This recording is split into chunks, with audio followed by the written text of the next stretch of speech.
supposedly takes place for species to come into existence, we don't see it when they come into existence.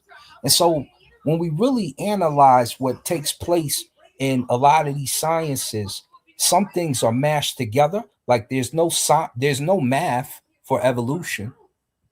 So anytime they start calling math for sciences, you don't got it for evolution. So that means it's technically a belief or a pseudoscience.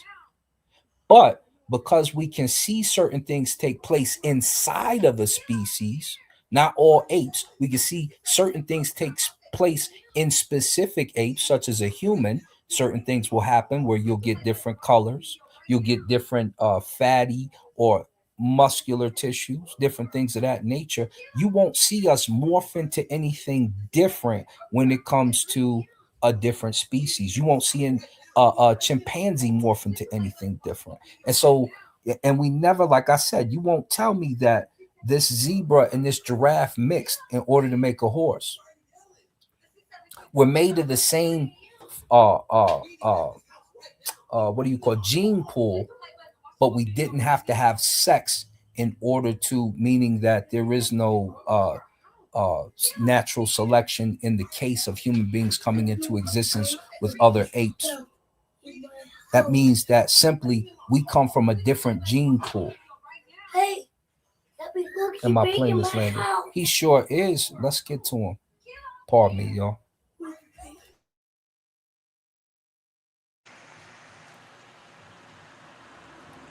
Go ahead, Jose. Jose, you good? Good night, good night, good night. I think, once again, I know you're going to get sick of me saying this, but I think Kemet is the greatest because Kemet allows us to see into the minds of the people through the glyphs. But like, for example, a word like noon allows us, based on the glyphs, to let us know that they saw what we call the universe as watery and heavenly because the glyphs say that. So this is how we know what noon is. And when you read the creation story, it tells you that Ra came from the noon, which is the watery heavens and an egg. So when you study, you understand they're really talking about the sun coming from the universe and creating all. You understand? So it's complicated, but it's simple. But sometimes I think we as modern humans overlook it and put all these extra onto it that they would not have known. They just simply observed what they saw in nature and reported in their own way. And that is and that is how we get a lot of what we get now. And we shouldn't discount what we call spirituality because that's where science really came from when we look at our ancient ancestors. They started out with this idea of spirituality and then they took that idea and made it into something tangible, such as buildings and medicine and other things. So we should really look at that and understand that when we are referring to a lot of these things. We need to understand where they come from and put it into that perspective. So that's my little contribution to this. And the fact of the matter is we're here. So do we really have to explain how we got here? Can we just enjoy being here instead of having these arguments over where we came from? And so I want to yeah, I mean, people say that. I understand what God, and as you were saying before, the only part I disagree, I would push back on is when we say that, you know, you think that they didn't have an understanding of the quantum level. Two parts, two ways we know that they did. It's a couple of ways, but one of them is that what you was talking about earlier, the number between the measurement of the electrons, that wavelength between the energy of the electrons, um, the constant finite number 137. That is encoded in not just one pyramid, but two pyramids. Okay, and you don't do that by happenstance. Okay, the probability of you encoding a prime number into your building that you built, not just once but twice, that's completely zero. Okay, and then the second way that they had an understanding of the quantum level, that we know that they had an understanding of the quantum level, is that in the Great Pyramid itself, the King's Chamber is a representation of a particle in the box. It's just done for waves and not for particles.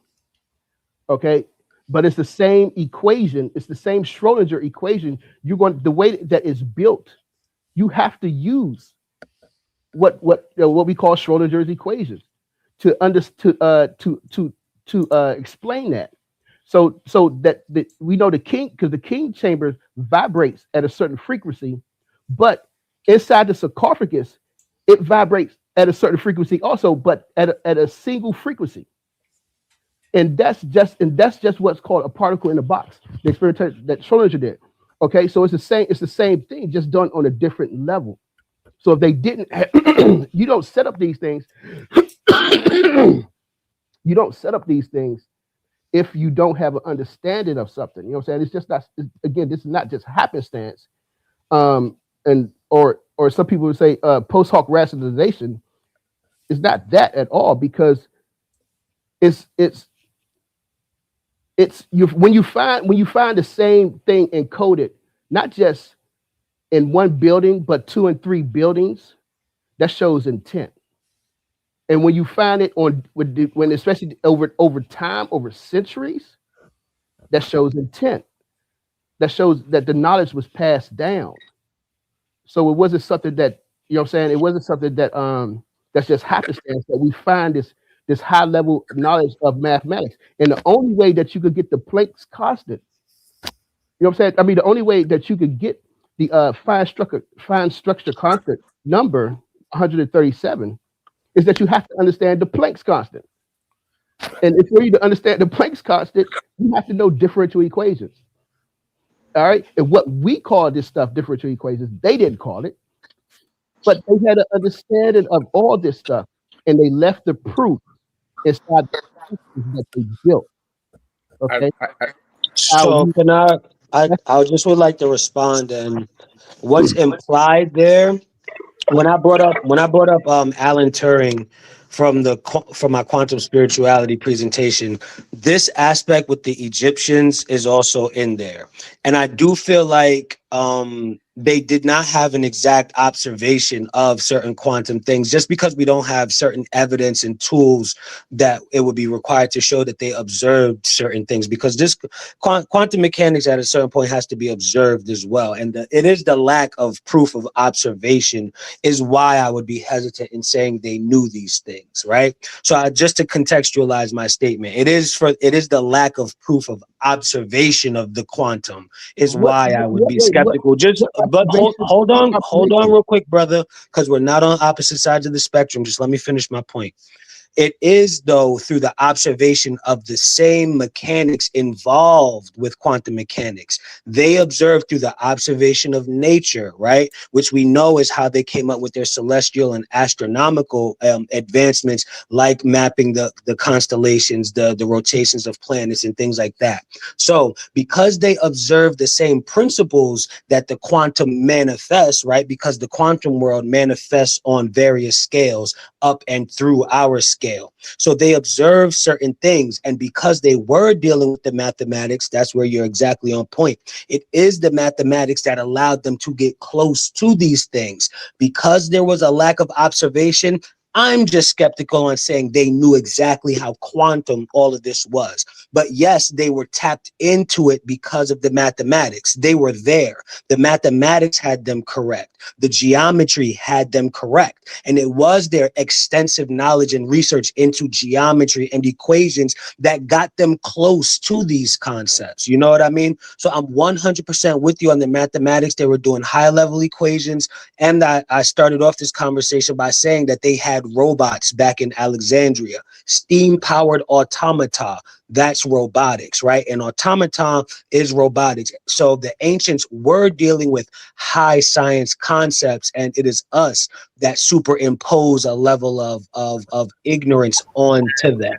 So I am with you on the mathematics. I am with you on the certain sciences, but I just feel like they had a lack of observation of the quantum. Wait, hold on. The observation, I understand the observation comes from the rituals. Oh, no, Once, I mean, if you go to a ritual, you'll see and understand how they had a chance to observe these things. But I think that's how, because I mean it happens today. Same thing. If you go to a ritual and you in if you get caught up in a trance, you're going to feel it. You're going to see. So I think that's part of the observations where they understood things on that, on to be able to understand it on that level and to put it in their works. I can see that. And I could see that. I agree. But man, sir, you're inputting. Hold on a second. Hold on, Brother Francis. Man, sir, what I'm as a Ami Unut, as someone who studies it intently, and we hold classes and what have you, like I could tell you certain mythos that will relate and tell you why you get certain things. But when we talk about quantum, we're talking about things that they couldn't even see yet, right? They didn't have the ability to see those things. Their math is correct. So when you look at what Otto Neugebauer or Richard Parker, who was opposed to what Otto Neugebauer said to a degree, Otto was like, oh, they didn't know math. They blah, blah, blah, blah. They clearly knew the math. They clearly knew when you count the Nimu, which you call deacons because you use Greek, but the Nimu is the Ramech word for it. They counted the 18 Nimu that would rise after Sepdot and before Sepdot, or the star that you call Sirius.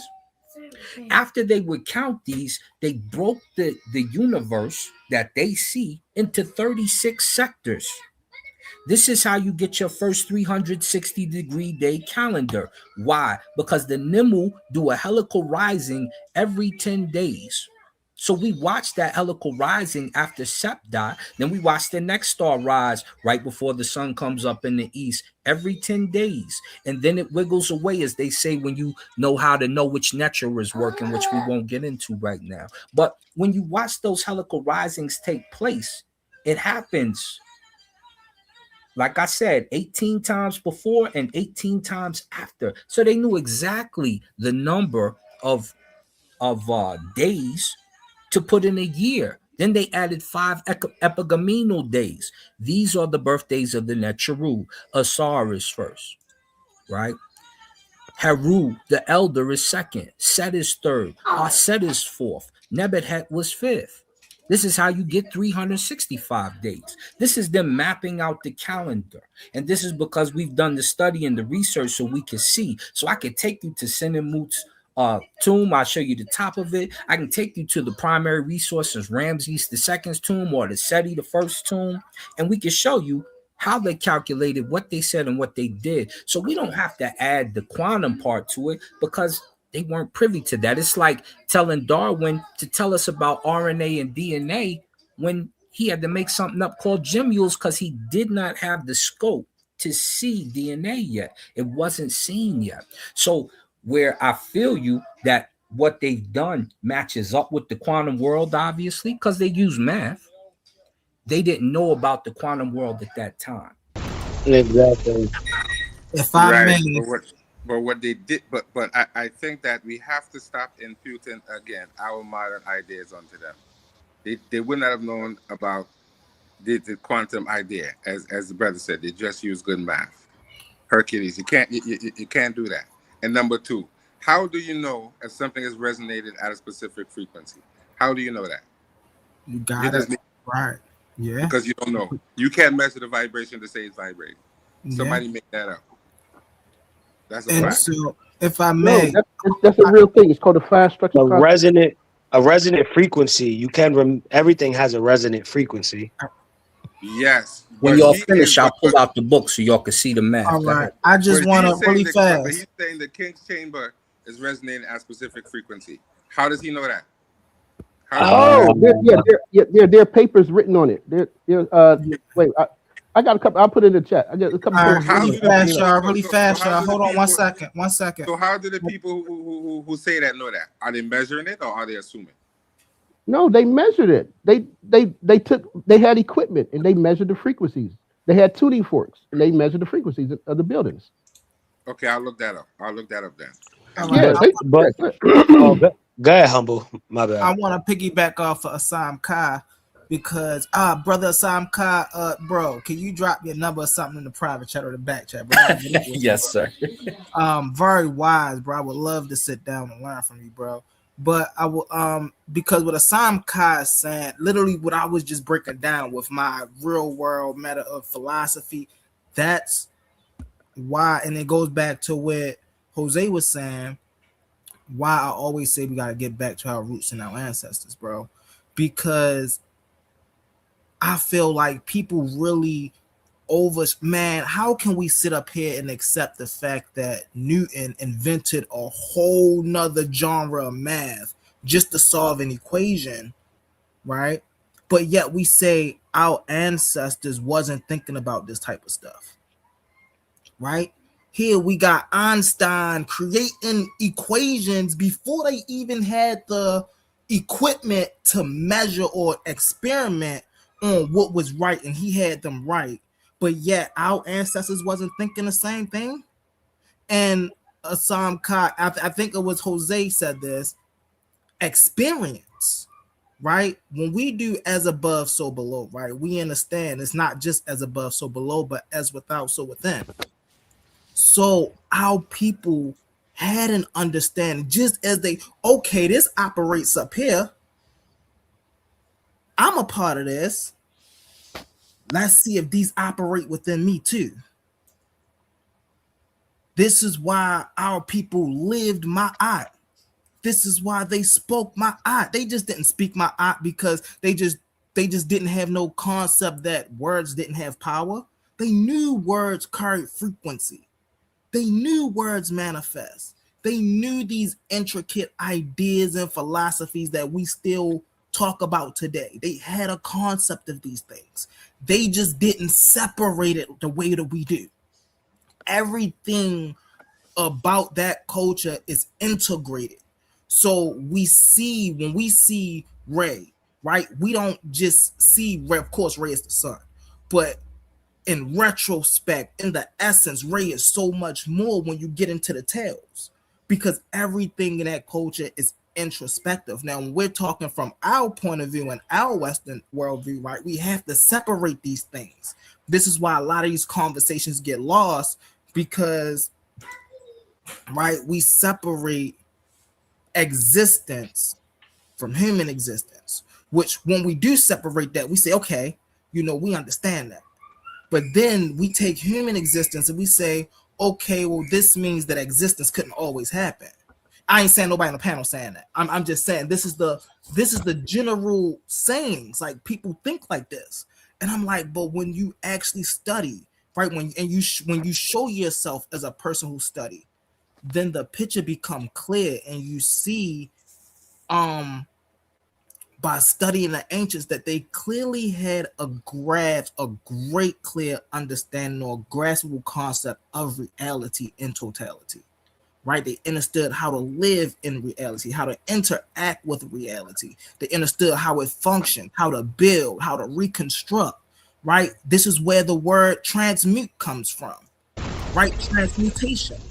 So they clearly had a solid foundation of what we call life. I land my plane with that, y'all.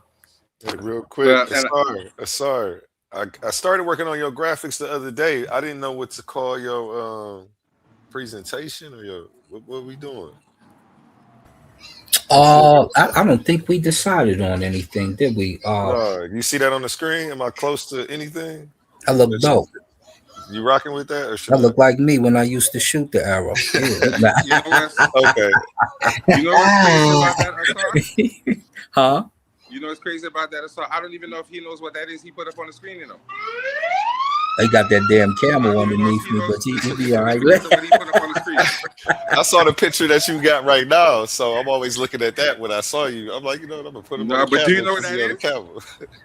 You know what that is on the screen you have there, A1? No, what's that? That's a Magi Archer, and you don't even know that that's what that is you put up there.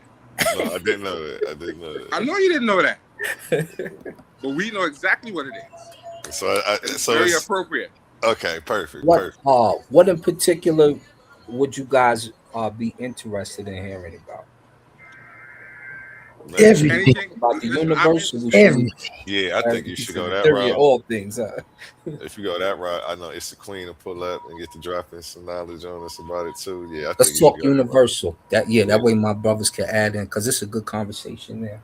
So everybody from every ideology can. Can you break down Asa? Could you break down the universe, but from the community text. perspective? So Yep. basically, you'll be getting into the Netaru, what they mean, how they were applied, how they were utilized, and basically just how culturally they were seen. And that's just if you got to deal with Nud and just some of the, you know what I'm saying, the common ones. But Oh yeah, I think it'd be very beneficial just to see how they were interacted with, so it'll clear up a lot of misconception that people have that, oh, they were just worshipped like mere gods. You see what I'm gotcha. saying? So, Absolutely. So we can do that. You want to do it tomorrow? yeah. No, I can't. Oh, No, tomorrow won't work. whenever I got- whenever I can't A1. do it tomorrow. Anytime during the week though will work. So Tomorrow, I'm starting a new position, and they pay me kind of right. Mhm. So y'all see, I'm usually in the truck. Today we're not in the truck. We chilling Hey. right now. You dig? Get a break. That's what's So- up. If you want to do a Next weekend, maybe. Whenever you get free. I just wanted to don't make know sure when your I'll stop graphics was right driving. first. so okay, so what I'll do as soon as I get a notion of when my days off are gonna be, Hmm. I'll shoot it over to you, and then we'll Yeah. make it go. Yep, and I had accidentally emailed you from the wrong email. Luckily, I logged into that one the other day Okay. and saw that. I'm like, dang, I emailed him from over here. Yeah, y'all But can yeah. hit me pretty much. Don't be hitting me at midnight because my girl will be looking at, you know. My bad, my But bad. listen, A1 know all too well about that. What's wrong with him? Who? Back Now to my you, boys gentlemen. be trying to hit me like it's 1:30. Like we ain't 20 no more. Not Listen, sure. my wife over here asleep right now. She was like, "Just wake me up when you get out." Okay, so Now, Asar, when you do the presentation, make sure you read them the text that talk Okay. about the nature actually representing moisture and air and different elements. Don't It's let them Tefnut think and that company. somebody made that up. Absolutely. Asar, read do the you text where the speak text Metal says that. Nature? Do you are you a student in Metal Nature? Yeah, we're right now we're parroting it, because they say a dead language can't be spoken. But how did Hebrew come back? Because you started speaking.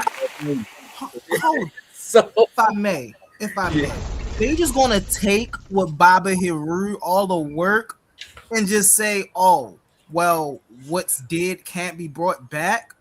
right. And Fudid, oh no! See, this Right. is the stuff I talk about that have to be stopped. Like, nah, bro. And That's see, crazy. you like me, because I'm like, you saying that a dead language can't be brought back, but you hear Hebrew speaking the dead language that they brought back because they ain't using the same vowels and none of that they used to have. They brought their parab of the language that they still had intact, and they began to use it again. And that's the way that you do this. So that's the goal, that's the mission. Coptic is also still used, so it's not like we don't have the last form of this. And you really just need to run and start to implement it. Right. What they really want to say, Asar, is you niggas dead language should be spoken again. That We're gonna part, take another language that we like, mix it in with a whole different language, and then tell you that's the original language. We have, I think, with Metal Nature, we have a means of at least understanding the glyphs in a more pure way, even if we don't know exactly how it sounded.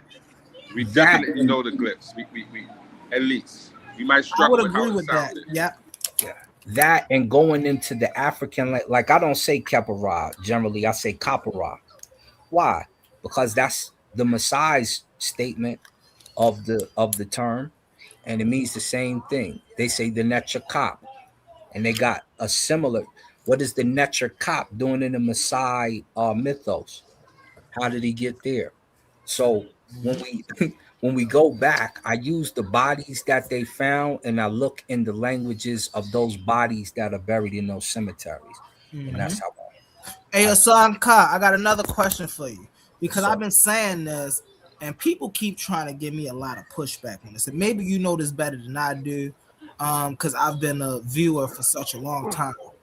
Is it true that Jabari Osaze's wife, Anika, I believe, teaches the metal nature?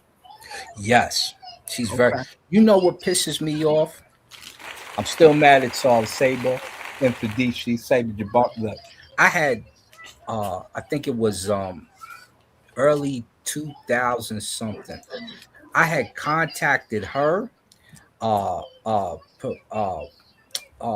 Professor. What's our brother's name? His wife.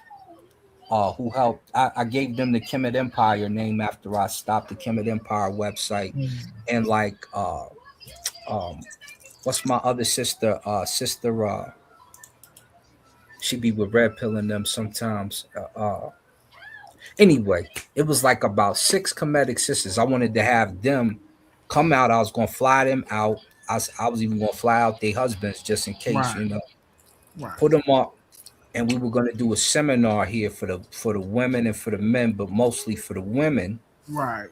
And I was going to cover some of the information, even Tamara El Ciuda, because I know her. I was like, hey, we're going to bring all of y'all out, and we're going to have a conference, women's conference.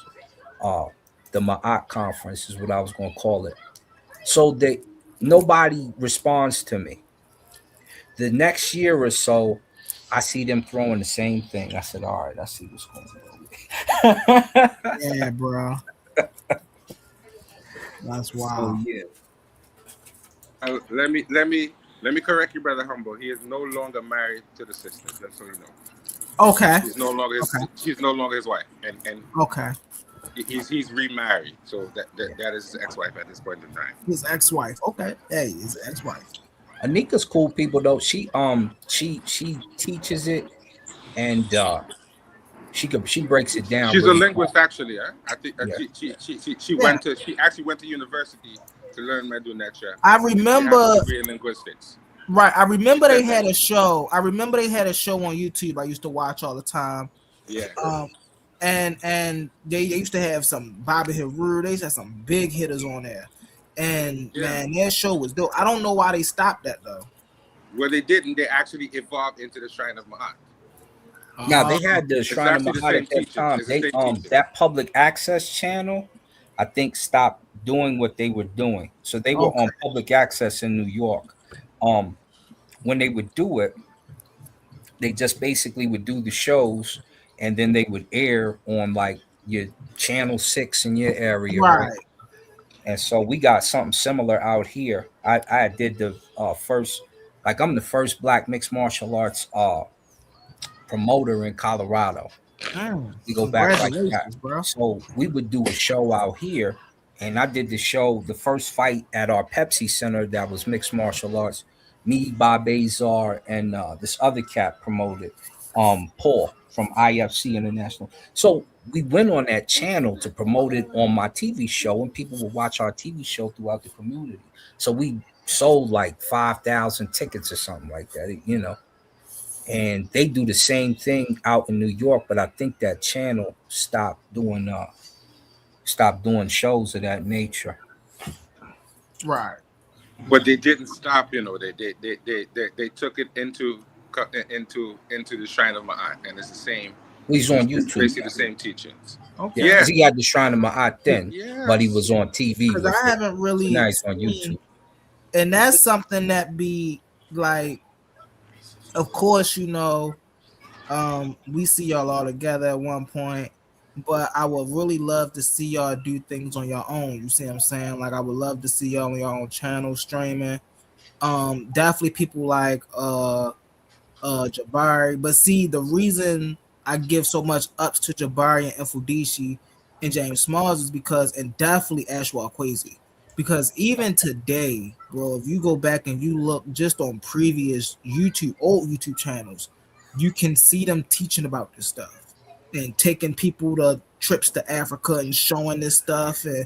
And this is like nowadays people look at this and be like, man, we don't care. But it's like, nah, bro. Like, do you realize how amazing we sit on panels and argue about this all day, every day? And here's somebody coming really breaking this down to us. Yeah, Infudici and Professor Smalls have always been real nice. Jabari, that's my brother. He nice with it. And when it kept, like when we debated the Owaspy clique, our brothers from Owaspy, I was like, let me just set the stage with the cosmogony and the cosmology, because I went to school for it. I got a certificate with it. So and I got it from the school of Tokyo, or school of Japan. Where my certificate is, it's over here somewhere. So when I get it, the first thing you have to do if you're gonna break something down about the universe, you have to align it to a model, unless you have a model. So the Owaspy never even put forth a model. So we put a model for them together based off of what their originators of the model did, and we've seen that they used Bohr, as I pulled that out. And Bohr had a static model of an atom, so his model never worked. And that's what the universe is based off of. See, you see, but Asar, as brother Jabari says, we have become like little children with chainsaws who are very dangerous with what little that we know. That's so we're right. letting people do like we do with little babies when they first start food. We take solid food, they blend up in a blender, put it in a spoon and feed it to you, us not recognizing that we are the originators of the solid food. They just took it, remixed it, slapped it in the blender about 10 times, called it Jesus, called it Muhammad, and feeded it back to us. And then when there are people like me come on and talk about black unity, we don't even recognize that the white man does something that's very African. He doesn't see us as individuals. He sees us as a group. And he learned that from us. When we came over here, we never functioned as individuals. We always functioned as group. We need to go back to that. We were never individuals. Even if I'm fighting you, I still see you as a part of me. You're part of me that I don't like. So we gotta have conflict. But the ancient Kemetic people didn't see the so-called Nubians as different people. They never did that. Even though they fought with them, the same people came back later on and beat the brakes off them and said, stop doing what you're doing, go back to this. And they immediately fell in line because they understood that that's their bigger brother. And the bigger brother takes precedence in the African culture. You must do what he says. And even if he had to slap you up a little bit, that's what they're going to do, because that's what bigger brothers do. So don't let people separate us with these nonsense philosophies that never meant anything to us. Go back to where you come from, and you'll be better off. Because the same people who you have a beef with, you're fighting over them for stealing your culture. But you don't ask them. You don't ask Zahi why he wants to be an ancient Egyptian. You don't ask Karakuni and call her an Egyptomaniac. You don't do that. But you question your brothers. And that's the problem that we have. Other people see value in what we have and we don't. We had to stop that. Stop dealing with these Christian crack pipes. Stop letting them give you this feel-good thing on one side, but you don't want to feel good about your own culture. Yeah. Jose, you better get it in. But you don't want to be high off a song. You don't want to be high off Jesus. All right, wait. So hey, let me reply to she was saying earlier, 7SR. So the reason that is I'm not trying to project what we know today back, it's not post hoc rationalization, not trying to put anything back there. We know it just came out, it's just come out. And I think the paper, I got one of the papers 2019 or something. This stuff that people are just now discovering. So when you have what was called, it's called a fine structure constant. And that's a quantum number from the atoms. Okay. And it's a prime number. And so when you have it inside of Khafre's pyramid, in the Sphinx, and in the King's Chamber, you have 3 different places where it's located. That's not happenstance. And that's not somebody you're trying to oh my God, that's something that was planned to be there. Okay, and so we know. So that's how you know that. Okay, they had an understanding of what we call the quantum, quantum reality, and not only that, the whole concept of noon and atom, of Adam Ra comes about of noon. That's that's an understanding of quantum, of what we call the quantum singularity. For that to happen, and for you to come up with something like that, for you to have an understanding of that, means that they had an understanding of something at a deeper level, of a smaller level. And so it's not stuff that we're just looking at, because like I said, mathematically, you just cannot get 137. It's not going to happen. That's just impossible. So they had an understanding of that. They had to know it. Well, And, they You know, and there's before, no. have scientific, like their knowledge of science was way far beyond uh their era. We'll put it that way, right? So I when wouldn't say that. I mean, their knowledge of it science is was, where they were nobody supposed else to was be at. doing that stuff but them. So when their science is put to the test, there's that, like, I have read during a different debate with our brother Judah Natsara. uh I had to show. I said this is the first time that the term cancer is referred to, and I gave them the Medunetra term for it. They were not only figuring out the pyramids, how to build such structures in that way, but they built it on the curve of the earth, and it makes it last longer because of the way they built it. So, without question, when it comes to the ancient world, you find none better in scientific categories than them. And the Greeks who build the things after them still give credence to them. So you can't. What you're saying is not deniable. When we say the word quantum, though, and when we're talking quantum, like as far as uh, so the quantum world is, and quantum mechanics is works on a smaller level as opposed to the new. I call it the Newtonian world. The Newtonian world works on a big, larger scale. It doesn't work so well on the smaller level. And the quantum world doesn't work so well on the Newton size level. You start to run into trouble with both, right? Right. But when it comes to, like, they broke down the body, right? The ka, the ba, the ren, the this, the that, the shit, right? So they're telling you there's different parts of the body, and they envision an astral body on top of that. So when you see that Ben Berg with the human head on it, that's you supposedly traveling in your astral form, in your Heru form, etc., right? So they're already envisioning things that science starts to get to today, and they're doing structural things a little better than science does today. Remember, the Chinese weren't able to duplicate the feet. The bulldozer fell in the sand, etc., compared to those big sleds that they would pour water in front of. So these are the things that we start to, you when you look at their science, it was mind blowing. From the water drip clock, from the sundial, from the percent, they knew the tropical what do you call it? What do you call that tropical Oh, tropical. Talk about tropical, like Cancer and tropical Capricorn yeah, Sun. yeah, Yeah. and I always forget. Well, I'm a former prize fighter, forgive me. So they knew all of that stuff. And they're mapping it themselves. Oh, I said I would share this with you guys, right? So let me share screen. That's my But brother but but Aiden allows me to do. Go ahead, brother Jose, while I but pull up. we also have to understand that we invented scientific observation, which means sitting around and simply observing nature and then reporting it, just as Darwin did. But we did that thousands of years before. That's We right. wanted to represent Observational things, so we science. looked at nature and said the beetle does this.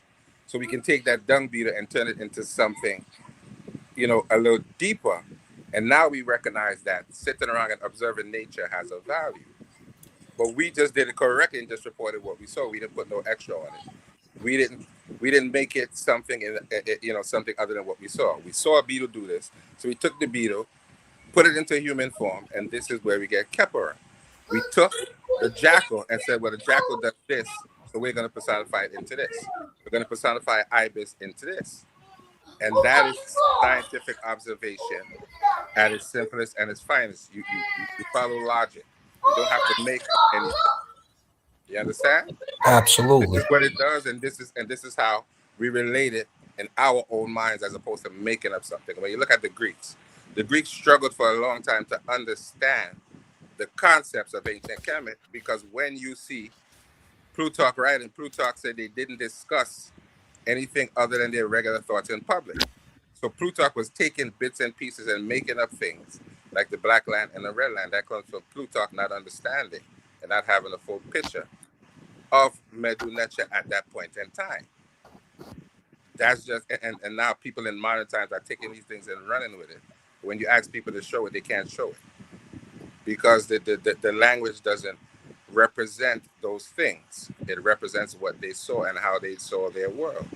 That we are black. So if we are black, then black must indeed be sacred because we are sacred. As simple as that.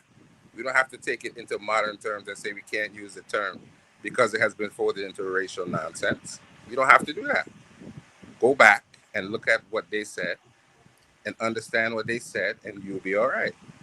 Don't let all these other philosophies fool you, remix it, or watch me throw 10,000 things into one, conflate the whole thing, and now you're out here confused telling people things that make no sense. Just go with what makes sense. But I'm going to caution Brother Hercules that while he has his own observations, he needs to make it clear that these are his observations, and these things are not necessarily stated in the way that he's saying it through our ancient ancestors. That is his observation, because people who don't know are going to get confused and go looking for these things in ancient texts, and they may not find them. That's what I'm going to caution about. I'm not saying he's wrong, but he has to make that distinction, that this is what the ancients said, and this is my observation as a modern mathematician based on what they're saying.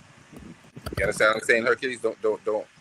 You understand what I mean? But it's not just my observations. Like I said, these are coming from papers that I've been reading. You know, it's not me who's coming up with this. People know that some things are more or less modern interpretations, and they don't necessarily fit specifically with what our ancestors said. Because when these people translate these things, they sometimes put a little extra sauce on it. When you're not familiar with the language, you can't pick out the mistranslations and the overwhooping of the ancestors. We need to understand that. When you read things like the TLA, a lot of things that they put in there sometimes is not exact. When you know a little bit about the language and you're familiar with the language. So we have to understand that. We have to get familiar with the language. Take Medu Neter courses and learn the language for ourselves, so we can make our own observations instead of strictly dependent on European scholarship. We need to write books. We need to. Yeah, I know that, but I'm not.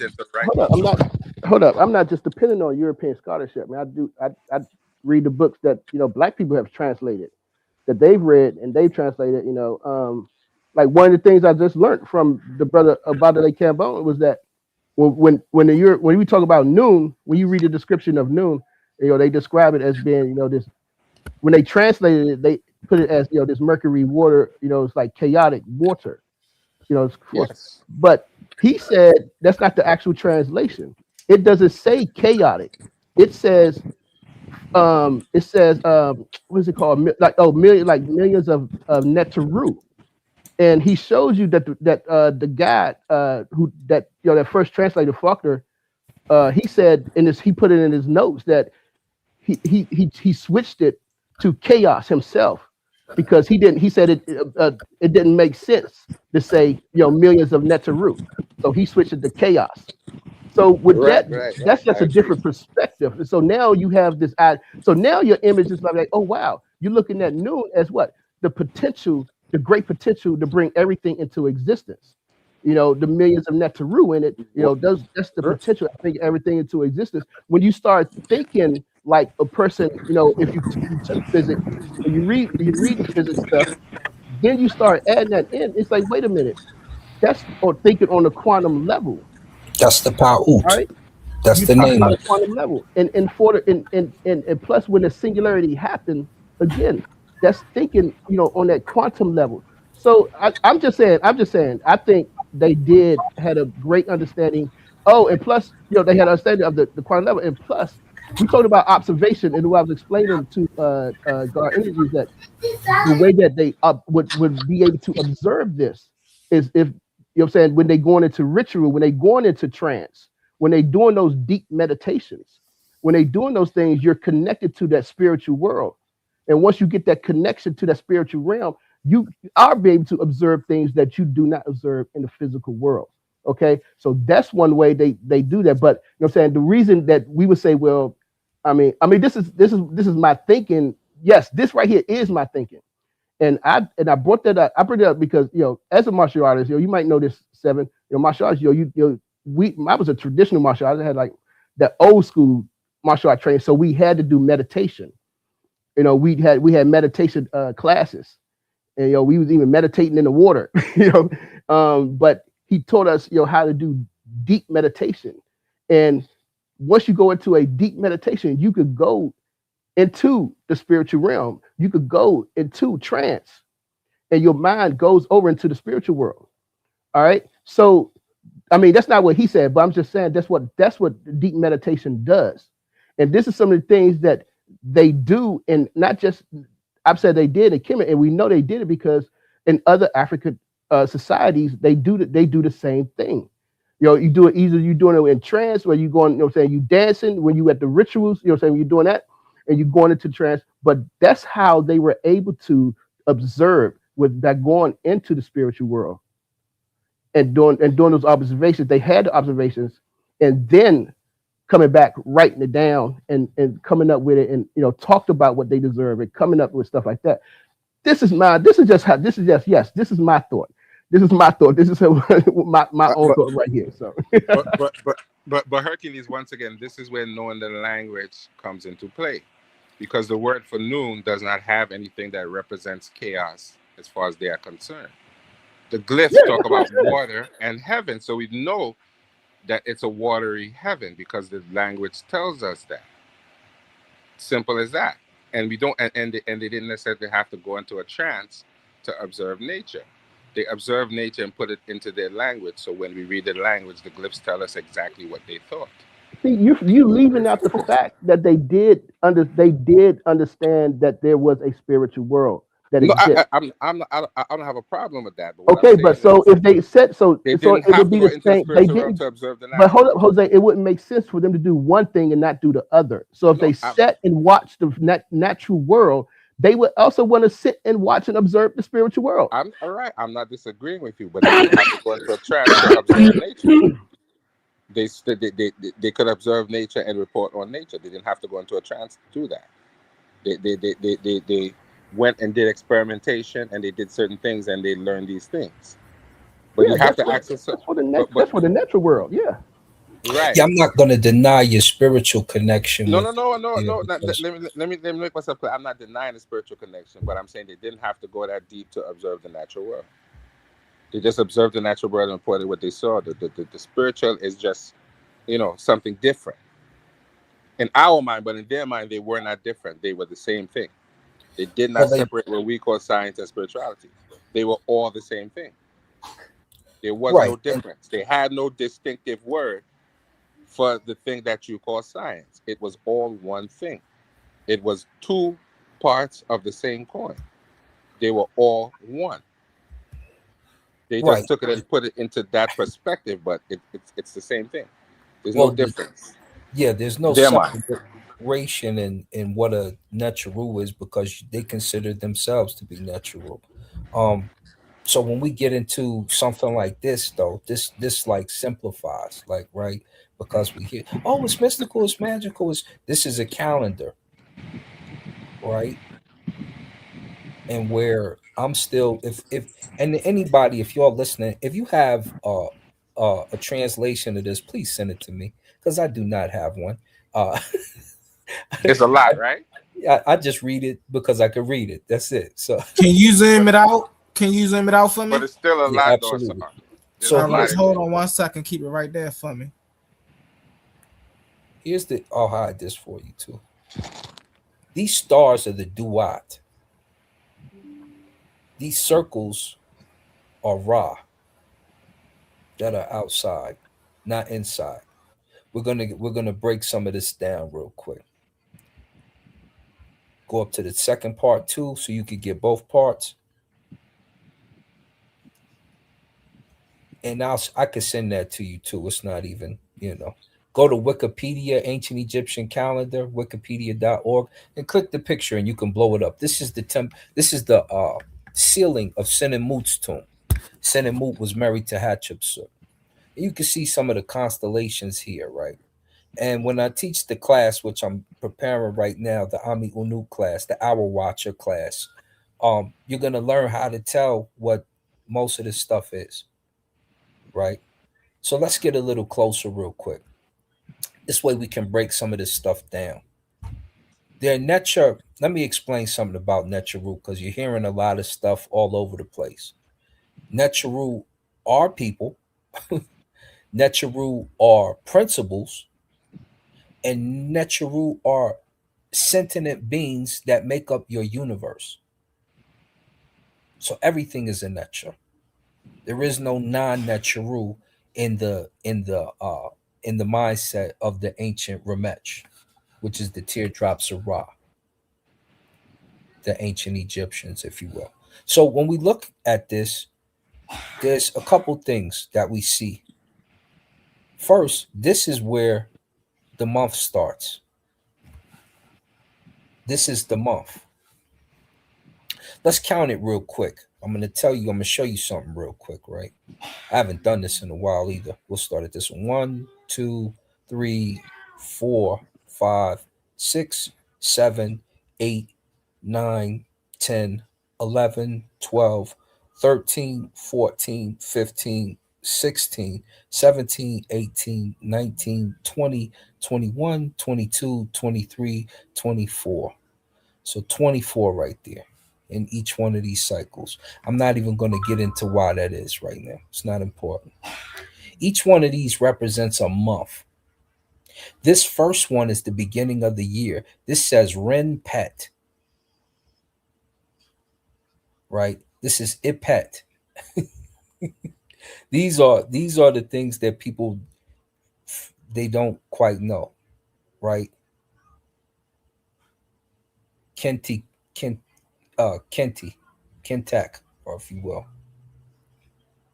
Minket. These are your months. Ka'u or Ka'i. Right? This reads from right to left. This is Pet. You see the heaven right there. Hena, Dua, Sahet Heru. This is the simple stuff. When we start to get into these constellations and things of that nature, and the gods you see in the sky, this one right here, this is Sobek, and you see the alligator. This is Serket, and you see her. She's the scorpion. Right? You see these stars, they represent the bull. Mesutu, or however you say it. Here, these three right here that are the tail that are binding him, this is your sun, and these are those other two stars that usually point to it. That usually is three stars that point to your sun. These are the other two, and that's why they show them as three in the constellation that point to your sun. And here goes your sun. This right here says Anu, and that's one of the forms of Heru right there. So you're looking at one of this, and he's slaying the bull, right? You're looking at the constellations telling you a story.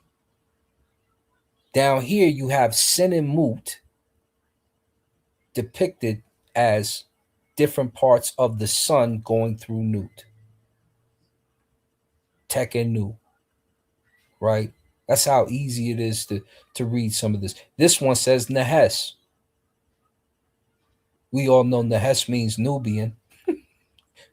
Nehes. and they correlate to these men that are down here on the bottom. You don't want to over mystify things that you can simply explain by reading, even though they do have spiritual situations going on. Okay, this is Emmy Set. You can see Set's face, right? This is Hekenu, Horu Hekenu. You always hear me say Heck in the chair. Horu the praiser, that's his name. In Irimut, right? All of this stuff, this is not difficult to do. But you have to take the time to do it. If you don't do your due diligence, it's always going to be guesswork for you. This is the hippo. This is the alligator on the hippo's back. Now you see all this. This is our set right here. Our set. This is happy. This is Dua Mut F, right? That's how easy. This is Kabesenuf. It's Kabesenuf. Now, we have all this right here, right?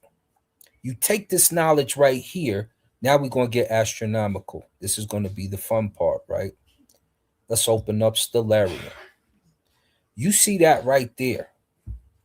You see those constellations. You seen the hippo, you seen the bull, you seen An, you seen Sobek, you see some of these things taking place.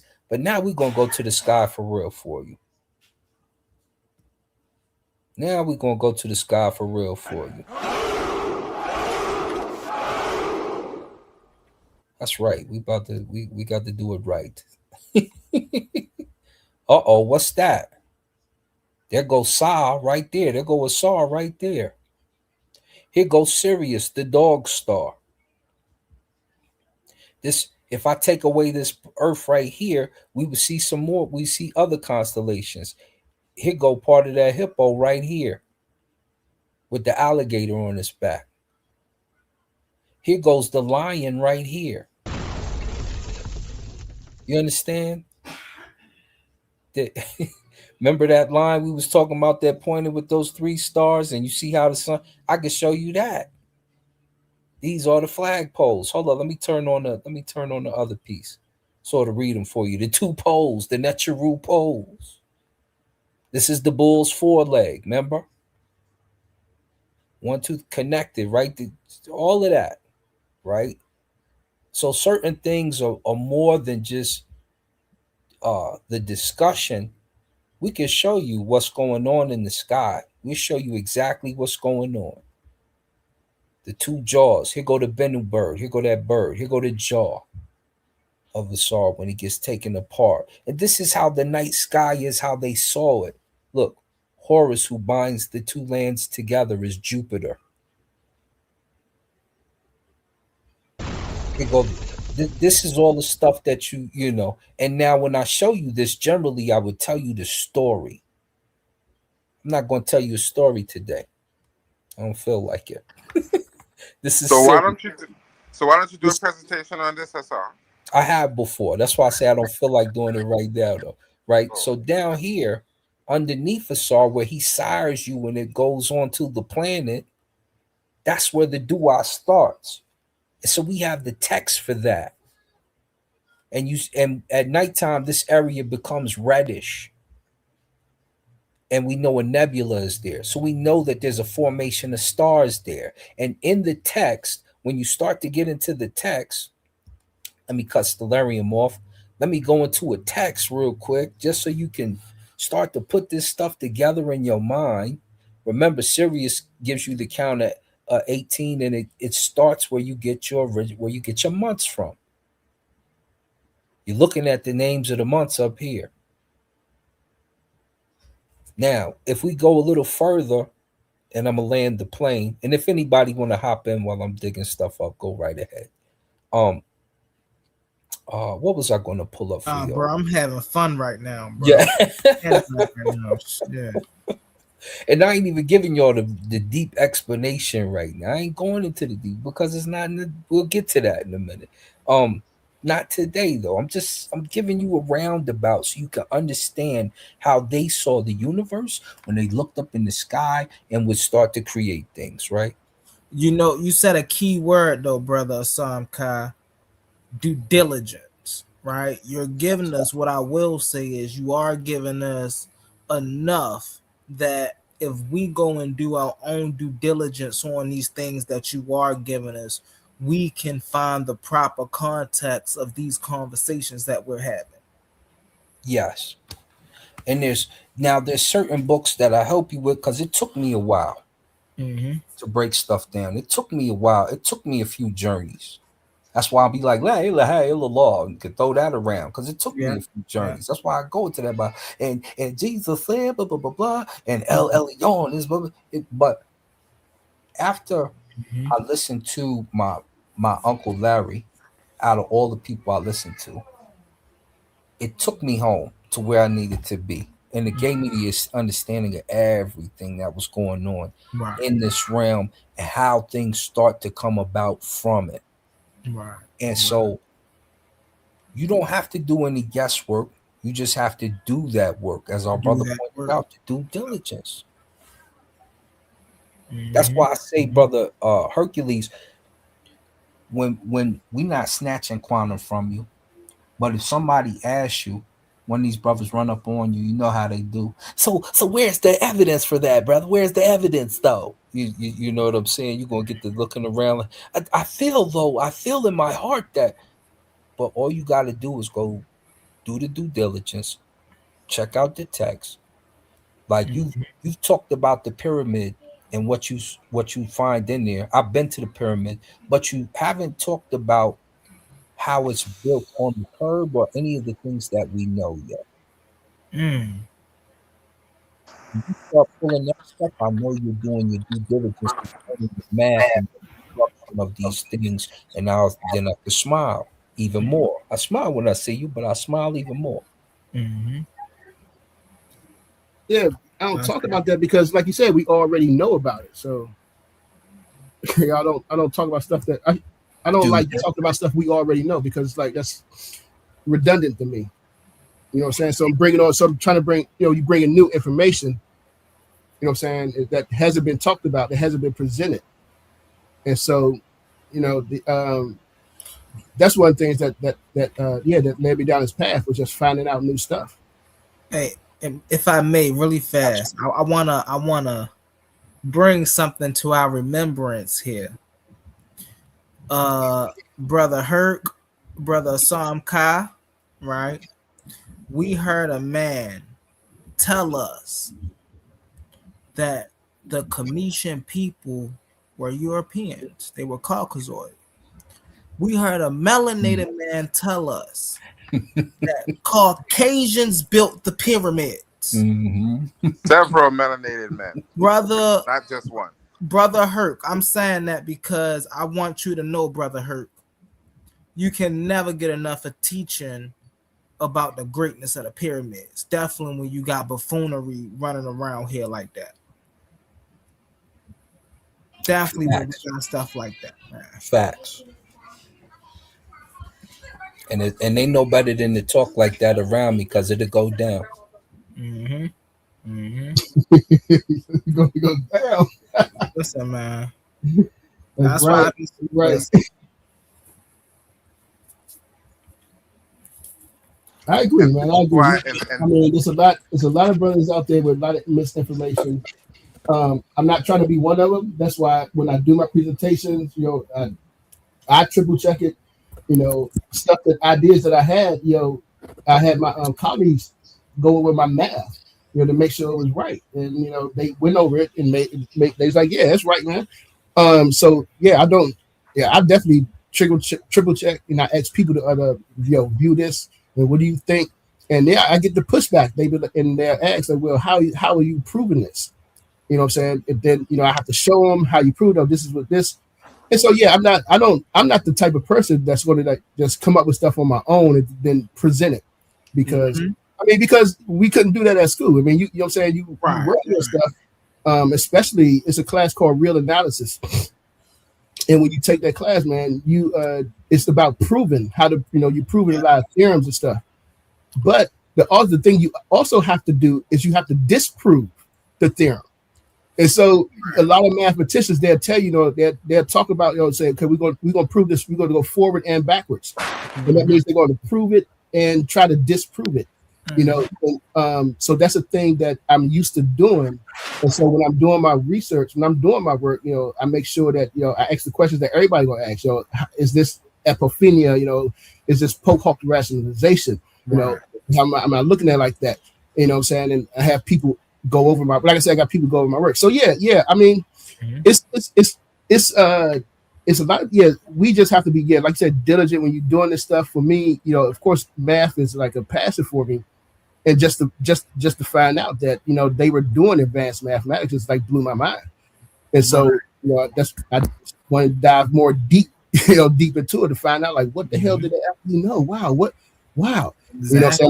And that's what I said. I came across people's papers, and I was reading them and all this, understanding they differential equations and stuff like that. I'm like, damn, wow. And so it was and a brother pointed out to me, say, yo, make sure you just also go read the text.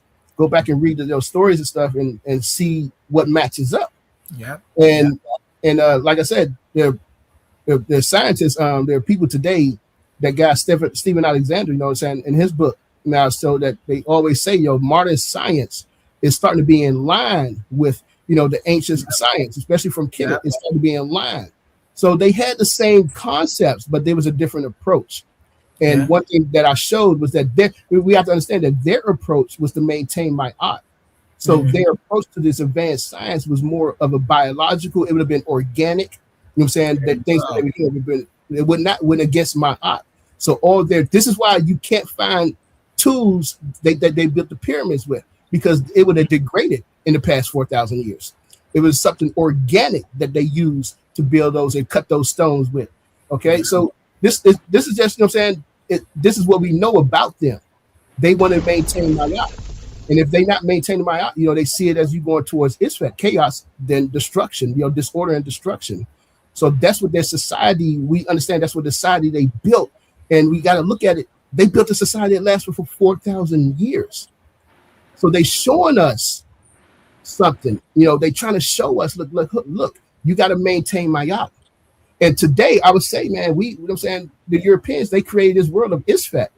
Mm-hmm. We in the world of chaos and disorder, man. It's like they love warring. They love. I think, somebody. I tried to save it, man. Somebody posted on Twitter, showed you the video, like a history video of wars. And the majority of them was in Europe. Yeah. And then it spread around the world. when they spread around the world, it spread around the world. But Hercules, let's give the Greeks credit, because I think the Greeks really tried to understand ancient Kemet, but they did not have the spiritual and mental capacity to understand. Their nature didn't allow them to understand. I believe they tried to. But you know what happened? No, but hold on. You know what happened? They did what 5-year-old children who can't understand advanced knowledge did. They kicked over the Legos because they couldn't understand it. They didn't want nobody else to understand it. Right, yeah. So they started to destroy it out of frustration because they couldn't understand it. Their mind and their culture didn't let them understand it. Mm-hmm. They did try. And they did give credit. They tried to Greekify it, but you can't take Medu Neter and Greekify it because it doesn't work that way. Mm-hmm. You have to look at it from the indigenous perspective, and they couldn't do that. And what I would say is, I wouldn't even say that, they kicked it. Man, what they did was they learned it, and then they used what is it called? Plagiarism, right? We still call the equation the Pythagorean theorem. Although everybody who's well studied know Pythagoras didn't come up with that theorem. Mm-hmm. So why do we still call it the Pythagorean theorem? Right? Like Plato, Socrates, right? These ideas that they were coming up with, these schools that they were building, we know that these were not of their own inventions. We know where they got this stuff from. The issue is they never gave the people they got it from the work or the credibility. They wanted the world to truly believe they came up with this stuff. And so that's the issue. Like, that's the big issue as a community, right? When we sit here and we nitpick and we talk about, we do this information, the reason that doing our due diligence and putting things in their proper context really matters is exactly what Hercules was just saying. The European mindset did something so monstrous to this culture. And so we can't just be, oh, well, we know this. Well, we know that. No, we got to say, not only did we know this, but we taught them this. This is where they got it from. See, but Humble, here's where sometimes we miss the picture. Mm-hmm. When you look at people like Plutarch explains to you that the people of Kemet did not tell them everything. They only talked about their everyday thoughts. They did not tell them everything. And Plutarch said that in his writing. He said they only talk outside of their, I think it's either home or temples, matters of everyday cognizance, which means they knew that these people wasn't telling them everything. So they filled in the blanks with their limited knowledge. Because you are aware of the Library of Alexandria, right? But listen to what I'm saying. He himself said that they did not, that the people, the indigenous people didn't tell him everything. He said that in his dissertation about of Isis and Osiris. He made up things like calling them demons. That didn't come from ancient Kemet. Ancient Kemet never used those words. He made it up because he didn't understand everything, and he said that. They didn't tell them everything, so they filled in the blanks because they wasn't giving up everything. They were not supposed to. So we have to understand, even in the initial stages, they gave credit to ancient Kemet, but they didn't get the full picture. They were not supposed to, because even in their own indigenous culture, the priests didn't tell non-priests everything. They have cryptex and different things that even to this day we don't understand, because we are not indigenous people. So they were never given the full picture, and people think that, but that's not true, because the Greeks themselves told you we didn't know everything. So they just started making them names like Typhoon and babbling on because they didn't know everything. Right. But well, no, we're not saying they knew problem. everything, right? But what we're saying is, from the schools of thought that emerged in Kemet, right? We know that Greco-Roman people came and learned, right? They may not have learned everything, right? Just because Pythagoras got the Pythagorean theorem from there don't mean that he learned everything else, right? But what I'm saying is they came there to learn, and they brought that information back to their homeland as if it was their information. And the issue is that when we learn in history, we only get the Greco-Romanized version of things, right? That's why I brought up okay, but that's why I brought up the Herodotus thing earlier, right? With the medicine, that's important, because here we got. I seen the comments earlier, but I'm gonna use the word melanated again. Here we got melanated people, nurses, doctors, surgeons, right, doing this. But when they go take that oath, right, they see a Greco-Roman man in there for the father of medicine. That's crazy. Right, but when you read the text, you recognize that they tell you they got it from ancient Kemet. They do say that. Yeah, the text where they do give credit. It's just now in 2026 it's not credited. Yes, they do. Yes, they do credit. The Greeks. Yeah, they do. The Greeks do. They do. No, the They Greeks literally credit. do. I'm talking about in their oath, of medicine. We gotta get the brother A1, but in their oath of medicine. Oh yeah, you talking about today? They don't credit Imhotep. They credit Herodotus. Right, but what I'm saying is, when you read the original text and understand it, they do credit. They do tell you. Yeah, they do tell you that. So we have to go back and read the original text. Even the Greeks will tell you that. But what they did was what every culture does. They have something called Greco interpretation, something like that, which means that they interpreted the world through their own understanding, because that's all that they had. But they did give you credit. They took Asar, and all these different deities and Greekified them. It's only now in 2026 when we don't read, we say that they did not do that. They did. The Christians don't do that. The Muslims don't do that. But the Greeks always did that. It just got lost in translation because we stopped reading the text of our ancestors, and we don't read the original Greek text to know that they did credit. They always gave credit. They just got away from that. Hold on one second. 2026. I'm saying nowadays they don't give credit. We understand when we look at the text, we can see some accreditations because Herodotus in his works do say, right, I was the son of Imhotep. He says that. Exactly. But what I'm saying is when you become a doctor and you take that oath to save people's lives, that passage is not in that book. Fair enough. That's true. That's all I'm saying. That's right. But then we have to know who to listen to. You know when people don't read text because they come on here talking gobbledygook and nonsense. And when you ask them to show these ideas in the original text, they can't show you in the original text when people like Chief X want to tell you the ancient Kemetic people beat up people based on skin color. There's no text that ever said that. I agree. There's no text that said that. They had a fight because they had a fight. They had a beef because they had a beef. It's not because you black, I'm beating you up. Because they beat up other people too. But they didn't see their brothers the same as they saw the Asiatics. The Asiatics were considered untrustworthy people who they had no respect for. They treated them that way because they said, we welcome you into our culture. You took over. You killed my father. And Kamos was upset because they brutally murdered his father. Yeah. And you read the text, he tell you, I want to destroy everything you built because you destroyed what we built. We don't want to hear nothing from you. Get out of here with that. So we need to understand it's not just a random hate because of what you look like.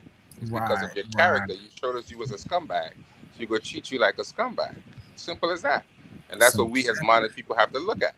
It wasn't there was no racial thing. They wanted control of their environment so they could live the way that they wanted to. And if we had taken on that mentality, we would be better off too. We're too accepting and we want to be all inclusive, and that ain't getting it. Just all inclusive, kumbaya, holding hand things ain't getting it because we forget who the enemy is. We are not our enemy. I would trust a black man quicker than anybody else because you know that eventually African is going to come to his senses because he has some moral compass that his culture gives him. Even though we see that the rulers did things that we consider out of context, it was corrected by the other ruler. And this is why the rulers are literally the moral authority because they were raised to be a moral authority. Not just some authoritarian dude who had power was tripping all over the place. No. Right. Jose, right. What up, Swaz? I said, Dick, I'll be right back. Yo, hold on one second. People don't understand that concept of raising a child to have that moral, that moral authority figure. I mean, idea behind them. It's an odd concept for us because we come up here in the West. We don't, we can't understand how you're going to raise a kid not to lie, to always be truthful. How is that possible? But over there, it's possible because, this is stuff they've been doing for thousands of years. And so they understand how to do these things. But we get caught up in thinking that the Western way, this modern way is more better. And that's, and that's the way we should be. And I think one of the proofs of that, I think the whole thing of Kemet is that they're showing us that, it's about stability. It's not about always changing. You want to be stable. They built a civilization for 4,000 years that didn't change, with all the knowledge that they had, their structures, the building and the way they built things, it didn't change. There was no advancement on their pyramids. There was no advancement on building temple. It stayed the same for 4,000 years. So they were showing us stability. Whereas in Western culture, it's always looking to change what's better, what's new. You got to get that new iPhone. I know y'all about to get that joint, iPhone 17. Everything has to change. Everything has to, make things better, instead of being stable. I ask people, if we had stopped science and development just 5 years ago, how would you suffer? We wouldn't. we wouldn't suffer at all. So we don't. So in Western don't understand this. This is the illusion of progress. It's a book. I forgot the name of that book, but yeah, it's like the illusion of progress. This idea that everything get advanced. But yeah, that's the whole Western concept that we don't understand because we grew up in the West. We grew up in the West, and so we think it's supposed to be. But yeah, I agree. Like I'm saying that there's a lot of concepts that we got to get back and understand. Like if we, you know what I'm saying, you read ancient Kemet just like you read ancient Greece. We study ancient Greece philosophy and stuff like that. But we don't study, what our people had to say, their philosophy, their view. You know what I'm saying? And I think if we do that, maybe it'll help us out in the future as a people. So that's just my thoughts, man. That's all. Essence, as our elder wrote, Greek philosophy is stolen ancient Kemetic philosophy. There is no difference, and that's what we have to understand. We're drinking pablum, and we could be eating meat. There is no that we have to go back to the source. No, there is a difference. There's a complete difference in Greek philosophy. Their approach. Remember that they approach it by dominating nature. You know what I'm saying? They want to be in control of nature, whereas ancestors they wanted to live in harmony with nature. So there was a difference. Right. You could see a difference in their in the philosophy. So yeah, I don't think that it was the same. Well, Hercules, guess what? Dogs don't meow and cats don't bark, so people can't go against their own nature. Right. That's just a fact. They can't go against their own nature. Sadiq, anything you want to add to anything you've heard so far? I'm resonating with most of it pretty much. Yeah, I mean, especially the aspect of prescribing our reality. If we want to reset things back to normal, like normalcy, getting away from this circus we're dealing with nowadays globally, I think touching base is with the touching tune, reconnecting with nature is going to be the answer at the end of the day, in my opinion. So yeah, I agree in that regard. Absolutely. And you see that nowadays. Go ahead, Swab. Go ahead, Mike. I'll talk. Go ahead, Swab. No, go ahead. You the elementary school teacher. Big boy, this going on, Swab. No, I was just going to agree with him. Like, you see, like in scientific papers nowadays, they say that to better the future, we're going to have to start using the knowledge from they say indigenous knowledge as well, right, as Western knowledge. They started saying it needs to be included. Right. To better the future stuff. They're starting to say that now. So I think that's funny. Yeah, it is very funny. Yeah. It's very interesting that they've helped use our information to piggyback their reality and become a pretty powerful global influence, as most would agree, particularly the Eurocentric phenomena. But they've fallen on pretty much falling. Their way of life is deteriorating as they would have it. Because they've become, when I talk to Europeans in their circles, I tell them, I make it very clear. I said, you've simply become very powerful, but you later on become arrogant and pompous. See, you rode the back of the original man of whose sources of original thought. Because white guys typically not capable of original thought. With him and his AI apparatus, his little junk box, his regurgitation box. And so I said, so you became powerful and you threw us away. Thought you became an absolute Euro. You can't maintain power with throwing us away. You learned from our ancient history, and we were forced to teach you as much as you could understand, and that's how you got to where you got to. But you became arrogant, threw us away. Now you've fallen back to your normal state by nature that we found you in. See.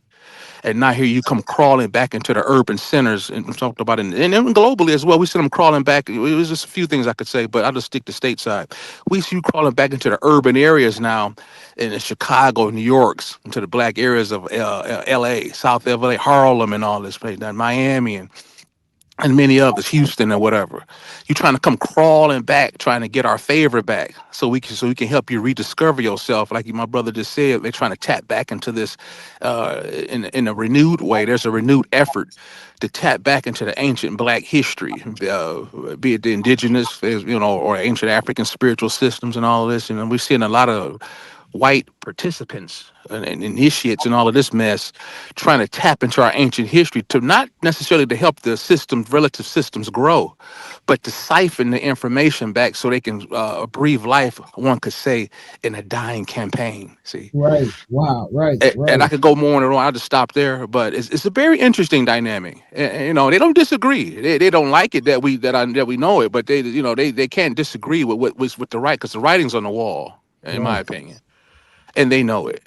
And so they're very desperate right now. They're walking. There's many signs to show that they're in a panic, global panic, to figure out how to rediscover themselves. See, and it's interesting. Mhm. Very interesting. So yeah, he's falling off, and living at the top of society with the best of at his disposal. How the hell do you fall off with the best of everything? You got to be goddamn worthless. That's to say the least. That's to say the least. You know. Right. Yeah, I'll just leave it there. It's so much to say, but yeah, family, man, I'm vibing with everybody's point of view on there and perspective. Yeah, I'm here for it. Yeah, let's just hear it, man. This is a great show, and thank you, but man, hands up to kudos and hats off to A1, man. He put it together like no other. Let's get that on the record. Yeah, facts. Let's give it up to A1. He give it up like no one other. Right, yeah, right, man. Oh, you're suave food. It's Suave, yeah, that's my What's dog, good man. That's to my boy. man? Yeah, man. Yeah. Suave boss. Man, Humble Mystic, all you guys, man. Yo, Ill Doc, I heard y'all up, so I figured Hercules, come up yeah. here and live with act like I Yup. would know what I was talking about. Well, what's Man. good to the panel, man? Yeah, we're just talking about ancient science. Yeah, And, I was yeah, shit, man. My Yeah. bad. But Gideon, yeah. Yeah, Just just like what's good, bro? go ahead. you good? You good?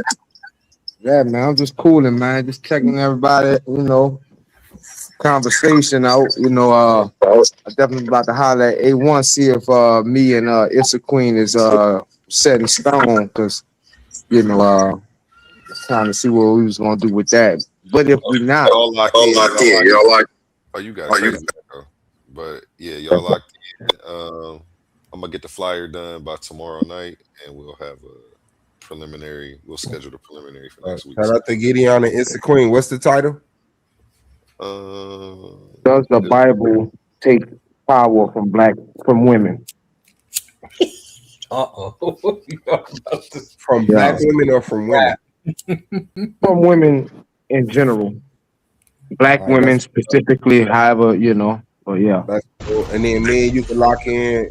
Was Christianity the best thing for black women since what you said? Nice, baby. Yeah, but you mean ever? Is Christianity the best system out of all for women, right? For black women. Yeah. Yeah, well, I definitely get that in with you. Yeah, we could definitely do that. All Now, right, if we man. got another one that'll be better and not dealing with women, we can do that, instead of that one. But if that's the one you want to do, we could definitely do it. What I want to do. All right, that's a bet. Oh, you want to debate Gideon? Is that what I just missed? I just set it up. What's We that? taking the debate from me. I looked down for a second. Y'all niggas got a debate. That's what's up.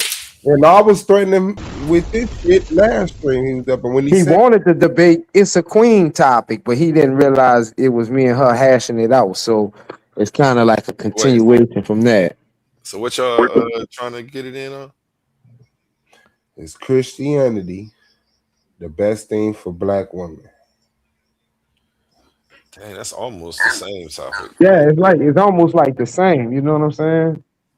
It's not. What's going on? He has a debate with her. What I just heard y'all say is it was something like did Christianity minimalize or remove? Does the Bible hinder the Bible? Hell no. Yeah, does the Bible Been there and did that shit. Hell no. Bible ain't even just used for Christianity, so I'm being specific about Christianity.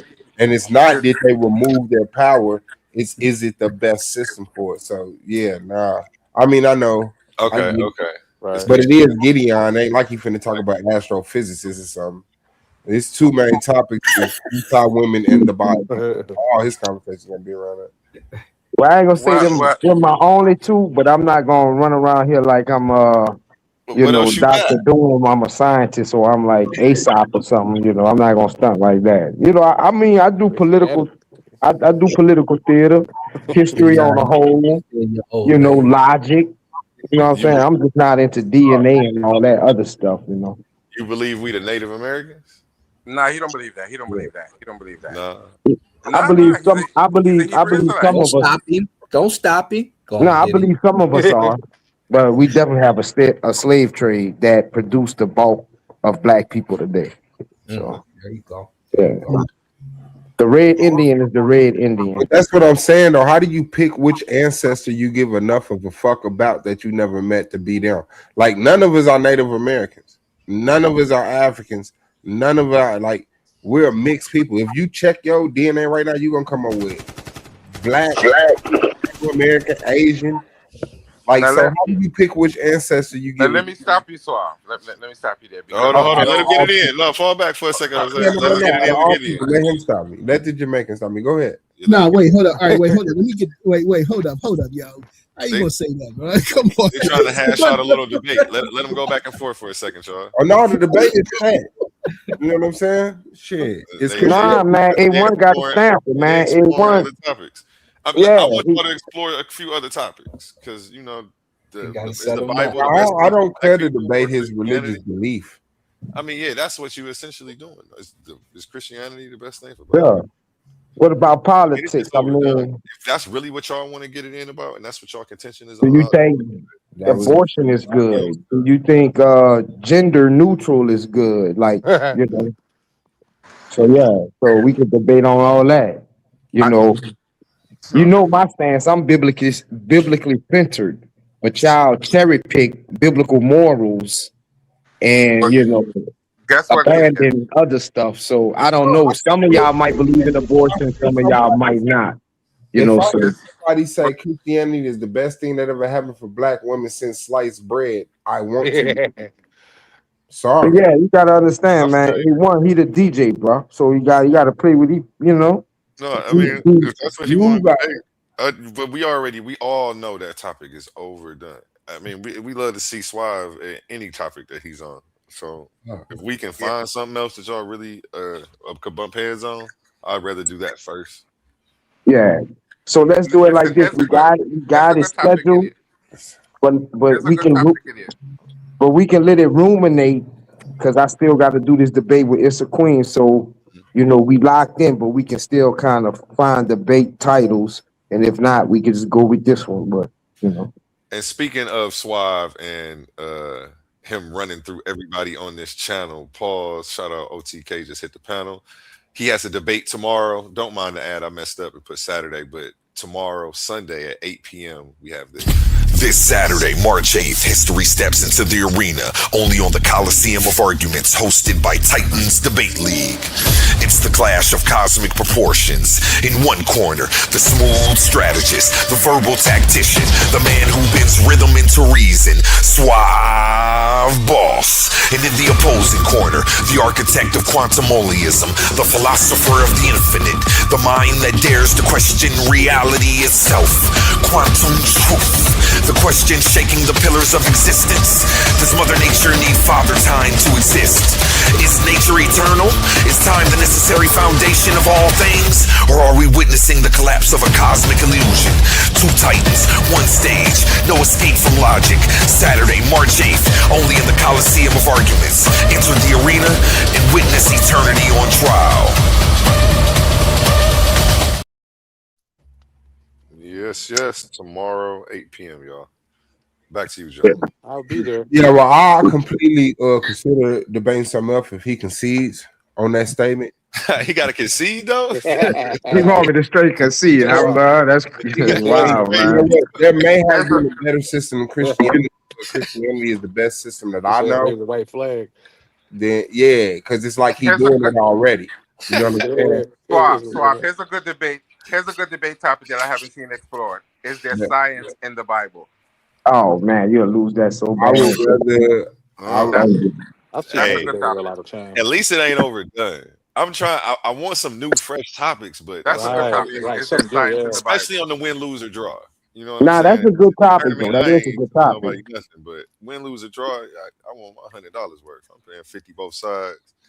I want to see you But and Swab but debate. again, I don't want to control the league like that. I want this stuff to flow naturally. So if that's what y'all end up on, But now you know the overall rhythm of your, debates, because everybody don't know each debate that you put on. So you know it. So you kind of know the rhythm, and you yeah, know what I'm I'm feeling saying. like it's gonna be a recap of what you just did mixed with what you about to do.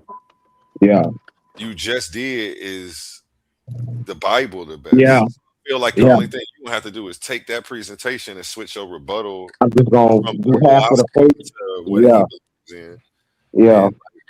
I feel Okay. like it's the same thing for you. And then you're literally about to do one on the Bible about women. So your whole study for that presentation would still apply to this debate. Yeah, yeah. Okay. I agree. Why don't you do the science debate, Gideon? Yeah, I would do that. That's a good debate right there. I would do that. It's You're not gonna win that debate, we though. got to talk to Suave though. Hold on, he ain't debating you, Jose. We got to let Suave. You do all the talking for Suave. Suave, jump in here. See where y'all butt heads at naturally. Go ahead. Which science is in the Bible? There's all type of sciences. I mean, you could start. They have behavioral science in the Bible, all through there. Okay, yeah, I can see to That's that. a You first. win. That's a first. I've never heard that one though, and you might. I can see Right. to that. You win. I've Yeah. heard it before. The Yeah. Bible has behavior science, yes. Right, behavior modification code and all that kind of stuff. Yeah. Yeah. I mean, Moralism. Yeah. the father of oceanography, he got his idea, his theory from the Bible. Man, I When mean, he discovered the currents in oceans. Oceans have highways. Ocean have paths. He found that from reading the Bible.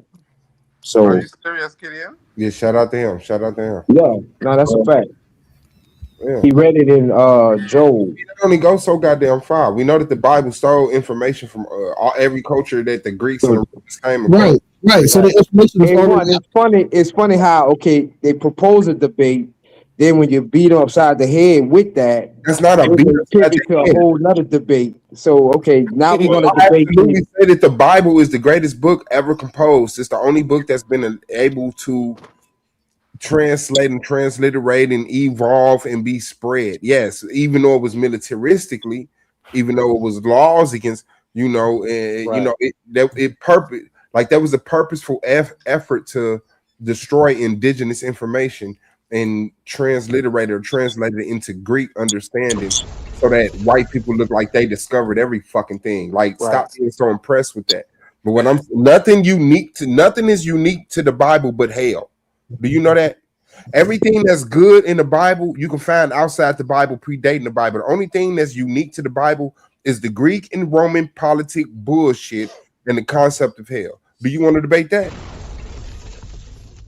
Yes, and you said a whole lot of stuff, but you can pick out any statement from that, and I'll debate it.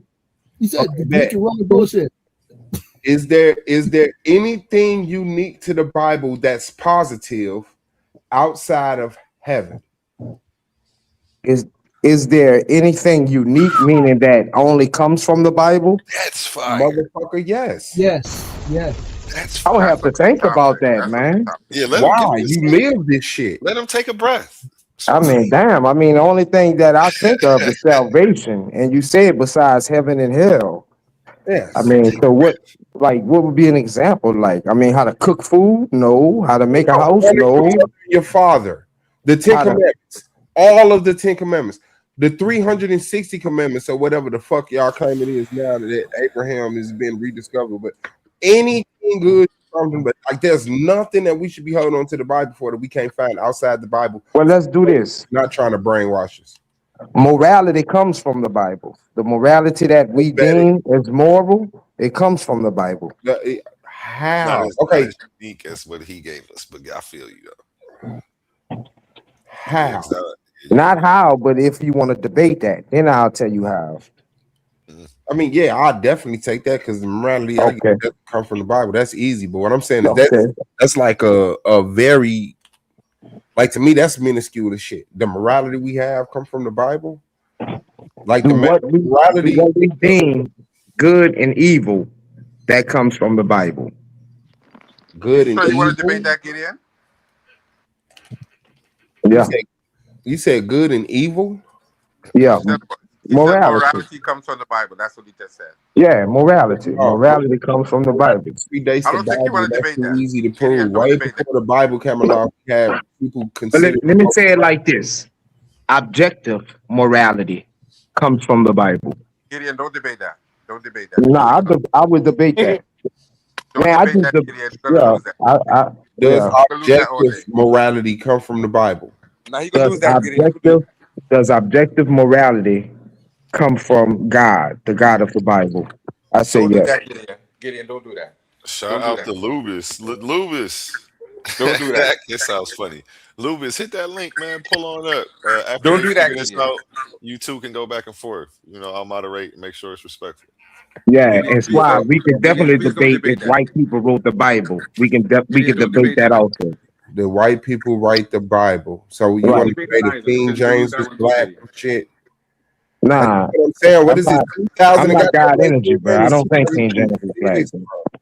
You said what? I'm not God energy. I don't think King James was black, you know. But once I heard him speak on it, I really can't disagree with that. But the way the camps put it forward, I totally disagree with that theory. But nah, I'm not talking about King James black. I'm saying how you just said 5 minutes ago, which made that sister make the statement that we seen on the screen. Mhm. You said white people wrote this. So debate that. Is the Bible the creation of Europeans? Right. Now, okay, like we're not talking about if the president of Island Records put a Bob Marley compilation disc together. No. Not in that sense, because that's the sense you're talking. You're saying, oh, you know, the white man put it together. Yeah, they did. But Bob Marley wrote the material, bro. Let's not be juvenile with it, bro. Okay, let's debate. Did Bob Marley write the Bible? Oh my goodness. Okay. So what are you? Bro, that was you know white people. Okay, hold on. Wait. Let me get this line of questioning, and please have patience with me. Does white supremacy exist? Of course. Did white supremacy exist in Europe when the Bible was being created? The Bible was not created in Europe.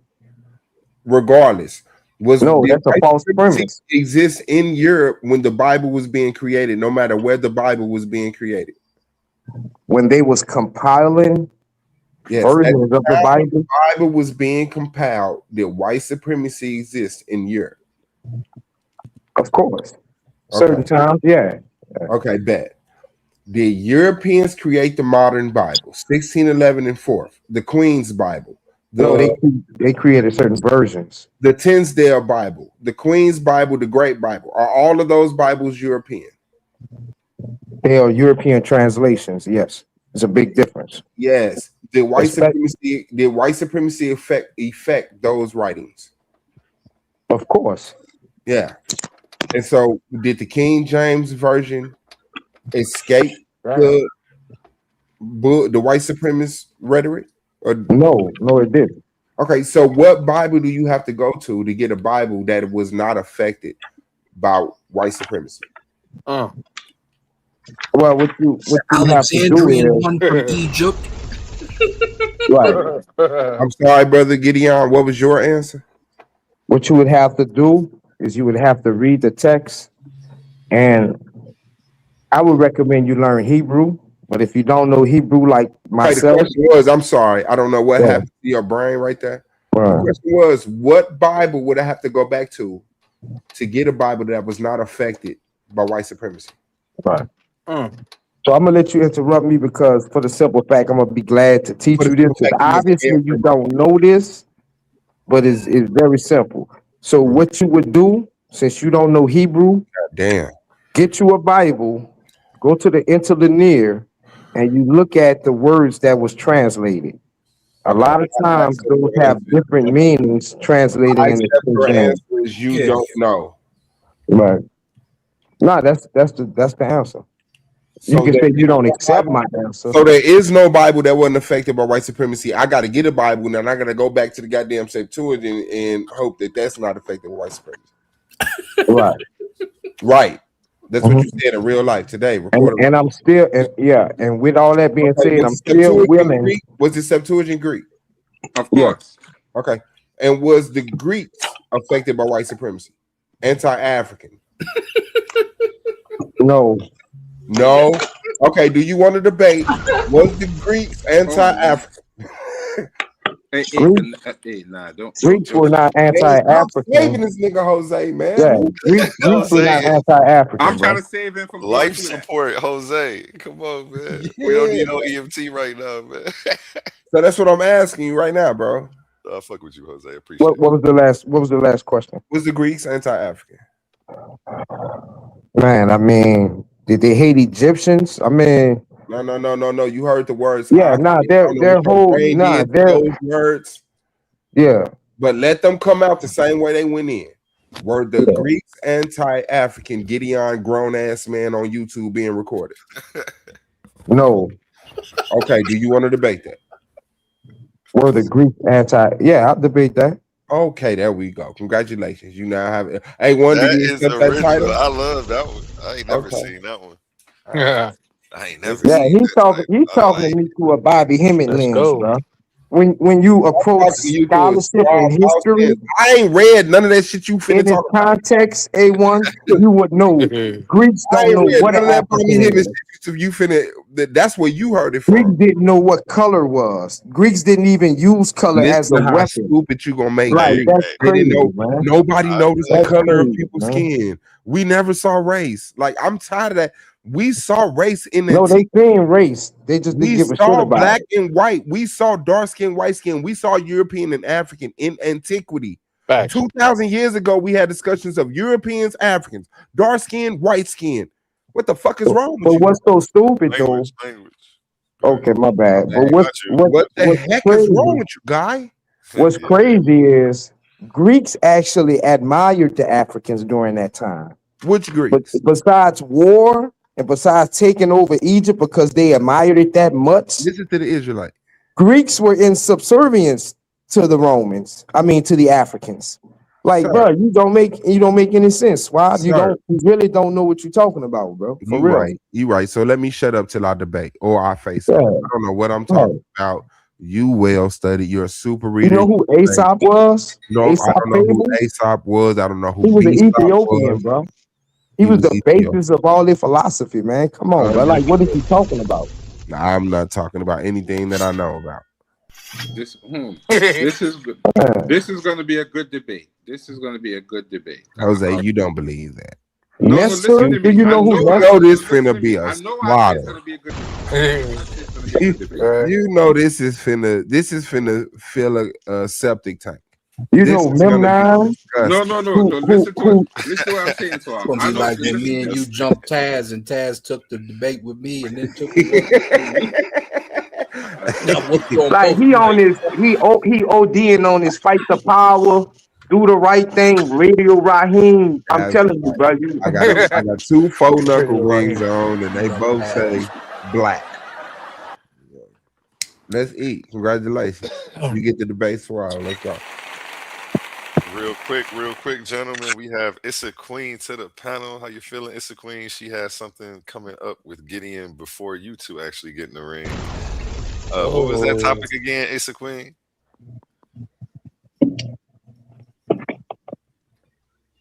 It's if the Bible erased the power of the woman or something of that effect. Woman power. Yeah, we're gonna have an official face-off, and then that's when the title will be official. So everything right now is still up in the air. Yeah, I'm cool with that title, or either the one does the Bible take the power from the woman. So either one of those two, I'm cool with. I mean, for me, they're one and the same. I'm going to be touching on both of those in the debate. So right. Nah, for that's me, fine. it's one and the same. That's I'm writing it down right now. Did the Bible erase the power of the woman or black woman? It's up to her. I said woman, but it's all the same. Yes. Hold on, give me 1 second. Yeah. Go ahead. Usually it pops up too. Can they fuck? No. Okay, just type lost on call. Bible erase power of the woman. And tomorrow, only here on Titans Debate League, can you catch this? 8 p.m. This Saturday, March 8th, history steps into the arena, only on the Coliseum of Arguments, hosted by Titans Debate League. It's the clash of cosmic proportions. In one corner, the smooth strategist, the verbal tactician, the man who bends rhythm into reason, Suave Boss. And in the opposing corner, the architect of quantumoliism, the philosopher of the infinite, the mind that dares to question reality itself. Quantum truth. The question shaking the pillars of existence. Does Mother Nature need Father Time to exist? Is nature eternal? Is time the necessary foundation of all things? Or are we witnessing the collapse of a cosmic illusion? Two titans, one stage, no escape from logic. Saturday, March 8th, only in the Coliseum of Arguments. Enter the arena and witness eternity on trial. And shout out to the sister, it's the queen. I wouldn't use that word erase. A downplay would be some in that corner, but like erase, like vanish, degrade. Hold on, I just want to say in regards to that ad just seen, I'm officially switching my my nigga. I'm taking Suave to win it because once I heard old boy went to speaking about what he was speaking about, I said, yeah, he gonna talk himself out of it. But yeah, I got Suave on. I changed my nigga. Appreciative. Let's go. But do you believe that the Bible downplayed the power of the woman, Gideon? I do believe the power downplays the power of the woman, but the thing that I was more so speaking about is the loss of power that comes with the Bible when it comes to the women. Because in those same regions, like those women were able to be in temples and you know, basically praise and revere their goddesses the way they wanted to, and there's literally chapters that tell them not to, and while making them property. But it's just like, the word years erase ago, is definite to me. That's all I'm saying. Yeah. No, say that again. I'm sorry, I was talking The together. erase seems kind of definite, where it's like there's no trace of the woman around nowhere. You know, Right. and I just don't want you to get sidetracked like that. Like, does it downplay? Yeah. Does Undermine? It undermine? You feel me? Okay, undermine is fine. Yeah. That's even worse. But I just feel like, okay, so maybe it's the way I'm using the term erase, because if you go from having power within the temple to no power at all in the temple, like that's an erasure for me. Yeah, that is. Okay, understood. You know what I mean? Like Hey, if shout you out to go you, from sister. It's a queen. Go ahead. I'm sorry. no, you're fine. When you go from, you know, being able to have autonomy of yourself and then you become property of a man, like that's an erasure as well. Right. And with that being said, I've done a few debates. And you know, judges, I'm not really good with judges, so I wouldn't even much be able to tell you my record. You know, that's why I appreciate A1 and other platforms like this, because they take their time into, you know, judging matters. But I'm just letting you know I'm a gentleman and you're a lady. The debate starts right now, so just be careful with what you're saying. You know, I'm gonna give you that warning. So go ahead, my sister. I did a podcast on this, not a podcast, a presentation called Feminism Foreign to Africa, but it was about how feminism is a response to what the Bible was putting out, and how it took the power from the woman. And yeah, so absolutely. I see her stance. I like what she's doing over here, Gideon. You know, I'm not a judge, so you don't got to worry. Hey man, a lot of things I step out on faith with, but I you know, so you know. Yeah. Yes, I'm with you on this one. I'm in totally agreement that the Bible definitely took away feminism to the point where where they took away the wife of God. What are you going down? Mm-hmm. Yeah. Say it again? It's a lot to be said on this topic, especially since I know a lot of people, because I've had this conversation plenty of times, and in these conversations, people like to, the Bible is just a book. What people do with the Bible, that's something different. It's like, nah, it's not really. If you using the book to undermine or degrade or enslave people, that's what the book is being used for. You can't separate the two. I've never you don't see that happening in Buddhism. So I'm with I would definitely agree that men have used the Bible to oppress women. No doubt for sure. I wouldn't disagree with that. would you disagree with the fact that there's passages within the Bible so men can interpret to be able to degrade and undermine the woman?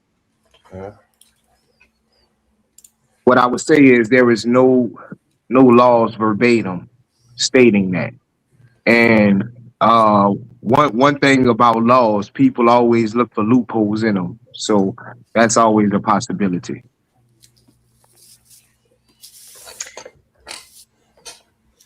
Okay, so we gonna start making people hold the wickedness done by people accountable, not the Bible. We got to be able to start. But what about the clarifying. passages that are in the Bible that, all right, okay, for example, the Psalms 31 woman, she's a great woman, right? But that framework doesn't work for Kandakes or women that are warriors inside of the Kush Empire, right? So when the Bible was introduced to this area, you see the power being lost from the woman because of the patriarchal system that, the Bible sets in place. So just it appearing into a matrilineal society, that in itself kind of takes away the power of the woman, where once you could be a priestess or a warrior, now all you could do is sew in the kitchen. Right. But I will say this. It's funny you mentioned the Kandakes because, you actually see Israelite women in that same area doing the same thing that the Kandakes did, going to war against the Catholics, burning so that's why I would have to disagree. The Bible does lay out the environment for a woman to behave as such if needed. And not to mention Deborah in the past. But I'm speaking of Kandake, I think she was like around the 10th century. Right, but Deborah was not a queen in her own right. Deborah was someone who gained power because all the other men wouldn't. Right.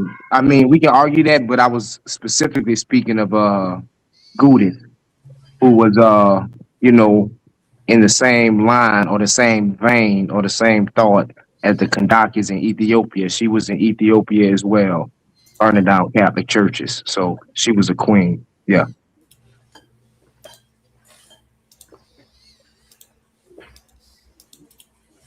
Are you familiar with the Gideon dynasty in Ethiopia? Vaguely, yes, vaguely. Oh. And I also I also understand how cultures work, right? So if you already had a culture of powerful women, and then, a new religion comes in, and we can agree that those women, right, they were not given the same amount of power that they had beforehand, doesn't mean that that personality type would disappear. It just means that they would be silenced a little bit. So what I'm saying isn't negating what you're saying. You can absolutely have strong, like Harriet Tubman, the Black Moses, like she did most of what she did through the Bible, through the eyes of God. So I'm never saying that women cannot find strength in the Bible or be of the Bible and have this autonomy of themselves. What I am saying is that your Bible talks against that. Like that's what I'm saying. What I'm saying is, in the grand scheme of things, do y'all want every single woman like a Deborah, like a Harriet? No, because that's not what y'all create. That's not what y'all create in y'all system for those women to be allowed to be. You get what I'm saying? If it's strong men around, the strong women will let them lead. But if it's no strong men around, the women will lead. Most definitely. So what you said, like, it was kind of confusing because you were saying that the Bible fosters this theme of female empowerment, and then you said, but it doesn't. So that was real confusing. That's not what I said. I never said that the Bible fosters female empowerment. I would never say that. Never. You were saying like what I would say. What you were saying about I would say is that women what you were couldn't saying about find Harriet strength. Tubman and all them. Repeat that, because you were saying Harriet Tubman. What I said was that women can find strength within their religion. That's not the same as women are being empowered by it. That's not the same thing. So when I say that Harriet Tubman was spoke to by Moses through God. Deborah didn't come down and talk to Harriet and tell her to do what she was doing. So yes, you can. I can find, inspiration from men just as much as I can find it from women. That doesn't mean that the thing that I'm finding inspiration for it doesn't mean that, it's placated for me. And I just don't feel like the Bible is placated for a woman because it doesn't deal with the essence of a woman, not in a space of understanding of who she is. It's more so in the understanding of what men want these women to be. And it doesn't leave space for the indigenous women that literally held their own power alongside of men. I found it funny that you said, if the men are gone, but in our indigenous societies, the men can be right there and we will be in leadership roles because they understood that women were just as much as leaders as the men were. Right. See, even in the framework of what you're saying is still in a place of putting a woman beneath you. Right. So are there any specific cultures that you go to that I can look at, that you can, speak on? Cultures that does what? That are matrilineal, matrifocal, that empowers women? Right. That's successful in the model that you're prescribing. Well, let's be clear. First, I will absolutely name places like Kemet that, showed a space of women's autonomy. We talked about Kush that shows a place of women autonomy. We could talk about Nigeria, the Congolese, a lot of places. But the problem is when you're talking about the longevity, you're forgetting about colonialization that brought the Bible to these places and fundamentally changed the system that they were already living in. And in a question to throw right back at you, I would love to see a melanated, deeply melanated, some might even say black. I don't know how people feel about that word, but deeply melanated or black nation that is Christian, that is thriving. It would be a definition of thriving, you know what I'm saying? But as far as according to Torah, there's actually none. So right. So I said that because, we like to look at matrilineal, matrifocal, matriarchal societies like which one is still working, which one has succeeded. But yet there is no melanated countries that are succeeding under the Bible, but yet we hold on to that. Well, they're definitely operating under a patriarchal system. That's why I say it's the definition of thriving. African countries, some of them, they're based on a patriarch, they're based on Christian values. So, yeah, they're definitely operating and living and sustaining in this world according to that model. And if the matriarch was any type of valid, system, they definitely would have put that forward. But in my opinion, you can only practice matriarchy in a system where it's comfortable. Cavemen, they weren't practicing matriarchy. That's not true. It would depend on which cavemen you were talking about, right? That Well, caveman is a very broad statement, and like that encompasses a whole lot. according to the European doctrine, the ones that couldn't read and write for hundreds and thousands of years, those are the ones That was that didn't most have of any type of matriarchy. humanity. That was most If of you think humanity. if you think You our don't think the first. primal urges are something right now, think about how it was back then. I do. Like literally, I live in Okay. Paleolithic, Neolithic times in my brain. And when you're talking about cave people, for some strange, I feel like you're heading towards Neanderthals, as if Homo sapiens didn't live in caves too. Some of the oldest cave writings are right in Africa. Right. So okay, let me stop you and inform Right. you. And in I do Africa is not where we believe find a that we lot of the was right, balanced right, cosmologies as right. well. So like I do this not idea that right, if you're a caveman, you bopped your wife on the head and dragged her into a cave, that's not true. At least right, not for the Africans. right. Well, it has to be true in your model. I don't subscribe to that model. I was actually just Why being does it funny, have to be true in how my a mind? person can how a person can actually think we was here hundreds and thousands of years and couldn't read cat in a hat. Like that's amazing to me. But nonetheless, but we can even go to written history. You see no civilization. I mean, Genghis Khan, they actually would his mother was kidnapped from men. Like that's how real it was back then. I put forward the claim that the Bible actually has given you women more rights than you ever seen in your life. I was just speaking to Jeez. I was In just speaking to comparison to what? let me get in, let me I was just speaking to a lady. She's an atheist, but she's a Muslim. Like, how can you do that? But listening to her is when she said when she goes to the countries where they're Muslim because she lived there, she basically has to do that. But see, in a Christian community, you can say you're an atheist. You can basically spit on the Bible in America. That's the liberties that the Bible has given y'all. That's what I mean by that. Right, but like that's not Right. the liberties that America or the Bible has given us. That is the liberties that feminism has fought for.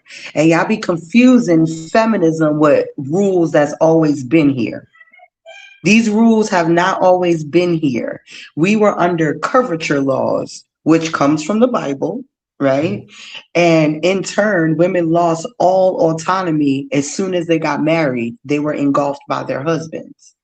Can So you one day explain you could curvature be a laws to single me? I'm not. woman. Well, one day you could be a single woman living your best life, me with your land and your money and your check, and then you get married, and then all of that stuff goes to the husband. You are no longer able to have your own land, your own paychecks. Your husband has to, have these conversations with your employer about how much to pay you.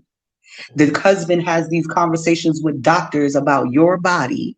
The husband has these conversations with banks to put your money in, right? All of these things. So where are we finding, our rights when once upon a time in Kemet, in Kush, in Nigeria, in a lot of places, we owned our own land. We were parts of the market, like some of the first women's movements in Africa against the French and the Portuguese was about women in the market. and them trying to change the rules about these women being in the market. So that just tells me that that we used to have control over a lot of things that we no longer were able to have control over because patriarchy came. And patriarchy and the Bible are synonymous, but they're not the same. Okay. All right. No doubt. So yeah, it'll be an interesting debate. Mm-hmm. And also, there's still matrifocal societies in Indonesia. You got them in China. You got them in Costa Rica. You got the Akan in Ghana, right? There's still like places out there where you still live in this society. But because we live in a patriarchy, they don't teach us about that stuff. They want y'all to think that matriarchy cannot sustain. Because, people don't want to share power. Is the power backed up by women? Like, how do you enforce the power is backed up by how would you people. enforce your laws if you're living in a matrilineal society? Like, how would you enforce By the people who live in that system? The people enforce the laws. Right. Like your right to rule, you would enforce that by the people? Like, how would you establish that? Like, a lot of things aren't just mandated from the heavens, and I think I'm surprised you really don't understand that because you disavow God or gods. So things are like in the real world, things are established, right? Before they are, in place, before they become dynasties, things are established. So, I see you starting your matrilineal system from a place of already being established, never having conflict, never having That's not true. That's not true. You're assuming now because you can't respond to what I'm saying. You're assuming. That's how it. And I would That's how rather it you just plays out. ask a question about what I'm saying rather than assuming that I don't believe in God or gods, that I don't understand how evolution from going from a clan into a society works. Like, you're assuming I don't know these things because you don't agree. Right. Well, there are some things I don't know. Are you a creationist or evolution or? I believe in evolution, yes. Oh, you don't believe in a creator? No. And you have the nerve to, and I'm saying this, Not the God, nerve. I'm saying this like debate wise, not like, and you really bringing this topic because, like, what is your evidence as far as like evolutionary, like speaking in terms of evolution? Where is the incorrectness in misogyny?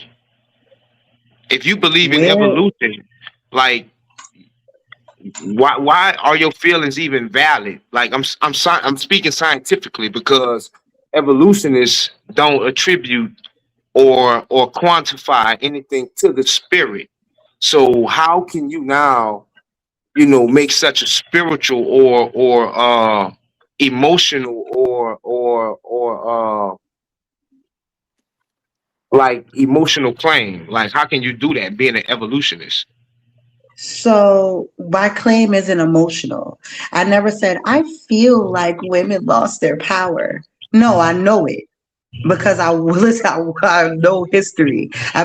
When you start your history at 300,000 years ago, right, where the first Homo sapien clan started walking around, and then you get up to where you are now, you see the evolution of systems and people and languages and migration patterns and populations and things of that nature, right? So in the earliest of human Homo sapien archaeology, Jabal Harud, right, for example, look at what they say about that archaeological site.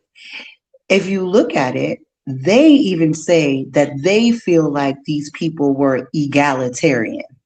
That's what they said. That's not what I'm saying. And they go by the burial sites, right? The burial sites, usually when you bury a king or a queen, they have all types of jewels and this, that, and the third. There was none of that. All the burial sites were equally proportioned with a toolkit, right? Whatever furs they accumulated.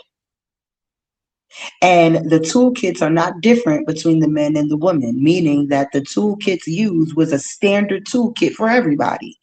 You didn't get no special tool because you was a man. And then please remember that at this time and period, you were making your own tools.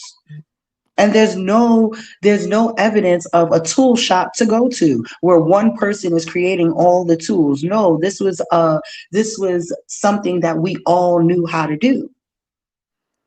And then even when you look at Native American cultures and you look up how many Native American hunter women there were, when you look at the Vikings, right? A lot of the Viking kings that they thought were kings were really queens. They're redoing the DNA right now, and they found a whole bunch of them. So this idea that patriarchy was always and has always been, that's the great lie. So, not that matrilineal societies happened. Right. So, okay. Can you now? And you've been doing a lot of talking. So if you don't really want to, if you want to take a little break, that's fine.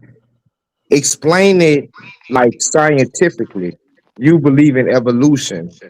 You don't, you don't believe in spiritual reasons for feminism.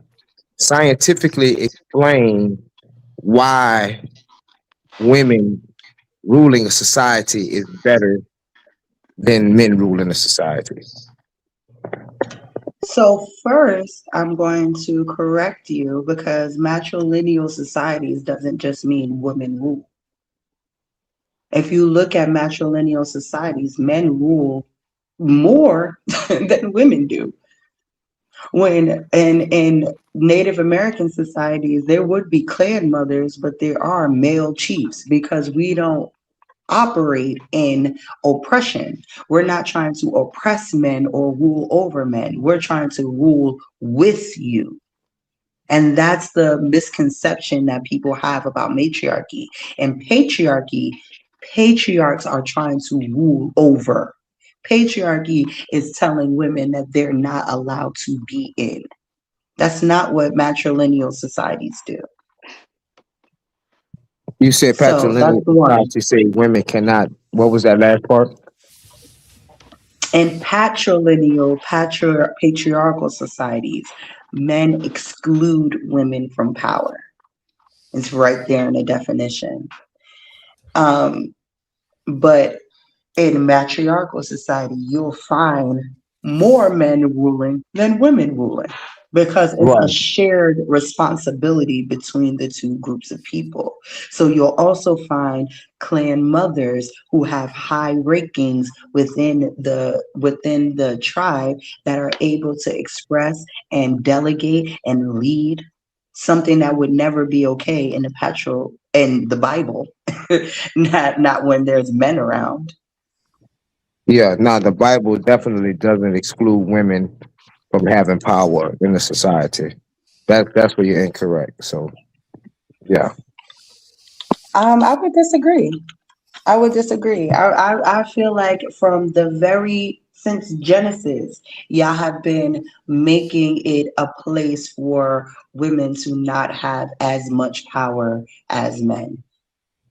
Since Genesis, since you decided that we no longer both came out the dirt together in the first, telling of the story, because it says male and female were created together, and then with the second one, we're talking about a woman being created from a rib, and now she's a helpmate. Right. Like y'all not even being consistent. Right. And then the fact that the Lord was able to stop Abraham from killing his son in a sacrifice, but not the other guy who killed his daughter because of a war. I forget his name. Right. Yeah. I mean, it's a lot of stuff in there that you got to digest, and hopefully you interpret it correctly. But you disagree. I disagree. I guess that's why we're having a debate. So, yeah. Absolutely. Now that you got a nice little rundown of what I'm going to be talking about, I hope you bring your P's and Q's because it's not going to be easy to defend your side of it, given the history. Yeah. No, I definitely appreciate your clarifying a lot of things. You wasn't running around the bush and all that stuff. You know, uh, you've been doing a lot better than a lot of these patriarchs around here. I tell you that. So, yeah, Fine. appreciate it.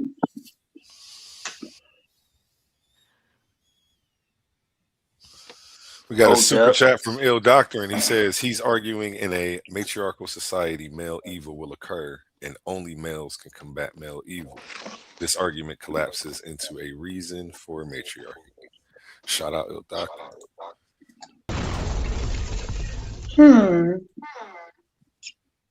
I feel like because we live in a patriarchal society for the last 6,000 years, that the idea that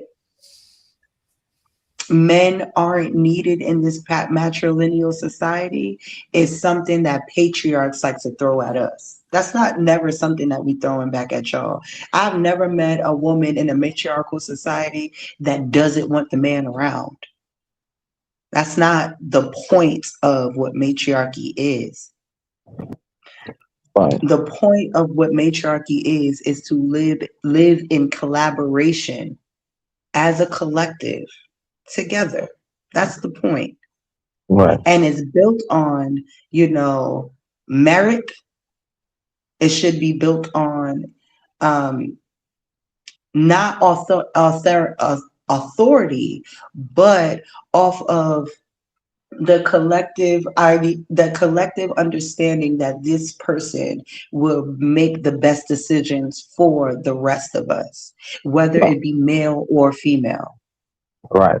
Well, you say that matriarchy, right? You say that it doesn't shun the men, but the poster boy for matriarchy would be the Amazons. And we all know that the Amazons that they speak about in history, although they were fake, they were like mythic. They didn't have men stay with them at all. They just used them for reproductive purposes. And till Ill Doctrine, can he clarify that? I don't understand what he said. I didn't understand that. If he if he understand, if he can. Ill Doctor, and hit Hotep that panel. link. Peace to you, Hotep panel. Tahuti. Hotep A1. You got the floor. How y'all doing? What's up, How's brother? everybody How you doing? doing? Shalom, Hey, was shalom. there Shalom, brother. was there a debate on? There's an actual debate going on about this topic about women being Not Go ahead. currently. They got one set up coming up. So if I was to share some information, it would spoil it No, pretty much. it never works like that. They still got to show up and present their information. Okay, so I just want to share with you guys. The Keeper Nagas is pretty much centered around the end of female rulership, definitely in Ethiopia, or quote unquote Ethiopia, because it wasn't Ethiopia at the time, and then definitely the Kushite Kandaki. But pretty much the Keeper Nagas is the book or the story that highlights King Solomon or King Solomon and his pact with Queen Makeda of Sheba. So that's pretty much symbolizing the whole end of women being in equal rulership with men, or even a matriarchy, or a matriarchy per se. And then you have like all types of verses throughout the Bible that restrict women from having elaborate hairstyles. And based on religious instruction, women have no say so in anything.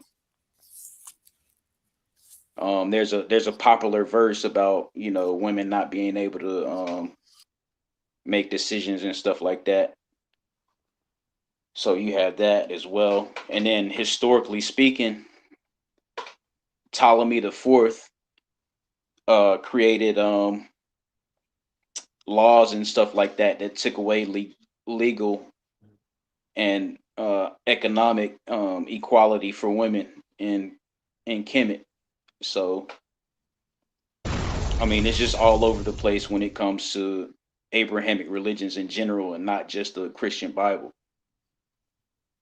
So I just wanted to share that, because like over here in the conversation, we just don't want to do, especially, Christianity in itself is really popular amongst Black people and especially Black women. So we're doing any sister a disservice if we try to tell her that the Bible in any way has any type of empowerment for her. It has all the empowerment. It has all the empowerment you need, my brother. Say what? It has all the empowerment she needs. Okay, but I mean, if she was to like generalize it and believe in a man, then she would be empowered. But there's no, in any religious text, there's no verse that empowers or motivates a woman. I didn't know No they had. story that's specifically about a woman in the Bible. Right. There's no book meant for a woman in the Bible. Right. Well, I'm still trying to see where it tells the woman to put her trust in a man and not God. Well, when you teach women that God is a man, you literally so what happens is you have two hierarchy systems, and the fictitious one, the theological one, is supposed to mirror the one that you're living out on this land, right? So when you put God, a man, Jesus, a man, your husband, a man, and then you're pretty much telling her where her role is on this reality on this earth. And what happens is that that's the reality of outside, and then inside the house you still have God, the man, the husband, then you, and God forbid if you have a boy, he hits 18, he outranks you after a while, right? So like somebody who you birthed can outrank you given enough amount of years. Goes crazy for me. Oh, I didn't know that was in the Bible. Okay. Okay. Wow. I'm gonna have to vet that before I say you learn something every day. But cool. Yeah, definitely. Because I feel like you're going to try to combat me with laws, and I'm going to combat you with practices, actual history that actually was done to these people. Right. So you can tell me all the live long day that, men have this reverence for women and this, that, and the third. But then at the same time, I could bring up a story like Lot, who literally gave up his daughters to be raped by a crowd so he could save two men in the inside. That kind of blows what you're talking about out the water, because there's a difference between law and practice. No, I would agree. I totally agree. And when these are the founding fathers, right, where the main father, the main patriarch of this religion, Abraham, literally pimped his wife out twice, got rid of the second baby. But like, there's no way that men following what Abraham is doing is going to respect a woman in her entire glory. It just doesn't make sense to me, because y'all treat them so badly within the story, and this is supposed to be a holy text. Right. So I guess ill doctrine not gonna break that down, huh? He could do it in the chat. He don't have to come up. He could just put it in the chat. But yeah, and as far as what the brother Tahuti was saying, again, the history is clear that the Bible, the Torah, it never restricts a woman from her true power. And all the I've heard people say there's verses in the Bible that I've never seen, rules and laws that they are misapplying. So yeah, it'll be interesting when when a rubber hit the road, so to speak. I mean, in reality, like that's why we're supposed to read everything before we accept it. I mean, you're not So supposed to memorize it from like the back of your hand, but in general, you're supposed to know that what's his stance on black people, what's right, his stance on women, what's his stance on children, what's his stance on non-believers, how did it treat the Canaanites, how did it treat the ancient Egyptians, why is Punt and Cush on the nations of Ham that's cursed? again, One can say they understand why Egypt's on there and Canaan, but why is Punt and Cush on there? these are verses I've never seen before. So like I said, I'm gonna have to go look into these things before I start saying I'm learning stuff every day. I mean, which I am, but this in particular. But yeah, I've never seen that, man. So you telling me something I've never heard before. So congrats, man. Uh, so it's a queen. Do you think any matriarchal or matrilineal society, all of them are misogynistic?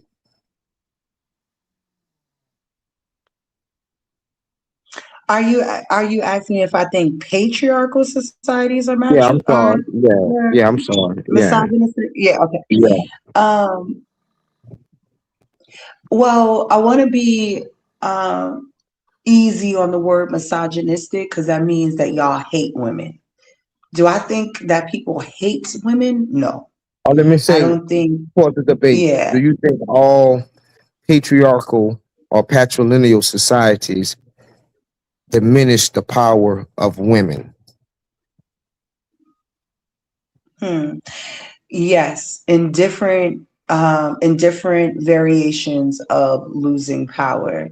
The one thing that every patrilineal society does that diminishes a woman's power is the idea of legacy, right?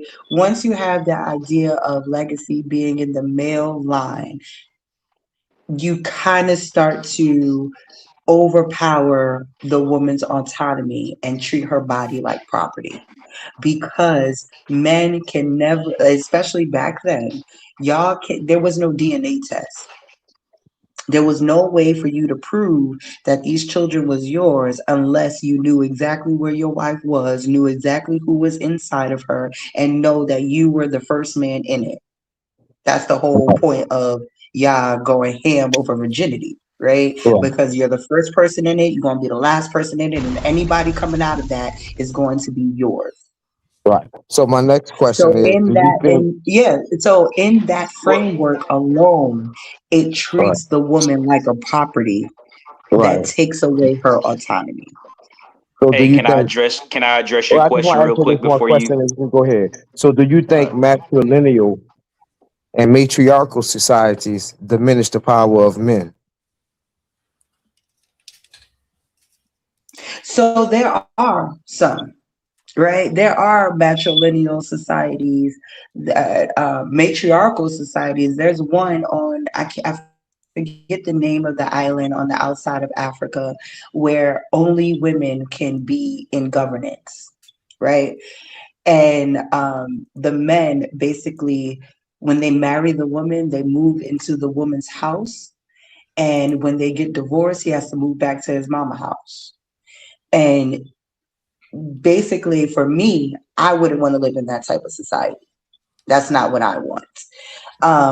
But that's basically just a matriarchal society that's not dealing with egalitarianism. So that's why I keep on stressing egalitarianism when it comes down to Native Americans, the Iroquois, when we're talking about Kemet, right? It's not that and no one person is blocking the other person from being able to obtain power. So yes, Right, you'll find that on both sides. right, right. But it's just by default for patriarchal societies to diminish the power of women, yet matriarchal or matrilineal societies, they can diminish the power of men, but not all of them, not the ones that are built on an egalitarian basis.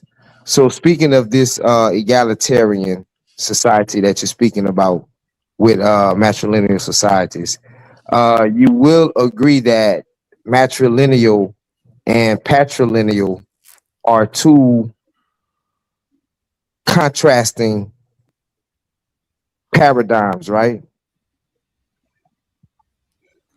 You would agree with that, right? Yo, let me address something so you before Hold you on, go too far. I just want to see what she has to say about this. Somewhat. Well, let me, I would somewhat because I agree got with to that, ask but you a I question. want the So brother to be what able I to. was saying, I will pass it to the brother, so it's not like I'm grilling you. That's to me, that's problematic because when you mention egalitarian societies, by definition, they're neither matrilineal or patrilineal because they're equal. So just by the fact that you're saying matrilineal is a society that isn't diminishing the man's power by default, but patrilineal societies are, it shows that you're very biased in your worldview. No, it means But that go I ahead, Tahuti. understand the words that I'm using. I'm sorry, brother. Real quick. It means I understand the words. I keep on using matrilineal instead of matriarchy because matrilineal means a bloodline. Matriarchy means a system of government, right? So when you find matrilineal societies, you can still be a patriarchy like Kemet, because Kemet was mostly a patriarchy. It wasn't. That's correct. So give me See, one second. now you're just colluding in the hopes of romanticism. Nah, and see that's why I Like wanted to you're make it saying it's clear hot before and you you're try to saying it's go cold too at the far. same time. So So first and that's foremost, problematic. when it comes to Europeans ruling and Africans ruling, we have to know that there is no polarities when it comes to African concepts. And that's why you have euphemisms like woman king, which is just a queen regnant, right?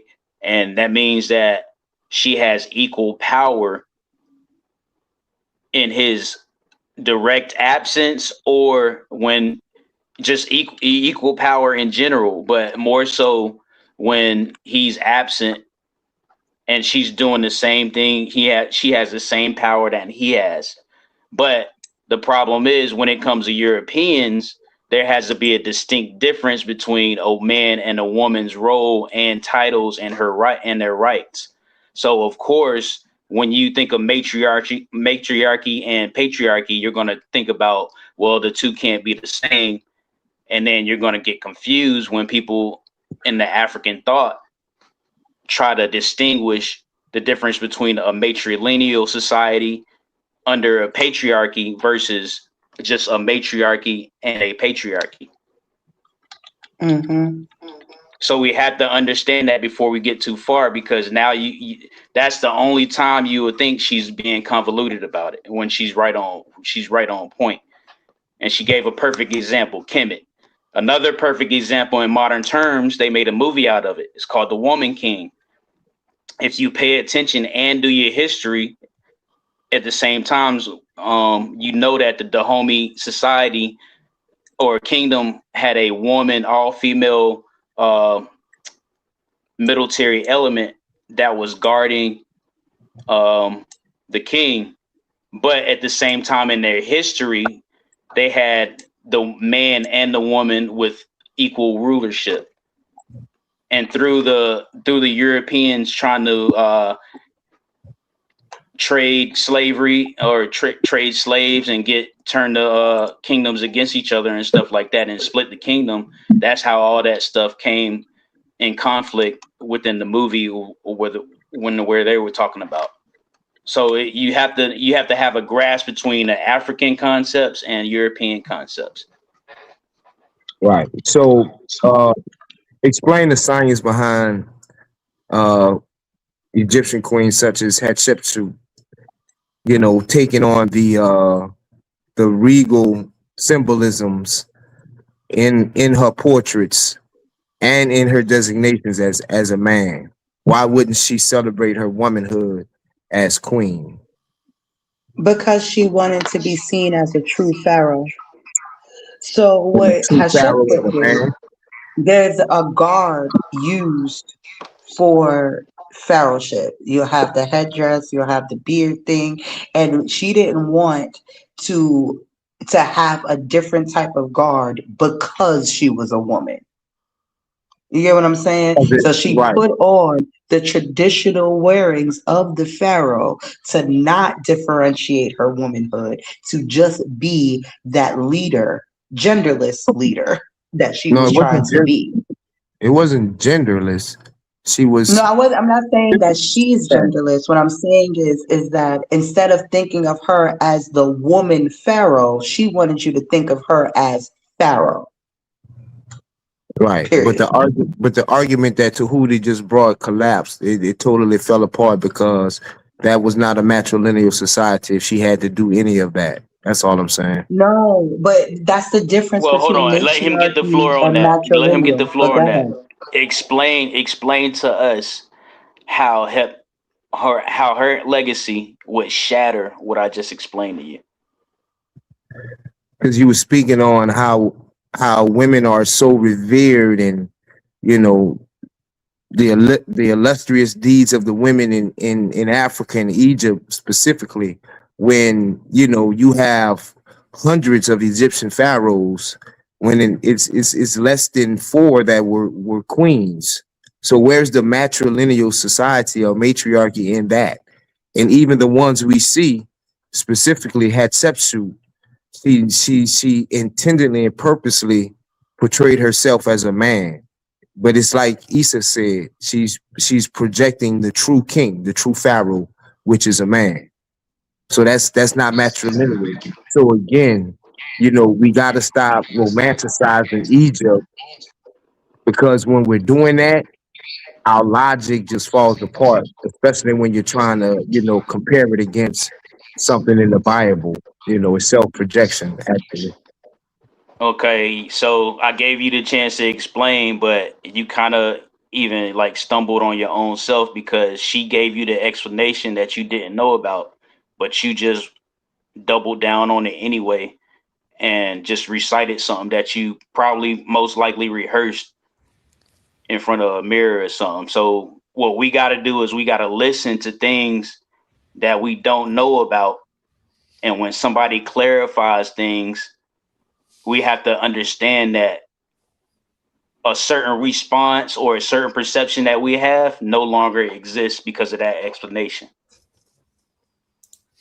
And real quick, gentlemen, I want to get a word in. Silverback Cartel, do you have any comments or thoughts on anything you've heard so far?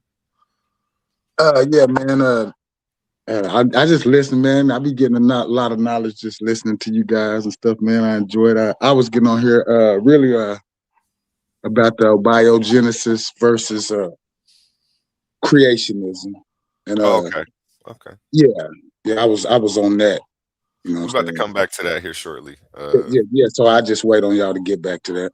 Yes, sir. And jump in anytime. You don't got to wait on me to call you. All right. Yes, sir. Back to you, ladies and gentlemen.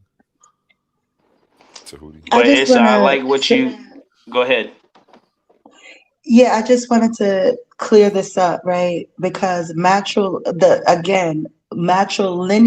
and matriarchy are two different things.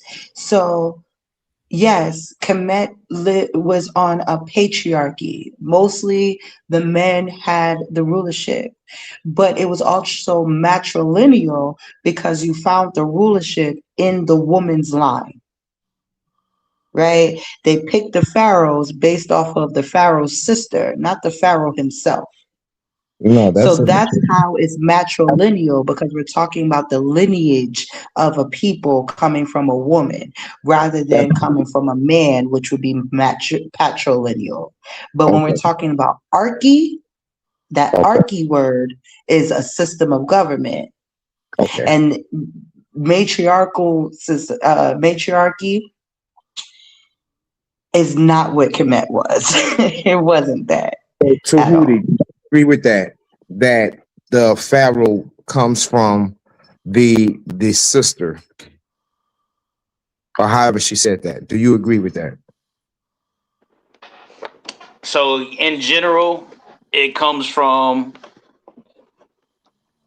it does come from the woman, and what she's trying to explain was you have a whole bunch of sisters. You have your daughter, you have your sister, you would have your grandmother there as well if she would still be living. You would have your wife, and then you would obviously have your mom. So you would have way more royal. You would have way more female royals, and then you would have the pharaoh himself, right? And obviously you would have his brother, or but his brother wouldn't even be a part of that. He would just probably be maybe a noble or even a visor or something like that. But she was right when she said that. So I agree, but there's like details and stuff like that that goes into it. But yeah, go ahead. And please feel free to correct me. I am not an Egyptologist. I do not study Egypt or Kemet like that. So feel free to correct me whenever it comes down to the system of Kemet, because I don't know that history as well. Yeah, you're actually incorrect, my sister. And to Hootie Afar, I thought you would. Yeah, it doesn't descend from the woman like that. Usually what happens is the pharaoh, like they said, the what they call it, the Vesaviti, that comes from, he may marry his sister, and that union produces the pharaoh. But yeah, I'm good. But the question would be, why did he marry his sister? Right? Why did this person choose to marry his sister than to have a wife from somewhere else? Because a lot of the time the sister's line is where the next pharaoh was coming from. It's to keep the line. And to make sure that your kid was a part of that line, you would marry your sister. It's a queen. They wasn't just marrying these sisters because they wanted to. Another thing is too, when you read in definitions, whether you doing them online, or you just going to Egyptologists, you have to be careful, because nobody was marrying their sister. What it was she would become a queen.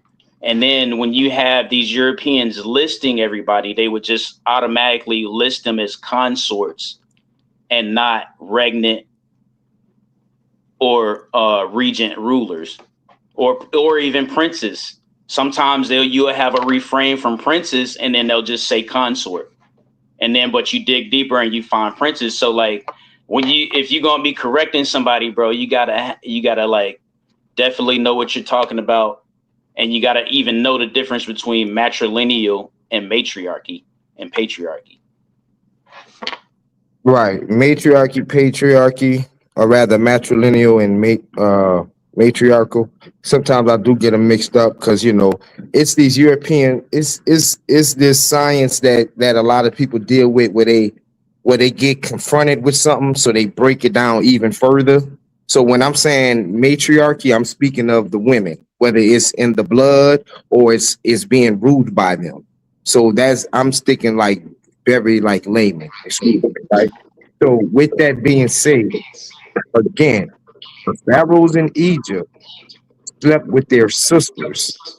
It wasn't the sisters of their mother, but the sister of their father, or rather the daughter of their father. They shared the same father, but not necessarily the same mother. So that's where the sister to the Pharaoh comes from. But it still comes from the family. It's crazy that Okay. it's crazy Yeah. somebody Anyway, so say another way you can verify that it comes from the woman is the throne. The throne symbolically is the lap of the mom or the mother. So even symbolically, even when we look at text, even the hieroglyphs and the symbology of the throne, it tells you that it comes through the woman. So no matter how you feel about it, it's just that's the way it is. who was Tutmosis' father, or rather Tutankhamun. Who was his father?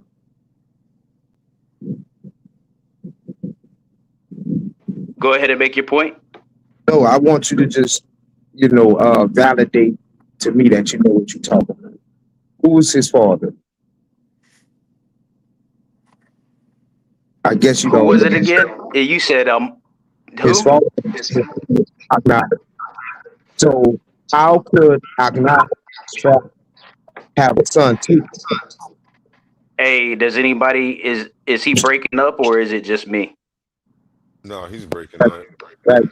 Okay, I figured because I didn't want to do a disservice or anything, but you are breaking up, brother.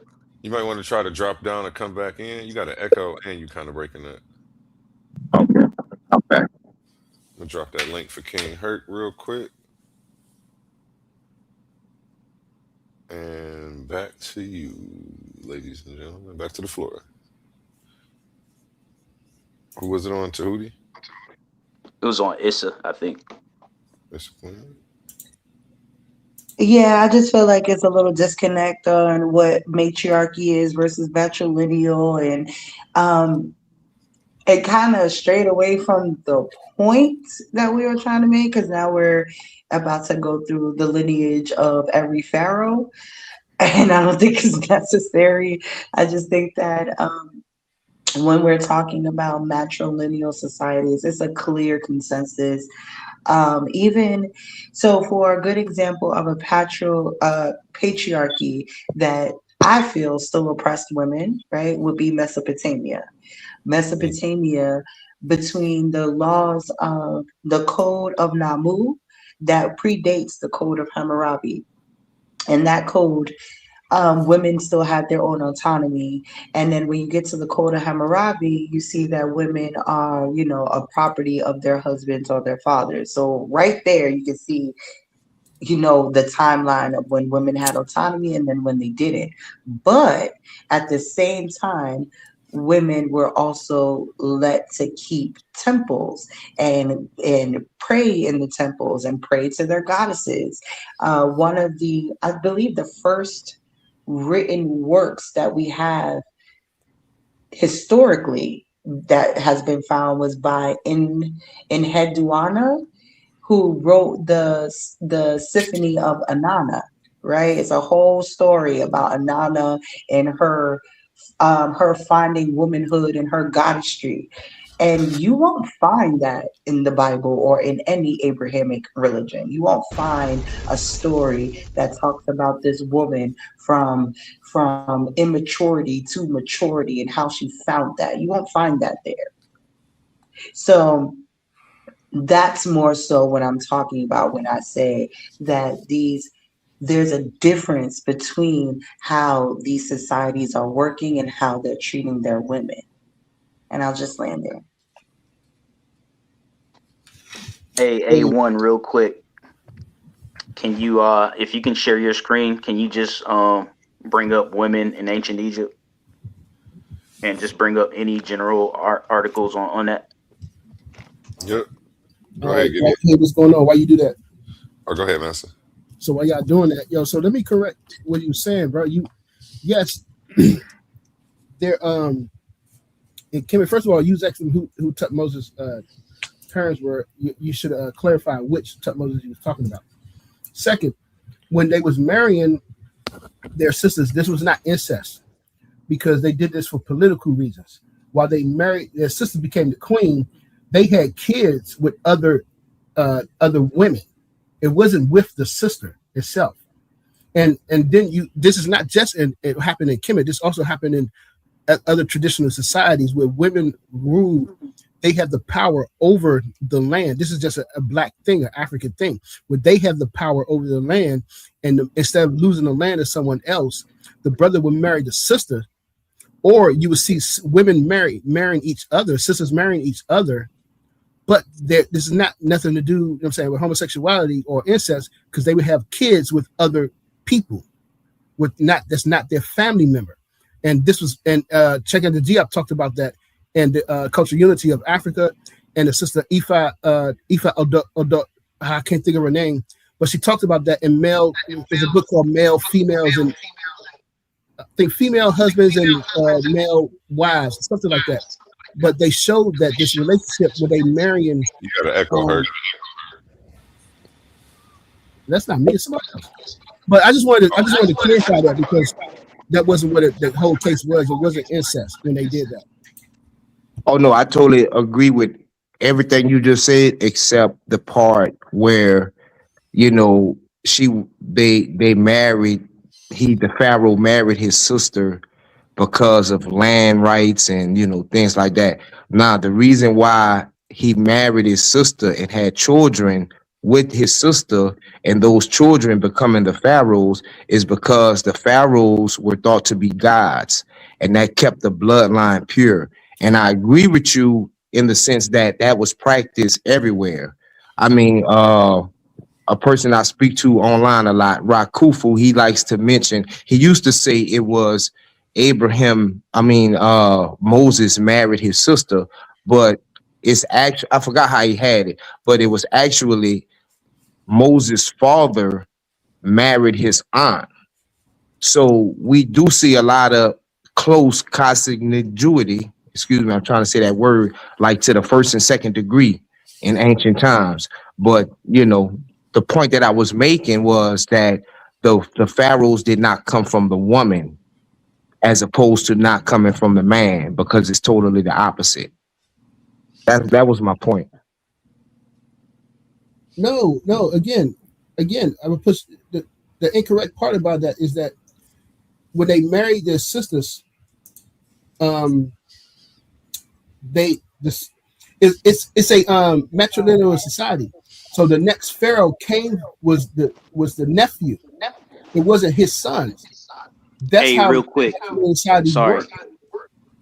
Women in ancient Egypt. You got Egypt up there. Okay. You still got an echo. That's you with the echo.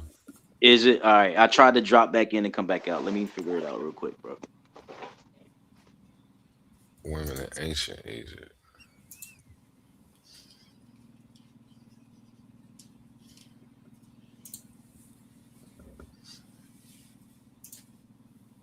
What was you saying, Hurt? I'm about to go get the book now. I have to. Now he gonna make me go get the book. Y'all have to pull it up. Let's not forget the first king that unified Kemet was Narmer. It wasn't Narmerina. So let's not forget that.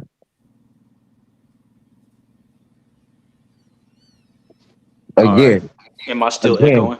Again, these fanciful tales of matrilineal society, having tea and all that, that's not how it worked. Narmer went and conquered those people. It wasn't no woman with him. It wasn't no egalitarian. No. So when you're talking about Egypt, remember where it started. That's all I'm saying. Like, for real. A1, can you scroll down? Let me just read this really quickly, right? Legal equality in ancient Egypt. While patriarchal in structure, Egypt was unique because women were legally equal to men. They could own buy, sell, and inherit land and property independently of male guardians, a level of autonomy rare in other ancient civilizations like Greece and Rome. When the word matriarchy was created by the Greeks, is because that's what they were looking at. They were looking at equal society where men and women were treated equally under the legal code, and they just could not fathom why they were doing that. Because in their where they're from, women had no rights. Yeah, they were So based like more I on get what you're trying to caveman. say, but like according to back then, especially back then, especially when it deals with Africa, like Black women, African women had way more rights than them Levantine, Mesopotamian, all of that stuff they had going on. Right. And Right. that's why we fought so hard against it. A1, real quick, can you scroll down? Is it Yes, giving you any sir. options? Gotcha. Hold on. Wait, what did you want? Well, tell me what you see that you want me to do. You watching? You can just go to, I think wow, Who are these people? I know, right? Oh, okay. Still, is that Cleopatra over there? Hatshepsut? That's a phony. Right. Not that one, the other one. But just keep scrolling down because it's giving you. I don't even know what type of options it's giving you. You on AI, huh? No, I just went to Google. Oh, okay. You want to go to articles? Yeah. This is still the AI overview. Good articles. There you go. Okay. Right there. Boom. Click on that. All right. You don't have to read the whole entire article, but let's just skim through it. That's giving you a general summary. Okay, the work. Let's see if it has anything on rulership or anything like that.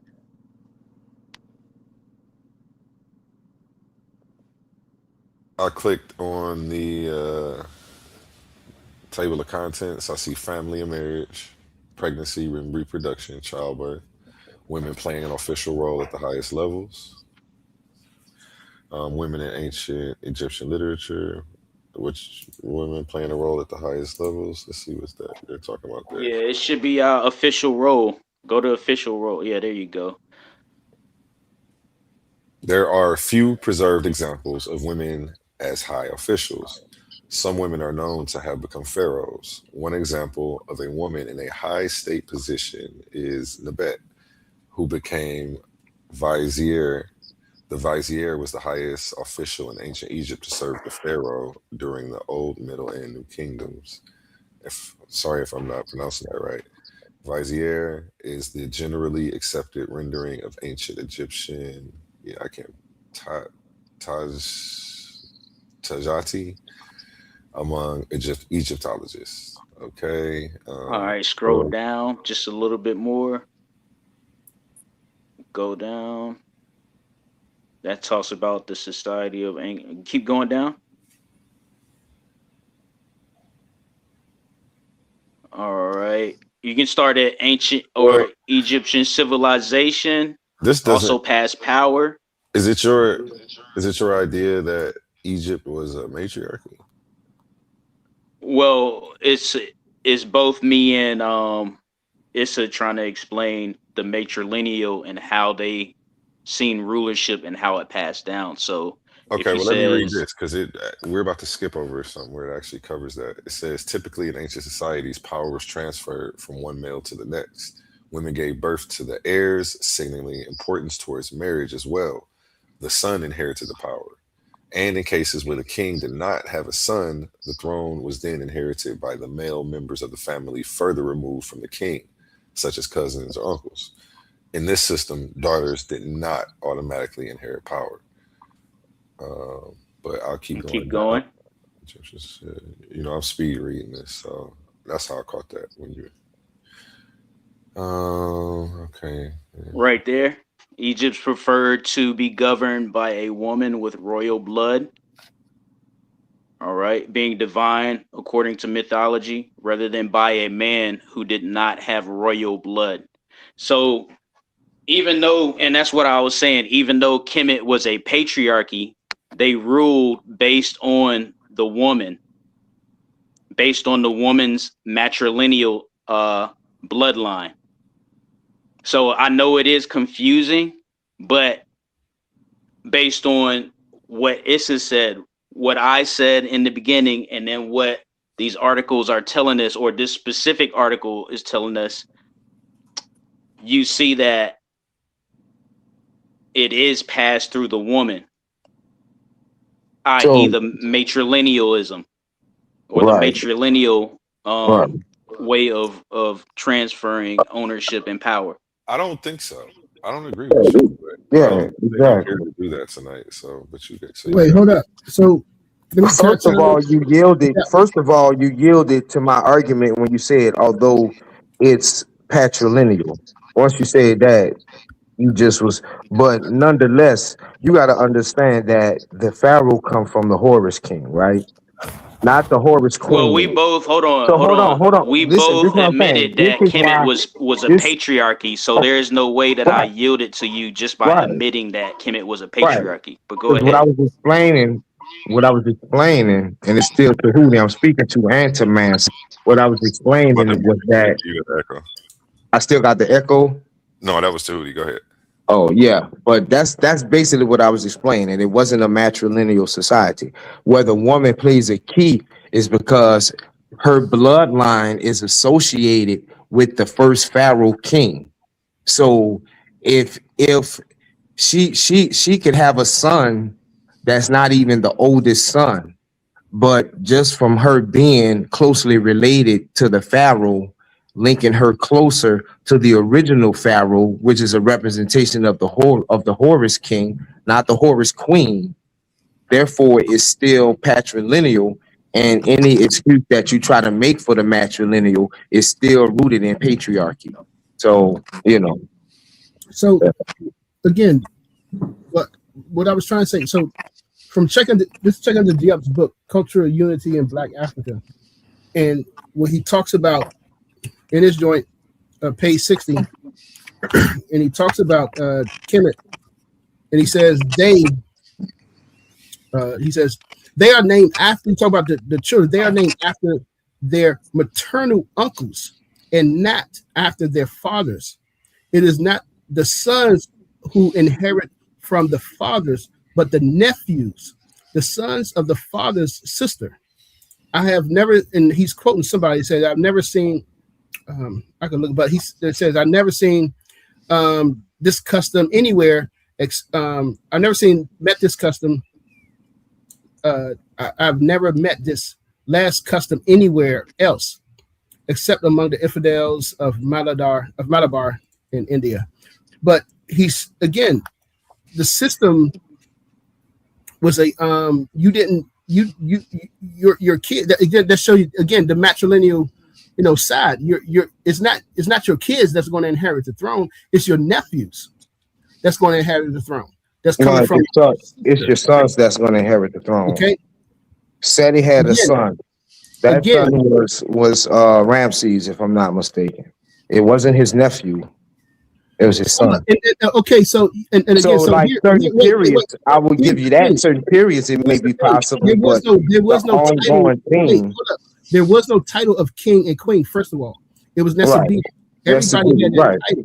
Right. So we're just speaking for I'm Malay. So we're talking about 4,000 years. Of course, not everybody's going to follow the thing.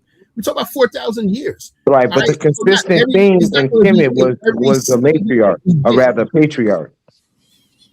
That was the consistent theme in Kemet, patriarchy. That was not consistent. I just showed you. You're talking about inheritance laws and certain aspects.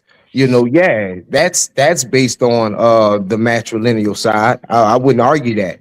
But to say, that's patriarch. I mean, even like in Israel, a woman, she has her own property.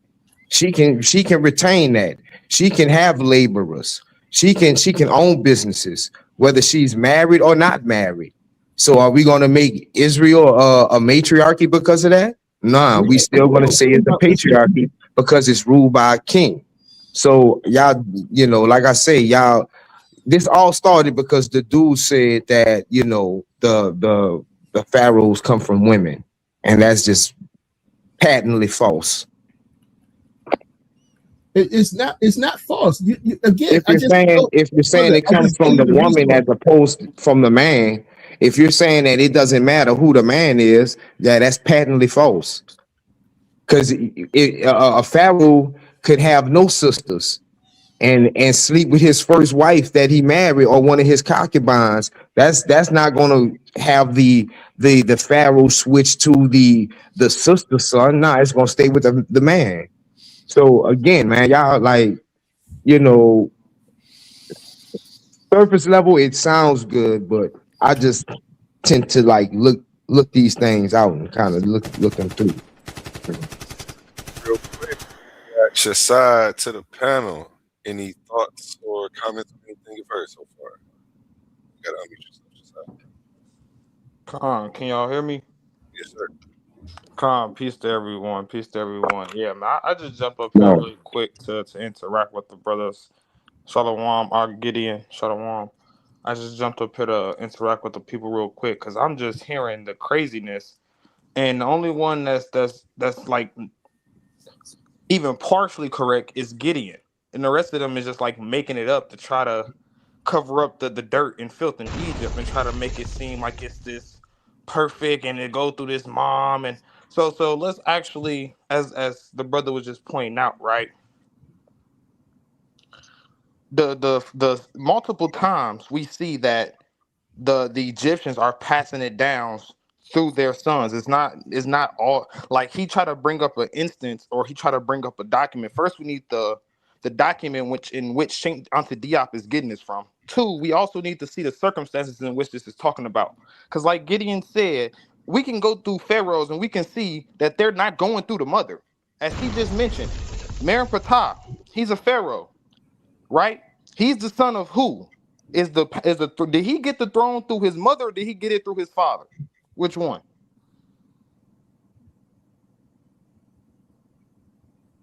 That's the question you can answer. Or you can just keep talking and answer your own questions, man. Okay, exactly. So it came to who? So exactly. Then the pharaoh before him was who? Ramesses II. Did he get the throne through his mother or did he get the throne through his father? I'll wait, because we all know the answer. So then we're gonna go up to Seti number one. Seti number one, that's the one that before Ramesses II. Did he get the throne through his mother or did he get the throne through his father? And was his wife his sister? Was his wife royal? Can you prove that with ancient documents?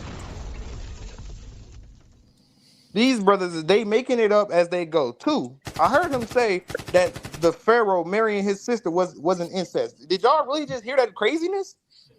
That's the definition of incest. He married his sister. On top of that, you know Ramesses II married his daughter. Y'all know that, right?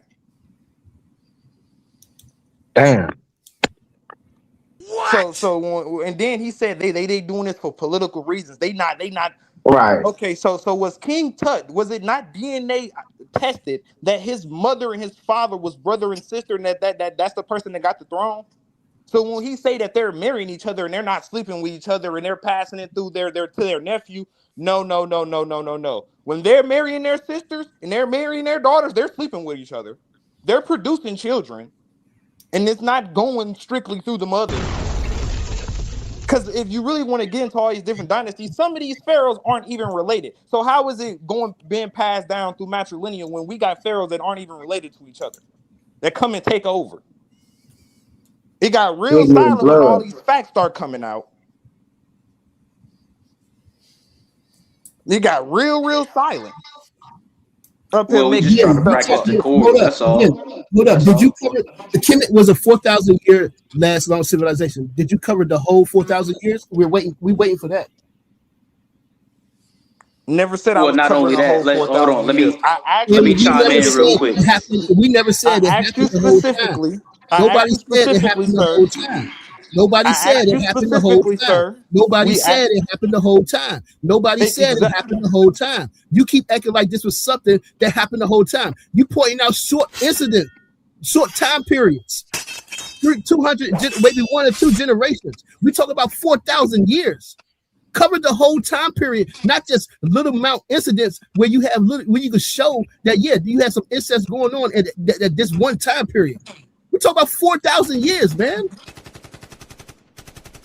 So thank you for finally opening your mouth when I asked you a question. You didn't have nothing to say. So as Gideon pointed out, he tried to make this the norm, talking about it go through the mother and through the auntie and stuff. That's why Gideon challenged him, and that's why I just jumped up here and challenged him. That's not the norm. That was the point of me and Gideon jumping up here and challenging. So you said we talking about one time period. Okay, Ramesses II, Merenptah, that's New Kingdom. Let's jump back a little bit. Let's go to Middle Kingdom. Amenemhat III. Where did he get the throne from? Did he get it from his mother or did he get it from his father? Do you even know who Amenemhat III's father is? I'll wait for the answer. Oh, No. okay. Keep going. No, keep going. Senuseret III. Did he get the throne from his mother or did he get it from his father? This is before the New Kingdom. So I'm talking about one period. Let's go to the next period. Did he get it from his mother or did he get it from his father? Is his mother royalty? Was his mother a queen before his father was a king? Or the next, whatever Egyptian words you want to use? All right, let's jump back to the dynasty. Let's jump back to the period before that. The first dynasties, right? Dynasties 1 through 5, 1 through 6, whatever you want to call it, right? Did they go through the mother? You the one that's trying to make the one instances or the outlier, the outside, the inheritance law that you never gave the circumstances for, make it the norm. We not listening to that. Pull it up with the facts and the documents and the pharaohs upon pharaohs upon pharaohs that all did this. 2, you never answered my question, nothing about the incest. You never just touched on the incest about them really sleeping with each other. And 3rd, you lied about it being political. It's not about being political. It's a part of their culture. They believe that they were like the gods. They gods were brother and sister and they all slept with each other. So that's what they doing. They're imitating their deities. It's a part of their culture. It's not just because I got to marry the mother to become the king. Stop that. Or I got to marry my sister to become the pharaoh. Stop that. You're lying. You finished? Again, he only shows because he only picked out certain time periods, and he acted like this happened over the 30 dynasties that took place, or the 40 dynasties for those 4,000 years that took place. That does not happen, and it wasn't a normal thing that took place. That's the key point here. If you want to put it on the statistics, statistically, you're at fucking 10%, where we can say 90% of the dynasties of Kemet were not from incest. The kings, they were not from incest. You're only looking at small particular points in time. You have 4,000 years you have to cover. It don't matter if you did the first dynasty. You could go through the Middle Kingdom, the first kingdom, the Old Kingdom, the Middle Kingdom, the New Kingdom. You still got 4,000 years, and you only picking out small little points in time that don't equal the whole or even equal half. It's not even half. So it's not a normal thing that took place. And I gave you my source from Check Engine Geop that showed you that it came from that the majority of it, as it was stated and as should have been, comes from the nephew, the sister. It's a matrilineal thing. And that's just a black thing. It happens all over Africa. The only society that we know of that was purely patrilineal were the Zulus, were people in South Africa. So again, you're not showing this as being something normal to black people at all. You done, brother? A1, am I still I echoing? Put up some sources. I gave you my source. Where's your source? Only when you're not talking. You done, brother? Yep. Wait for your source though. Yeah. So what this is right here is what we call denial scholarship. Hey, denial is not just anything. Hey, can you stop interrupting now? I didn't interrupt you. Small percentages. I didn't interrupt you. We need. I didn't interrupt you. Why are you interrupting right now, brother? I know it hurt. I know it hurt. You ain't got to interrupt. Hurt. You talking about? You know what? I know it hurt. You ain't got to interrupt though. You think your math is superior because you showing 10%. Nigga, you're gonna lose at a bank. They gonna take you for your money. You dumb as shit. Done? Go ahead, yo. Say what you got to say. A1, bro. You know this. You notice every Follow is time I over. get I'm up here done. and hurt these guys' feelings, bro, they can't hold it. They can't hold it. When I ask them questions, it's silent. When I'm talking, they want to talk. That's crazy. So the brother gave you denial scholarship. Denial is not just a dirty river in Egypt. He's saying you're sure you're not Oh, giving me you're not giving me enough. Bro, I literally just gave you pharaohs from multiple different time periods, and you didn't answer one question about none of them and where their power is coming from. You know that, right? We started off with asking you about Menfertah, Ramesses II, and Seti. Those are New Kingdom. Then we went. That's what's documented as 1200. Then we jumped back even further back to Amenemhat III. When is Amenemhat III reigning? That's called Middle King. That's a whole. They're like hundreds of years apart. Amenemhat III. Ramesses II, right? That's 1200. Amenemhat III is 1800 BCE. That's not a long enough time frame for you. 600 years ain't a long enough time frame for you. Then we jump back into the first dynastic periods. When the Egypt is being started, as Brother Gideon said, they weren't started by what's the female version? You said Mandela. What you say, bro? yeah. It was started by Mendes, my guy. Yeah, Pharaoh. Or who you want to call what's the Narmer, or you want to say it was started by Narmer. It wasn't started by Narmerina. And then I asked you, where does the power come from? Did he pass it down? Did the pharaohs get their power from his sisters, from his daughters? Or was it going through their children from son to son to son? You didn't answer any of that. That's what's denial scholarship. Then you try to talk about, the incest is other. So one time frame. So pharaohs upon pharaohs from different dynasties. 19th dynasty, 18th dynasty. They sleeping with they sisters. That's small. Right? When that's Egypt's greatest time period. That's when they're at their powerfulest. And you didn't address how they're not doing it just for political reasons. It's a part of their culture. This is what I mean by denial scholarship. So deal with what I just gave you. Is these pharaohs getting it from their mothers or not? Is they getting it from their sisters? Is they getting it from the women's side? I just gave you how many pharaohs? How many pharaohs you want to go through? How many? I got Amenemhat III. Who comes after him? Who come before him? Right? Senuseret III. Right? Did he get it from his mama? Did he get it from his father? Right? All right, let's go after Senuseret III. Right? Predecessor, Senuseret II. Did he get it from his father? Or did he get it from his mama? All right, you want to keep going? Let's keep going. Amenemhat II. Did he get it from his mother? Or did he get it from... Dude, come on, stop playing with me, bro. Address what we actually asking you. Address the actual sources. Go in the damn town.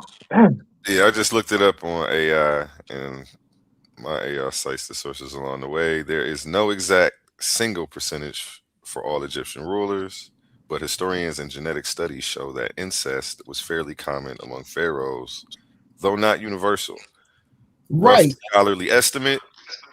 Right. Many Exactly. Egyptologists estimate that around 20 to 40% of pharaohs came. Did he just agree with you, A1, and try to No, act wait, like he was like it was against Let's him? just get, Let let's him get to the finish bottom reading of it. the source. Let's get to the bottom of the source because I'm learning it as I'm Finish reading reading it. through. And if you want me to click the sources for these, I can. It says many Egypts. I already read that. In certain dynasties, especially the 18th dynasty and the Ptolemaic dynasty, the percentage was even higher because sibling marriage was deliberately practiced to keep the royal bloodline pure. So I guess that's the only time that it was deliberately practiced, or is that still an assumption? But let's keep moving. Examples of rulers born from incest. Okay, he gave those three. He went over way more than that. The practice was mostly limited to the royal family, not the general population. That's from Egypt Today. I don't know how credible of a source that is. Pharaohs did it for three main reasons: preserve royal bloodlines, prevent rival families from gaining power, religious symbolism, imitating gods like Osiris, Isis, who were siblings. And that's from Psalmist. Why did ancient Egyptians often practice consanguineous? That word, I apologize for trying to pronounce consanguinely, meaning they. Okay. Consanguine. Not all Egyptian rulers came from incest, but it was a reoccurring Great. Recurring strategy for dynasties. A reasonable academic range is roughly 1/4 to 1/3 of pharaohs having parents who were close relatives. So 1/3. Okay, 1 out of 83. Short answer: 20 to 40% of Egyptian rulers likely came from incestuous unions, depending on the dynasty. Anybody want me to ask anything else off of that? Wait, before you do, so basically he was right. The brother, they were right. They were right when they were saying the incest, and they showed it, and AI just agreed with them that they were right.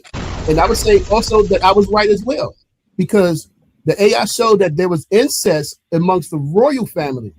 You know what I'm saying? You get that descendants amongst some of them, but it wasn't all of them. Is what my point was. It wasn't all throughout, it wasn't all throughout the reign. So I basically, we both right. We know that there was incest. They were sleeping with around, you know what I'm saying, the pass down that royal blood. And I'm not denying that. I said that it was, but I just don't think it was the norm, what it said. It wasn't the norm, and it wasn't for the 4,000 years for everybody doing. That's what I'm saying. I don't think it wasn't the norm, and it wasn't for the whole time period. So that was my point. So you was right. So yeah, y'all was right on that. It said it wasn't the norm for the general population. Hey, real quick, am I still 40% seems like normal for royal. But they talk about but they said amongst the royal family though.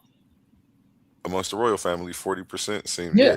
Okay, I was just making the distinguishing what you were saying. It wasn't normal for. It wasn't normal for the general population to do it. It does seem like it was normal for the rulers to do it. But there's still not majority of it. 40% is a lot, but it's not majority. It's still the And this minority. goes to the conversation of whether it's a matriarchy or patriarchy. Like you say, we ain't talking about the general populace. We talking about the rulers. Matriarchy, patriarchy. So that's right. Yeah, but then we fell into the incest stuff, and we went off on a tangent on that. And so, I mean, yeah. Like I said, y'all was right. You know what I'm saying? It was a big thing going on. You know what I'm saying? I ain't denying that. Hey, real quick, am I still echoing? Nope, you good. All right. You So, straight. well, first I want to say, the beginning of the conversation started with Gideon not knowing things about the Bible and the history of the end of women having equity and stuff like that, as far as economics and rulership. And then another thing is we brought Elaborate. sources. Go on. Which part specifically? So we brought If it started by the Bible, how we ended up in Kemet, So and your lack of knowledge of So Kemet. we brought sources. So Hercules brought his book, Check Antijoke, and then I brought an article, any random article, which was with Wikipedia, on how it is matrilineal, right? So those agreed. And then when it came to the incest, I don't know, even if you want to bring in incest, that doesn't debunk matrilinealism under a patriarchy, right? We first agreed that while Kemet was a patriarchy, it still had a matrilineal rulership, or as far as like extending power and stuff like that, right? And then when you brought up the incest, right, again, that doesn't even debunk matrilinealism, because one, with the incest, the AI, he just brought it up. First, it wasn't a sure percentage of it, and then it was an estimation, right? And then it was only for sure during the Ptolemy regime. So those three factors in itself makes that controversial, and we have no choice but to fall back on Check Antijoke and what we generally see when we read articles, whether it be Wikipedia, any articles on the World Wide Web. We still have to fall on Check Antijoke. So none of what you said debunks the whole entire beginning of the conversation, because Gideon yielded because he didn't know a lot of things, and he was off on the matrilinealism of even understanding how that operates.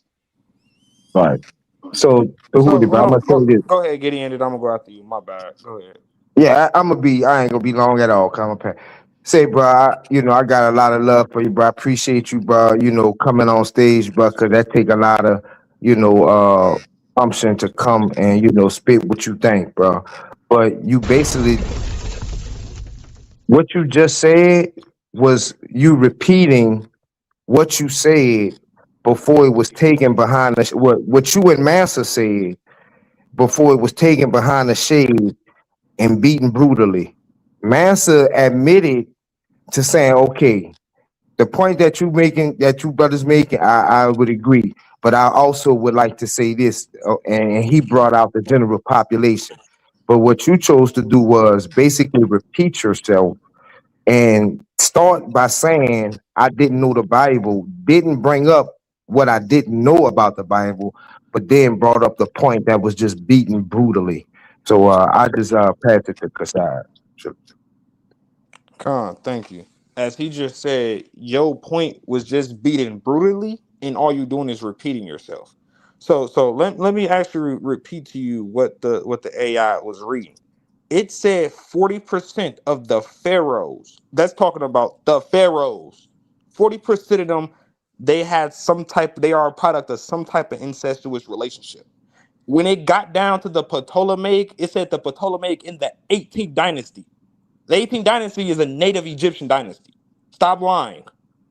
It said in those time periods, 1 out of 3 had a extremely close, like a brother-sister producing relationship.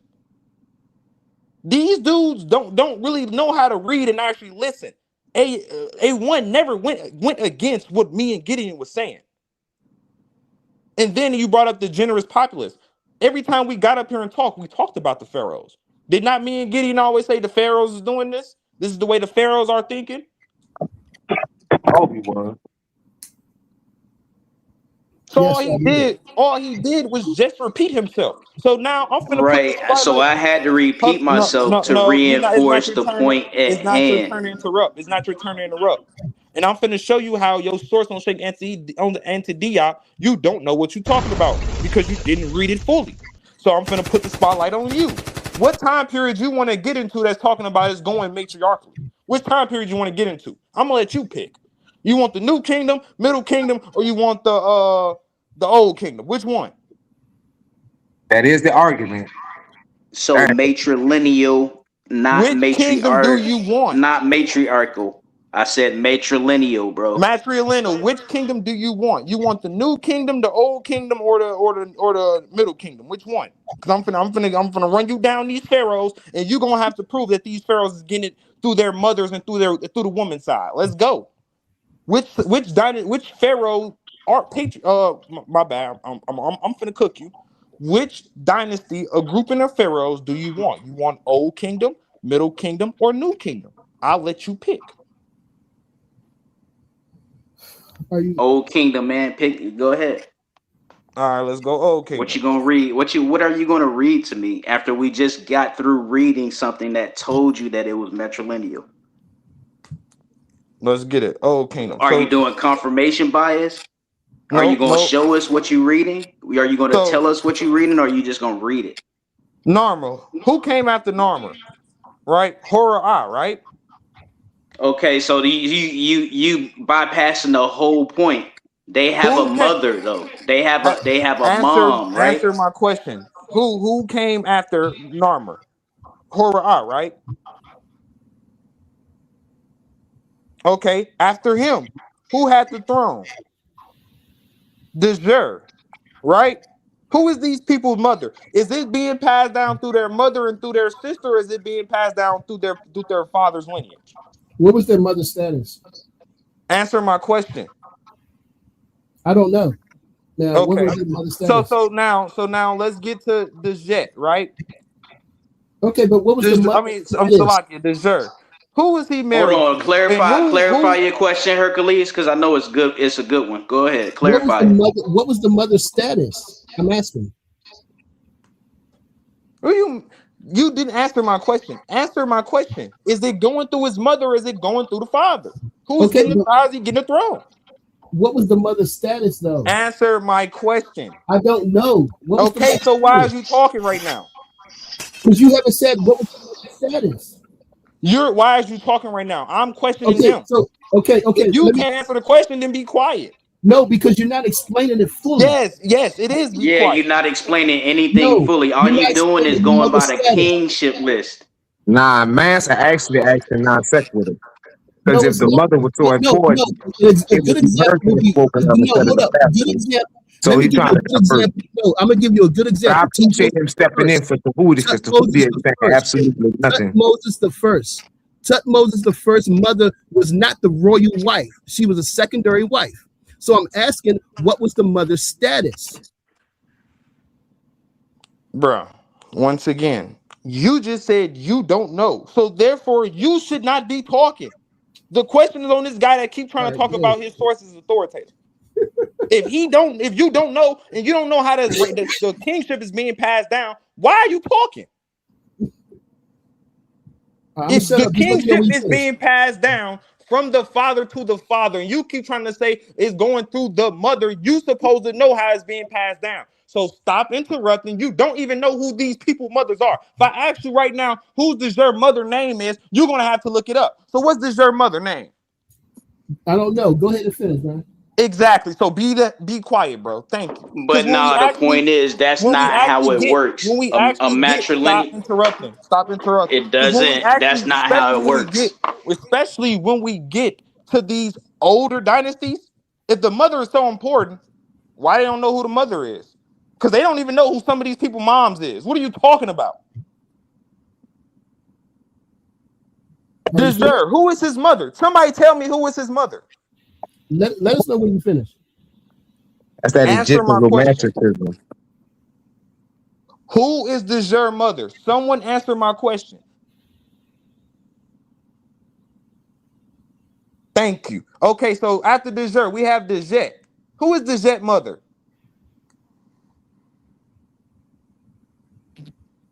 I'll wait. Crickets. If you're going to wait, then I'm gonna say exactly. This is we waiting for you to get through to what you saying because we're not asking you no questions when we make our point. Propaganda. These guys are pushing a propaganda to try to make it seem like this is a matrilineal or a matriarchal society and it's all cookies and creams and it's no. Let's stop playing. These Which one? Hold on. What is your argument? Because your argument don't match what we saying. That's why I gotta repeat myself. If the mother is so important, they don't even know who some of these people moms is. They know their father is. Yeah, we're going through the father. Right. Exactly. Stop playing, man. They can have the mic. They next. They can have the mic. All right. Thank you. So your point has been made. And as A1 have already read it, and I've already said, we basically both agree. And he showed you from the AI overview that it's only 40%. I don't know if you understand how percentages work, but 4 is less than 6. So 40 is less than 60. So therefore, your point is not the majority of the society, the majority of the royal people. It was only practiced amongst the royal people, and it was only 40%. That's less. That is not the majority. Second of all, I asked you the mother's status because most of the kings, most of the sons, those are the people who became kings, they became kings through secondary wives. It wasn't from when they married their sisters. But as AI already proved it, that was the rest of the 60%. So the majority of them did not practice this. All right, it came from secondary wives. So yes, there was a lot of incest going on. I agree to that, but that was not the majority that was going on within the royal family. That's all I've been trying to say. That is not the majority of the practices. That was my point. Yeah, you actually fighting Tahuti battle. That's what it is. But and another thing too to add on that, no matter how we look at it, it's still matrilineal. Right. Says everything. No matter how you look at incest, whether you want to think they did it 40% of the time, some of the time, the scholars have no clear estimation on it. It was possible, whatever, however you want to put on it. The point was we showed you 2 references. One was a book from Hercules, and then the second one was an article right? So those two things show that it was matrilineal. Y'all just talking about pop quizzes and all this stuff about incest, and y'all getting the bomb like y'all did something. We talking about veracity, right? And y'all doing is being cyber bullies, pretty much. We coming with sources. Y'all mad, so y'all want to meet us outside in the park after class, and y'all want to fight. That's all it is. Y'all mad. Nah, bro, we just beating up your doctrine, bro. There's nothing. We not. How are you beating up the doctrine when you don't even understand what you're saying?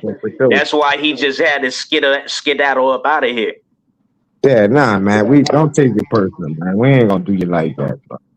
Oh, okay. Yeah, man. You good, but like I say, man, the romanticism with Egypt has to stop, bro. You know what I'm saying? There is no the romanticism with Greco-Roman fairy tales like the Hebrews hasn't stopped. Yeah. Okay. The Hebrews didn't exist, right? You like a fairy tale, and you Greco-Roman more than you are African. So the you Hellenistic more than you are black. The destruction of the Jerusalem temple, that didn't happen. That's what you're saying? What I'm saying is the Hebrews never existed, and the destruction of Jerusalem doesn't prove that. That's just a name of a city. So, I mean, let's just start Was there there. Hebrew inscription? No, let's just start there. Do you believe the city of Jerusalem was destroyed by the Romans?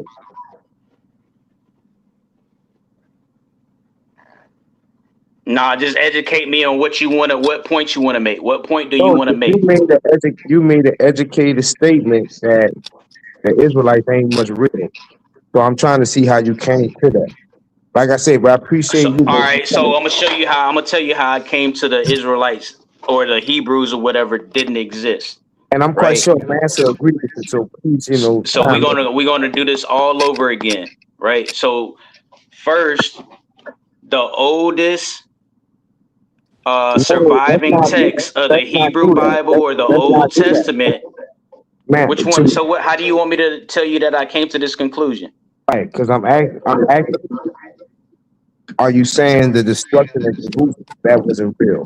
That's something we could go to outside of the Bible, because I'm quite sure you don't believe in the Bible.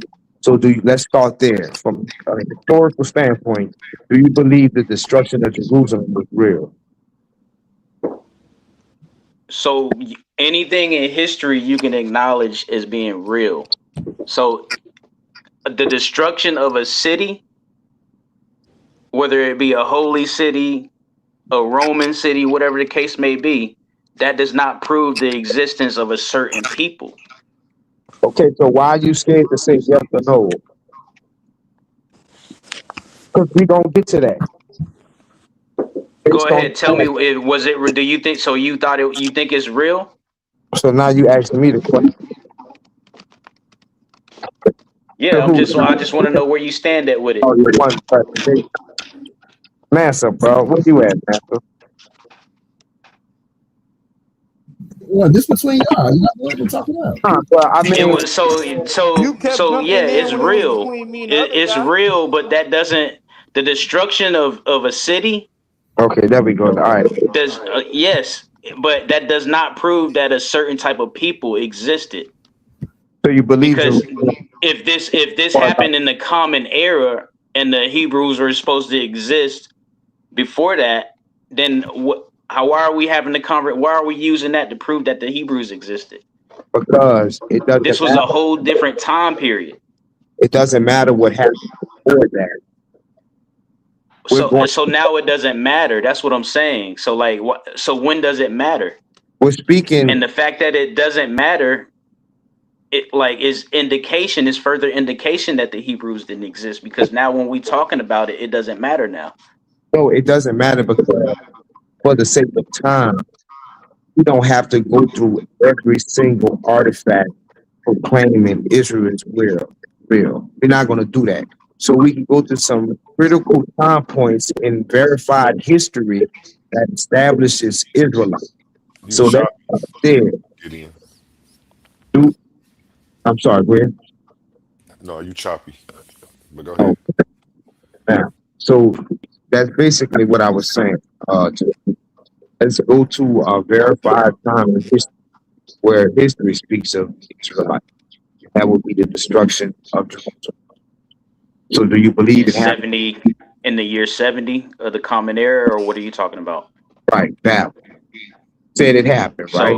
So, Am I still breaking up? yeah, you are. I'm back. Cosmon says facts. Gideon on point. Can I jump in here real quick? Of course. Thank you. So I my bad, man. I had got a phone call. So you know when you're on your phone, it disconnects you from the YouTube for a minute. So I didn't get to hear much of what the brother said, but I heard him start bringing up the incest thing. When I was just talking the last time, we weren't even really focused on the incest thing. I was on focusing on proving that it's getting past matriarchally or matrilineal. That's the point of what I was bringing on and bringing up these pharaohs. But since you wanted to bring up I'm gonna get on something, but really quick. So let's get into something really quick. Anajib, right? He's supposed to be the pharaoh after Den and whatever. You keep on trying to push that it's matrilineal.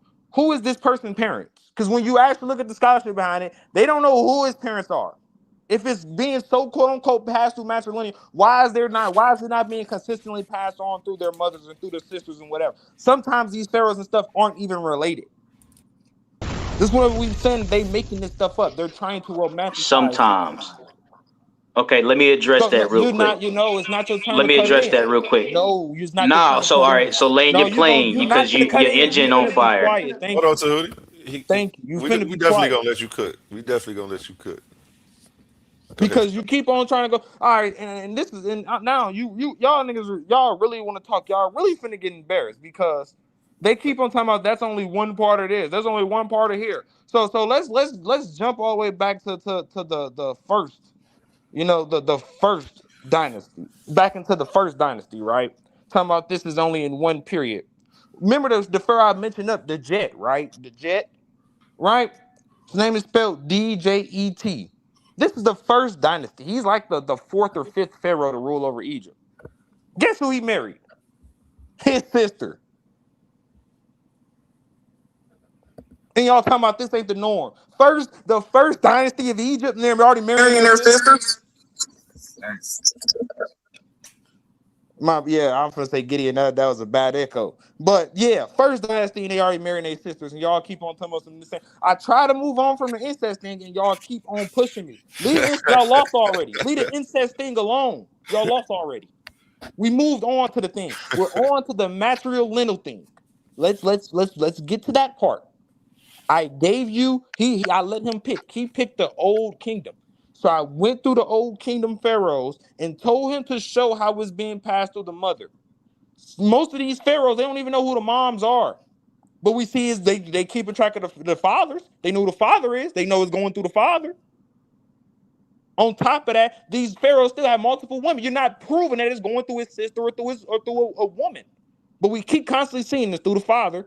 And you already knew you want to go to the Middle Kingdom. We can go through the Middle Kingdom. It's a little bit more better records because it's not as old. We have list of wives and stuff. It's still been passed through the father. You know that, right?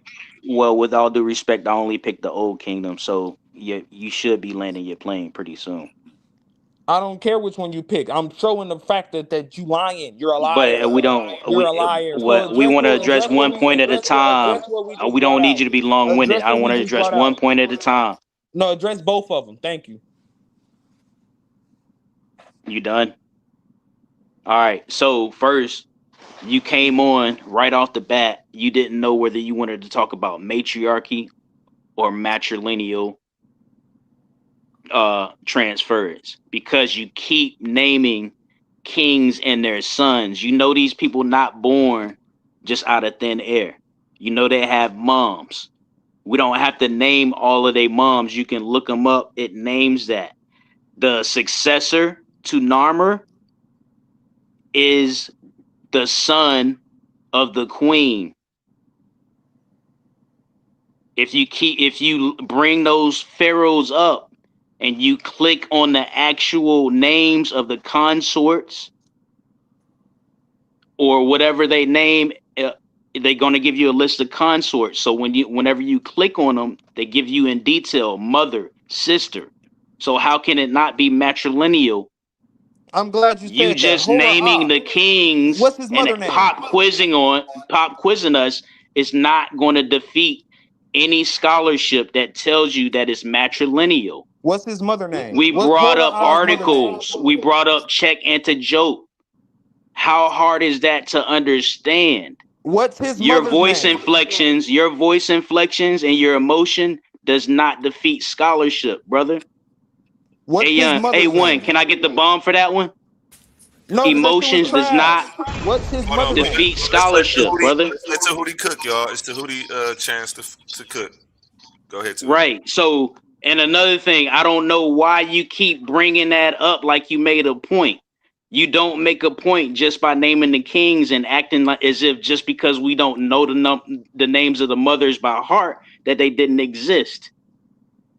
You can look at the list and see that the mom of the next pharaoh, of the next succeeding pharaoh, was the wife of the reigning king, the previous king. So what are you talking about?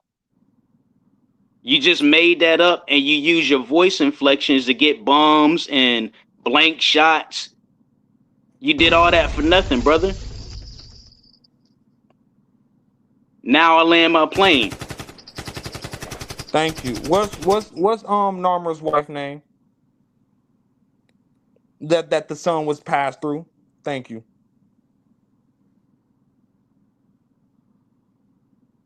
It's always so hold on because they don't list the name of the mom.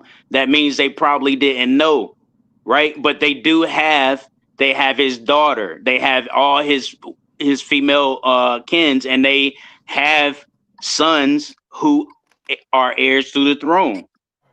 So again, you're not disproving anything by asking me. I just said that and you just repeated yourself. All you did was repeat your question that I just told you. We just verified that it didn't matter. Because you don't know who the name of the mother is, doesn't mean that the daughter didn't exist.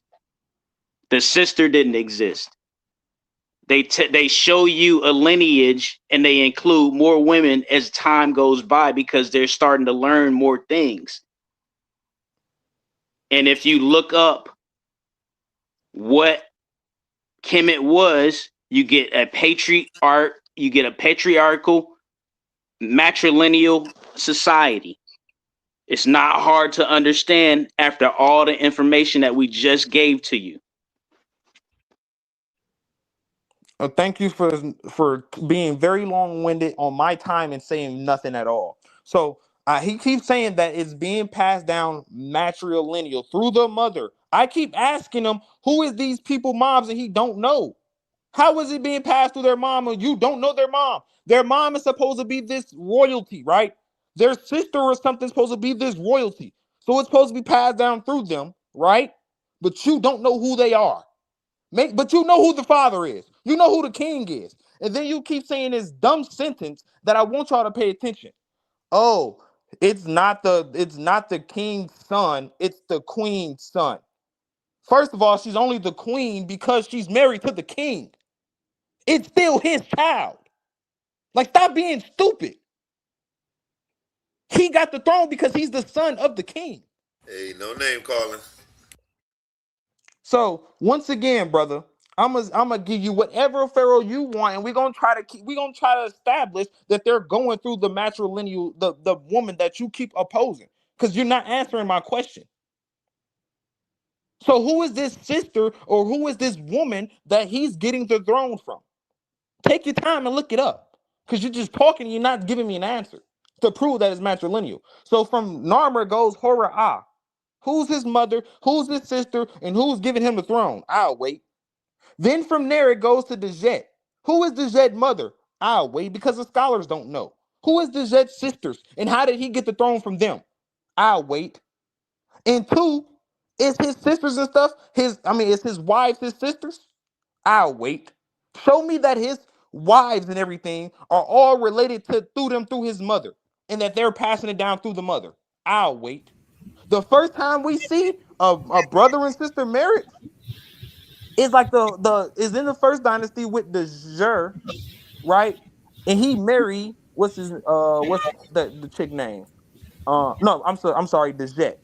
We see it with the Jet, and he marries his sister Marinith. Before that, you don't even see nothing with a woman and being incorporated in any kind of passing down of anything.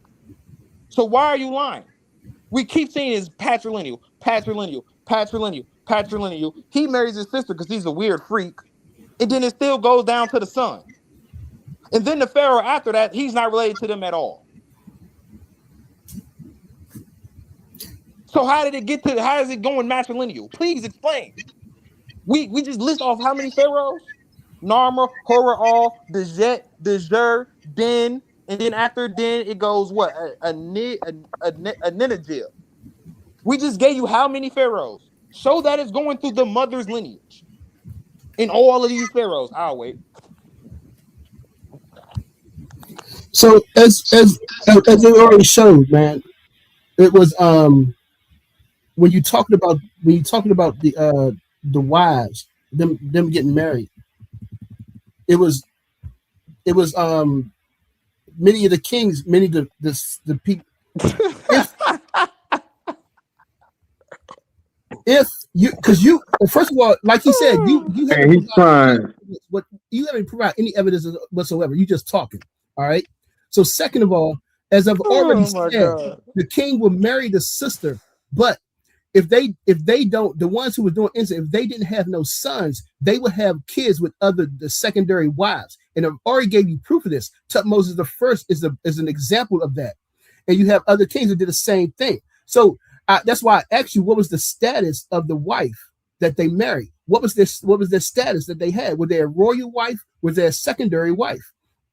That's how you know. And so it's still being passed down through the mom. And that's just how it was. That's how it was. And you do the same thing with Tutmosis II, was a secondary wife. Tutmosis III also had a secondary wife, but you have people like Tutmosis IV, who was a royal wife. So you have to show what was the status of the wife. You keep saying who was King Djet's mother or wife. We asked you what was her status. I don't know her name. I'm not going to be looking up all these damn people, but we already showed you that this still was only a small percentage of incest, and this still is going through, pass it down through a mother who had royalty, or who didn't have royalty, but it had the secondary wife. Wait, the secondary wife. The reason they had a kid with a secondary wife is because they wanted to have a son. If they're not producing a son, then it goes to the next woman. So he could have a son. The point he's making is, and we're making, is matrilineal. I mean, it's patriarchal or patrilineal. It's not matriarchal in no way. Just for the simple fact, you have to ask who is the wife, like what is her status. Just for the simple fact that you got to ask that after we have the information, meaning the general information provides the pharaoh.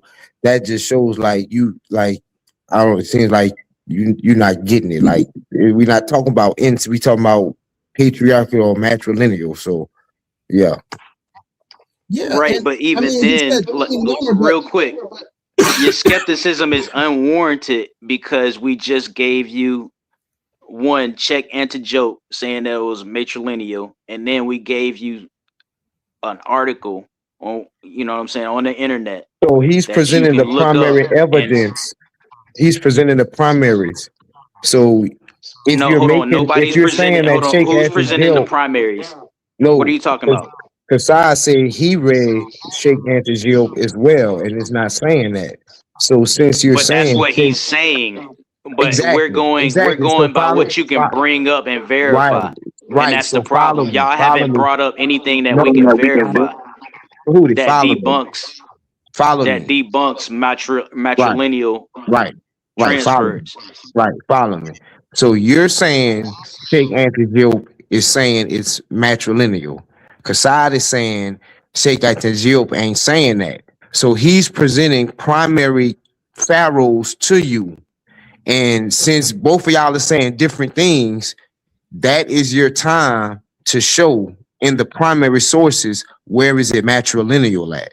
You see what I'm saying? Well, I did show, I did where do review you one think? primary source, which was the throne. Like the pharaoh's throne is the mother's lap. That's symbolic of matrilineal transference. I brought that up earlier, right? And obviously through all the other side points and stuff like that, we got sidetracked. But we brought up primaries on our end, and just pop quizzing us on who the mother's names are is not a primary source. That's just an argument tactic, because now you're saying because nobody didn't know who Medea's grandma was, that there's no way Medea is the boss. You know what I mean? That's pretty much the same argument that you're making. That makes no sense. And I just hold on. I just looked it up. I just looked up Nasabidi Namar. He married what's her name? It says Neith-Hotep, and she was a princess from Lower Egypt. So he married her so he could have divine rulership, and his kids through her only had rulership because of her. So I don't understand how that's not showing matrilineal. Hey, now you see how he talking right now. Now I'm on him, right? Okay. Who was Norma's wife? I'll wait. I just said it says Neith-Hotep. I just look. It says Neith-Hotep. That's his only one. Oh my gosh! Now I have to look up how many. I just looked up who was he married to. No, That's the all I point. looked up. See, now he trying to build on a sub point to try to to cope with the fact that we don't have all that stuff. Bro, trust me. You don't know what you're talking about. You don't know what you're talking about. Let him get cooked. So I'm finna cook him. You're not cooking anything, bro. He said it says his wife is Neith-Hotep. All he had to do was go and fact check what he just said. It says possibly Neith-Hotep. It is uncertain whose Norma wife is. They do not know. It's not documented fully in any source. This is Norma's wife, Neith-Hotep. That's not documented. So when he says, "Oh, we do not," no, you don't. Who is she the mother of, though? Why Who is is she you the mother talking? of? Why is you talking? Who is she the mother of? Why is you talking? Why Who is is she you the talking? mother of? Why is you talking? And you see now you finna get the smoke, right? But Norma, again, who his wife? yeah, you moved the Who's his goalposts wife? again. No, Who's he's his wife? right. You moved the goalposts. Who's his wife?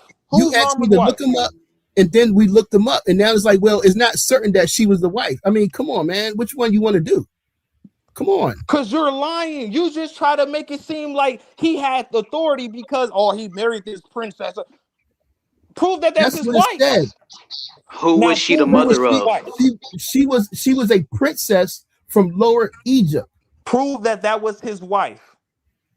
What do you mean prove it? It just said that she was. You just said nobody could prove it, but now you want to fucking prove it. Come on, man. Because you making it up. You trying to make it seem. You just. How am I making it up? I just told you I now- looked it up. Now drop the So mic. how am I please. making it up? Drop the mic, please. Please, now If I nobody else looked it up. interrupt on my time. I let y'all talk. Nobody else interrupt on my You time. ain't making no sense, He man. Come keep on. trying to say he just tried to deposit. Listen to this very clearly. He just tried to posit to y'all. Narmer married this princess of Lower Egypt, which is why he got the authority, and that his son's authority came from marrying this princess of Lower Egypt. That is unfounded. That is not a fact. He made that up. When we pull up Narmer's wife, they do not know who his wife is. So this whole he married a prince of Egypt stuff, you just made it up. The facts say that we do not know who his wife is. We Who don't said? know. Who says it? Who It's up says right. it? Hey, why is you interrupting? Why is you Give us interrupting? a source, man. Why is you interrupting? Give I'm us right a here. source. Hey, Because I'm you right here. long-winded, bro, on the It same don't point matter, over 'cause I and let over y'all again. talk, and then when I ask y'all Who is questions, y'all Narmer's quiet. successor? Shut up. Shut up. Narmer's successor is Horror-Ah. Who is Horror-Ah's mother? You just named her. We Neith-Hotep. talking about her It now. says Neith-Hotep. And that's Case incorrect. closed. That is Case incorrect. closed. Okay, then They do who was not she know then? who Horus-Ara's mother is. It is Who not says that? documented nowhere that they have Horror-Ah's mother. Who says that? Who I'm said right it? here I'm looking it up right here on Wikipedia. Pull it up. Who said it? They Pull have it up. It's right Wikipedia here on has source. Wikipedia. Pull it up. Wikipedia has sources. So who's the source that said that? There is no documentation of his mother. Pull it up. So what he's trying to do is because she was possibly not Normer's wife. He's saying that now she can't be his mother. Pull it But if up. we know, Pull it up. that Pull it up. we know who his mom what is, they. so This that's exactly case what. closed. This exactly. You say, okay, prove it's his mom. Bro, I'll wait. Hor- Pull it bro, with the Egyptian document that's his mom. I'll wait. Horha became the next in line. Neith-Hotep was his mom. So I don't understand. Show the what's that- documentation what's that that's this. his mom. I'll wait. Bro, this is classic gaslighting right No, here, that's bro. on you. All right, You have so to prove that. I'm finna show you You how gaslighting these us guys right now, bro. is really Come on, man. All because you mad So- because we started up Nah, he just telling asking you. for the sources where y'all getting it from. There's only please, so many stop, kings please here. stop. We so he Please do not asked allow them to us a interrupt right now question. because We they're answered lying. it. So when we say who these people are and where do they line comes from, we have lists such as the Turin Canon list. We have the Abydos Kings list. We actually have these lists in which they're listing off these people. We have these actually in They their all tombs. had moms though. Why is you interrupting? Stop Because interrupting. you're being redundant Stop now. interrupting. You're No, being because you being redundant. stupid. That's the problem. That's a That's fallacy. because you being stupid. That's the You're problem. I you're asked him being to fallacious prove right now. that that's his mom in You're a repeating the document same that he was thing this over and over white again. Norma. Tahuti, you gotta We let him just finish. told you. Thank Tahuti, you. you gotta let him finish. Thank you. Thank you. So, and we also not only have, we also have, like he said, from Greek times, we have Manethos in their king list. We have documents that shows that who these people are related to. Guess what? It never mentions that it's just his mom. So you keep trying to posit that they're getting this transfer of power from this woman with no source. You said it's his mom.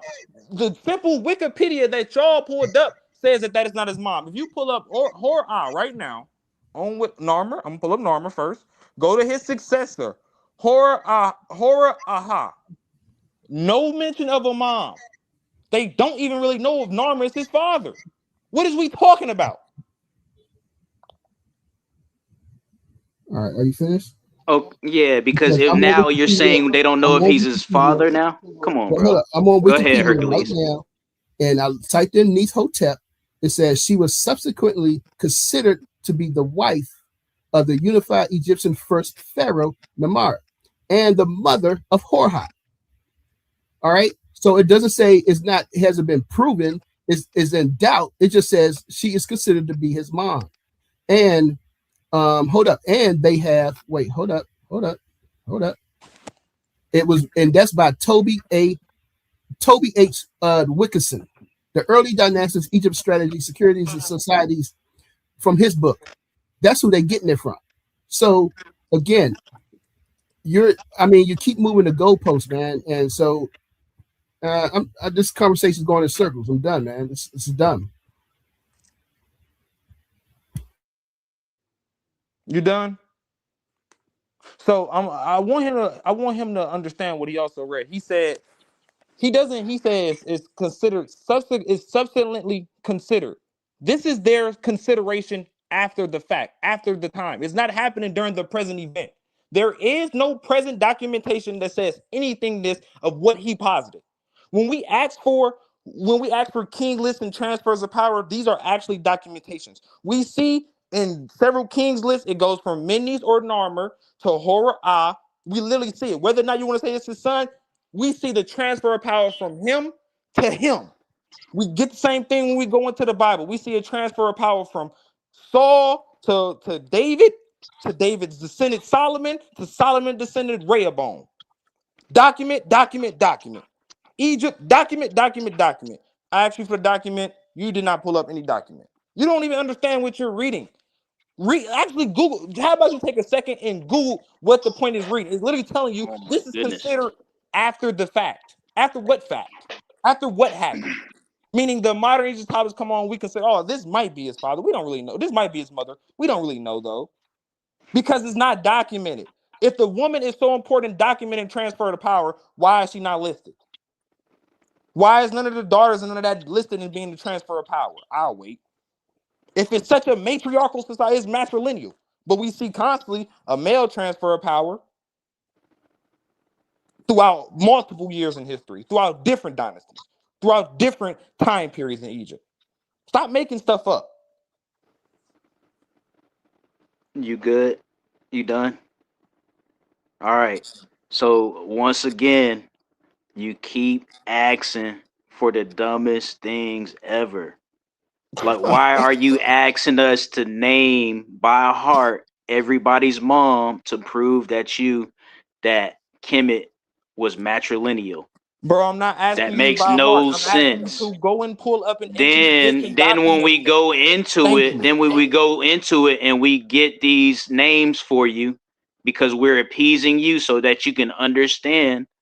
Then when we get them, now you saying no, it's not his mother. And then when we tell you that it is, then you say, well, possibly doesn't matter. Do you realize if we ask you to show something to show us that the Hebrews exist, you'll be doing way worse than what we're doing now? Hey, okay. You'll be trying to get some artifacts that don't belong to you and say they the Hebrews.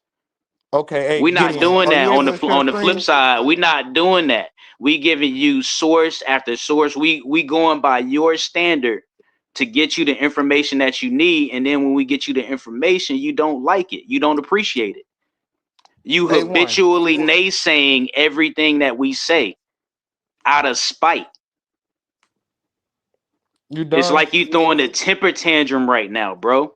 For no reason. We gave you all the references and details that you needed and asked for, and it's still not enough.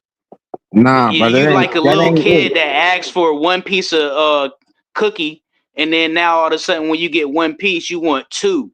Tahuti, that's Then when not we it, give you man. two, now you want three. This what it And then is. Not because now you all decide because yeah, we gave you three like you wanted. Now you saying, no, well, they was chocolate chip. They need to be white macadamia. no, Tahuti, That's what brother. you pretty much doing right now. The issue is, bro, and I hate to throw Mance under the bus. He conceded to the point, but you kept going with it. So it's like, like, man, how much can you take, bro? So that's what it is, bro. So he conceded to incest, which again, incest does not disprove matrilineal transference.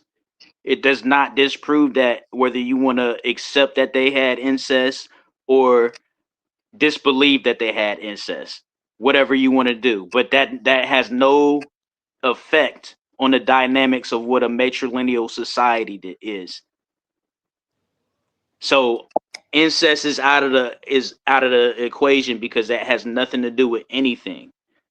Now, after we after we went through the sources and references to tell you that it was matrilineal, now you move the goalpost just like Hercules said, and now you want us to name everybody's mom just so you can make this fantasy burden of proof that it was matrilineal. That's not how you prove matrilineal. Hey, thank you for talking about and not actually proving anything. And Gideon was absolutely correct. A1, I just need you to share can you just share? Can you Google up? Can you pull up Google real quick and just share something for me, please? So he said. So he said if I wanted to prove the Hebrews and the Israelites, I have a hard time. So let me bust his head real quick. First thing, can you pull up? Can See, you this is pull what up? I'm saying, Shut bro. I up! just Shut use that up! as an example, bro. No, because this is how No, I'm but finna. you I'm gotta finna show the stand on difference. that, bro. I'm finna show the difference between me and you. I asked you for something, I can pull it up. You asked me to pull something up, I'm gonna pull. You can't pull it up. You can't prove what you're saying with facts. I can prove what I say with facts. So, A1, first thing I need you to look up. Can you look up the Moabite stele? It's spelled Moabite and then Stele. Or a Moabite stone, same thing. Yep, right there. So if he asks me, bro, prove the Israelites is real. Prove King Omri is real. Prove the kingdom of Israel and the kingdom of Judah is real. Well, this is an archaeological artifact right here.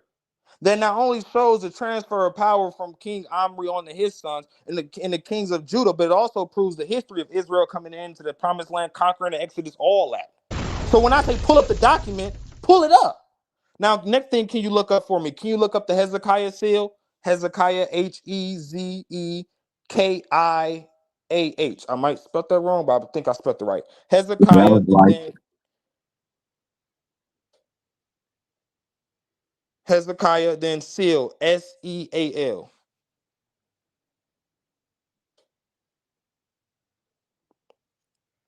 Right. So when we actually pull up these artifacts, right, this is an actual artifact that was found in the dirt, and it actually proves the transfer of power from Hezekiah, the king of Judah, from his father Ahaz. Right? Y'all keep talking about patrilineal and matrilineal. Prove it with documentation. Y'all try to say the Bible is patrilineal because we see father to father to father to father. We say, hey, we can prove that with documents. You trying to say Egypt is matrilineal, we saying prove with documents, and you can't. You're going to first, you can't pull it up with a primary. You're going every time we challenge you on a primary. Oh, we ain't got it. You asking for too much. But if I challenge you, you couldn't do it, bro. Can you read what's on that actual seal?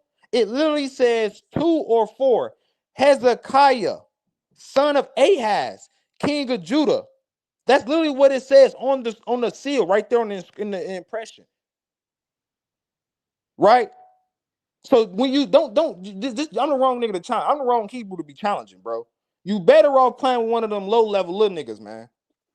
For real. All right. So when we get, hold Can you on, go back? I got it. Can you go back to that source? Can you go back to his first source real quick so I can go over? Pull up. I got another thing I'm finna pull up. Stop interrupting. Next, can you pull up the Isaiah seal? Just keep the same seal part and then put Isaiah name in the front.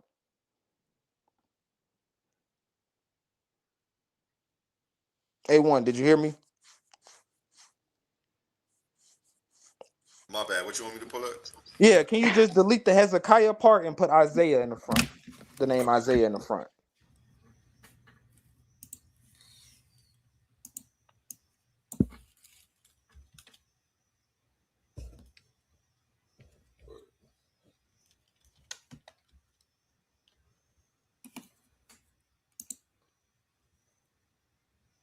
Right. So this seal, there's another archaeological find that actually documents what's actually in the Bible and what actually me and Gideon says. Right. It actually literally says Isaiah the prophet. Right. And literally what it says on the inscription right there, on the seal right there. So when I told him pull up a document that's his mother, pull up something that said that this is his mother and the transfer of power came from that woman, pull it up in the Egyptian document. Don't try to pull up something that someone else is in trying to interpret or infer with no primary. What is the actual document in which this is coming from? 2, you mentioned up to take anti-Diop. In what circumstances is he talking about? Because that's not the norm. Please actually come with some sources, bro. Like that's not a source. What you mentioned is not sources, bro. Actually come with an Egyptian document. One of them, Turn Canon, the Abylos list, something. Dang, bro. Like step your scholarship up.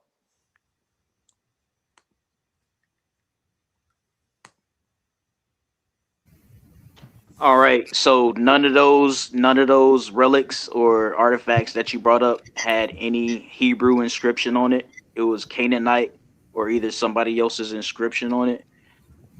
Also, a lot of those things that you brought up doesn't even translate to what you say it translates to, because those are biblical scholars saying that. I'm serious, bro. Are you laughing? But I'm serious.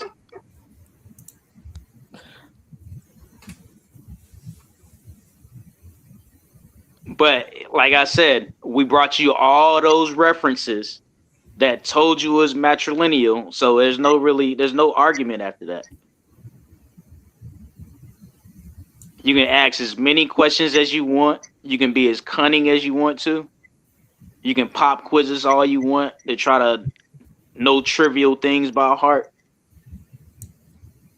You can do all that, but that's not going to disprove a matrilineal transference in Kemet or in African society in general.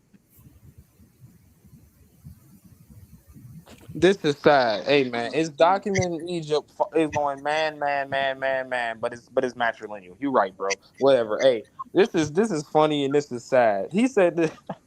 Oh wait, he thinking. Wait, yo, you thinking just because it's a son, the son is a king that is that means patriarchal. That doesn't mean patriarchal, man. Right, and that proves that he's getting matriarchy and matrilineal confused with patriarchy. He's getting it all confused. Just because he had a son, his son have a son, and he has a son. That's not patriarchal, man. Man, That's now not. y'all changing definitions, man. No, we're not. Nah, don't try to project We when we showed brought up you, a key point. Don't try to man. project now. We showed you that the transfer. First of all, we showed you that the transfer is made when from the woman's side. It depends. I'm saying the woman's status.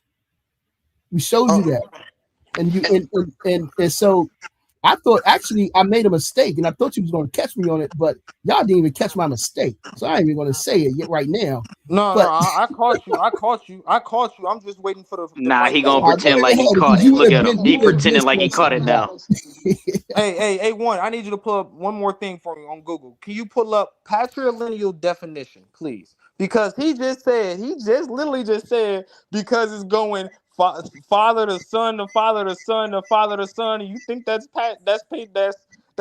patriarchal, right? That's what he said. He meant to say, you think that's patrilineal? That's literally the definition of patrilineal. Going from father to son, the father to son, the father to son, the father to son.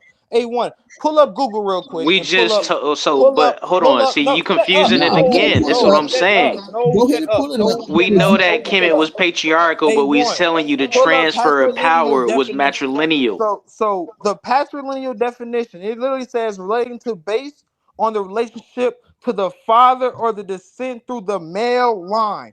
Power, as we showed multiple times in Egypt, they're passing it down malely. From one male to the next male to the next male to the next male, and it's through the oh males. my gosh, I but you're brought not. up Oh my multiple god. pharaohs and I asked you who is their mother and show that their mother is the one that's being given the transfer of power. None of y'all ever did it. He just cooked himself and said because it's going from father to son to father to son to father to son that it's not patrilineal. We done. I'm done talking to these niggas, bro. I'm done. Oh my I god. think they glad. You They got glad. patrilineal up there. Nobody said anything about patrilineal this whole time, and you put it up there to try to inject what you wanted to talk about this whole time, bro. That's schematics, man. That's bad, bro. Some reason I'm chopped up. No, I don't know. no, man. You, as Tuli just said, yes, that's a patrilineal line, but it's still dependent on the mother's power. Is it? Yeah, it was man. You got to remember, these people came from the South, man. They had the same exact culture rules that they did in the South, in You Southern trying to Africa, buy? and in Central Africa. You trying to Bobby him in it, bro? Don't No, do it, bro. because you're not understanding it. It's like y'all, you're proving your point that it's passed through the son, but it also depended on the mother's power, her position, man. That's the part that you're not getting.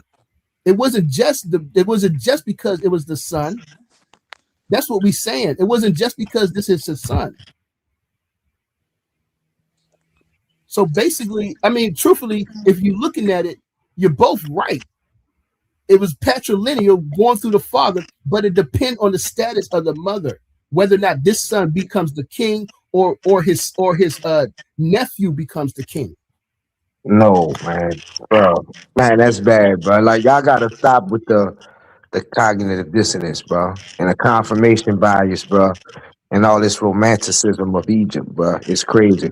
You Because don't understand royal. if y'all was Yo, really that's in the why I book, said you rehearsed that, because you break keep saying break that. down royal lineage. Then break down the royal lineage and how it works. we broke it down several times, but Not then just we No, you in didn't. then we You was went to asking a whole bunch of AI questions. broke You was it down. asking a whole bunch of redundant questions. You didn't break anything down. We did the breakdowns for you. You just No, didn't like it.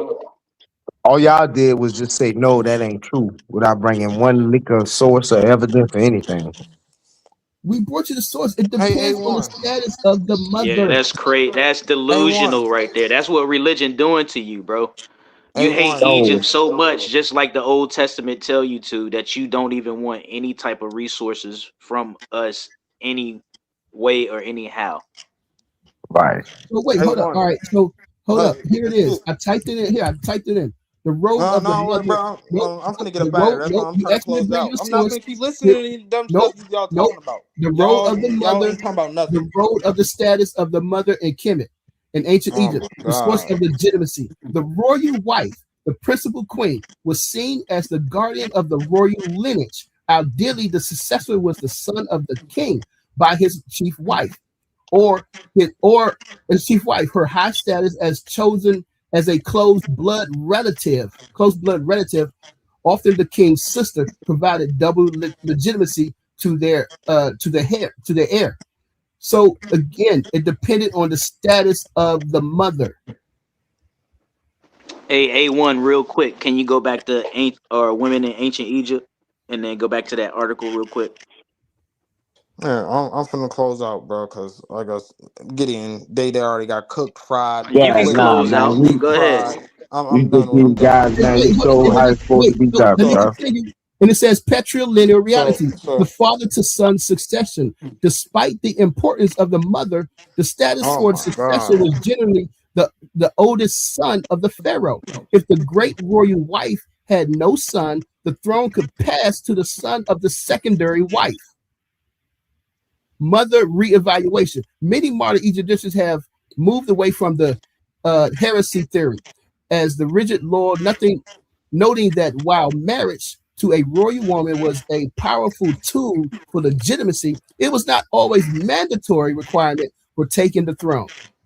So again, you was right. Y'all was right. It wasn't mandatory requirement. But we see it says the transfer of power was a dual system. While the throne was typically moved from father to son, the mother status acted as the authentication key. A king born to a high status royal mother had an undisputed claim, while those born to a lesser wife often had to reactivate their legitimacy by marrying a royal heiress. So again, we're both right. It passed through the son by way of the royal mother, and it was based on her authentication. That, as I say, authentication key based on her status. So again, I don't know why we argue. We both right. We just seeing it through different lenses. Yes, it was a patrilineal society, but the women still had the authority to say, no, or what I'm saying, the women still had the authority when it came to that. You done now, bro? Yeah, I'm done. All right. Yeah, I was just gonna close out. A1, I appreciate you letting me on. Appreciate Gideon, man. Hey, Gideon, keep busting them over the head, bro. I'm just done with the conversation. They keep admitting we right, and then they read stuff saying we right, and then they keep trying to go against. Like, I'm not. These guys got deep fried, baked, flipped, cooked again, deep fried twice. Like, I'm done listening to this. They did. They didn't. He didn't Like I read said, it. we both He right. It literally says went. that we both right. You Bro, can't. How come you why can't are you still understand that? interrupting, bro? You can't. I let you talk. You Two things can still be right interrupting. at the I'm same deep time. You guys fried. thinking like the Europeans, man. Man, dude, I don't want to hear that fake Egypt stuff no more, bro. I don't want to hear it. I don't nobody listen Everything's to that fake. fake Egypt stuff. Right? We know what the real Yo, the all right, real we're gonna truth get some about white boy Egypt. stuff. Let's talk about Isaac Newton for you Can then. you finish stop We talk about interrupting, bro? Plato. Why is we letting Make you you feel interrupt, better. man? I just let you finish We ain't talking. gonna talk about no more black shit. Let's talk about the Hebrews then. I Let's talk just about that let you Catholic shit finish that you talking. like. I just Let's let talk you about some finish white talking, and boys. you just can't shut up. Get out of here. And you just can't shut up. If Yeah, ain't you nobody hate black listening people, you to shouldn't be on this channel. none of that fake Egypt stuff, man. We Yo, know if you Egypt for hate black for people, the yo, you shouldn't truth be on this channel, that bro. Egypt is. Egypt in the Nile is not just a dirty river. Those are some filthy, disgusting, dirty people, and we know the truth about them. And we pull up their real documents and we pull up the real facts behind them. Man, Anyway, hindsight I'm, let 2020, me man. finish. Let me Hold on, finish. man. Let Let's me better finish close. talking, man. Cause when I was questioning brothers, it was pipsky quiet. The moment you want to question me on something, bro, I'll take your head off. It's I ain't that never simple. questioned you. I ain't never asked you a question because I proved what I gotta say. This is not a classroom, man. Anytime We you ain't want to children. get a show 101 and you want to get beat up the whole show, just hit up A1, man, and then we can set something up.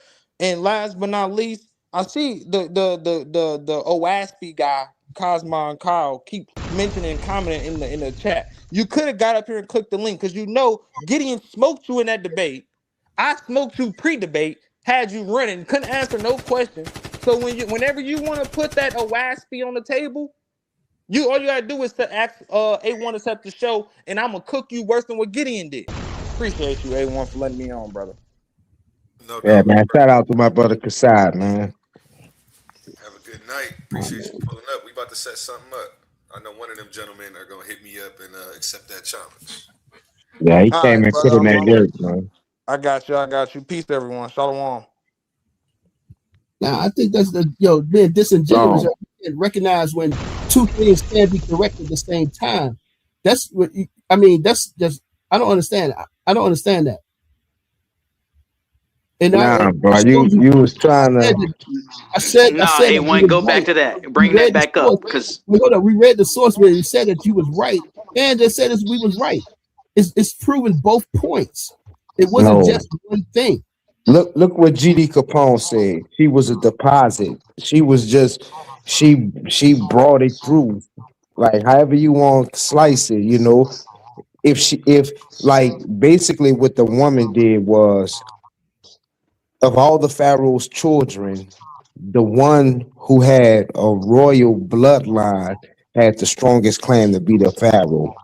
So if one of the Pharaoh's sons was the son of his sister, he gonna beat out all the other ones. Now, if that other one, if he didn't sleep with his sister and had a child, then it's up for grabs.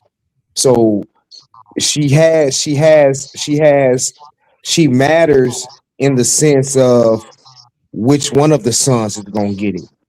But in the end, one of the sons is gonna get it.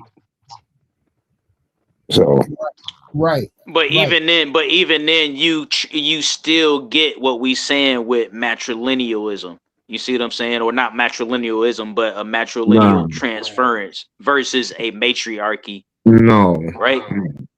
See, and that's what I'm saying. You trying to pretend like you confused, but you know exactly what we saying. The strategy is just so you confuse it. No, so y'all you trying inject what to you want to inject into it. y'all trying That's to what you're doing. mold.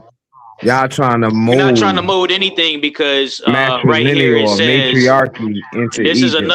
another reference right here. This is the first reference that I brought up when proving my point or trying to verify my point. So Like you y'all have can't women you playing can't the crowbar it in official there. role at the highest levels. That's the title of this sub article right here. All right, and then it goes down and says Egyptian society of antiquity, like many other civilizations of the time, used religion as a foundation for society. Pharaohs were considered to have been anointed by the gods, and the holder of the throne had a divine right. Typically, in ancient societies, power was transferred from one male to the next. Women gave birth to the son, to the heirs, right? So it's telling you that it's matrilineal. And then if you keep going down, it also says the throne, it tells you that even though in the absence of the son, you still had to inherit that power through the woman. So even in the absence of a female, you still have to have a woman through the bloodline. Now, if you go down, it'll tell you that Egyptians preferred the rulership through the woman. So scroll down. Oh, brother, nah, bro. Let me see that. A1, scroll down. He trying to pretend like he don't hear it. But anyway, this article is available. So if you see it, you can read it yourself right there. Egyptians preferred to be governed by a woman with the royal blood, being divine according to mythology, rather than by a man who did not have royal blood. Nah, So what that's source? telling you. Where did they get that from? Cause you see, ain't no source associated with that. Well, So it's where a did they whole get that entire, yeah, it is a source associated with that. No, it's not. Where is it? Where is that? You got to keep scrolling down.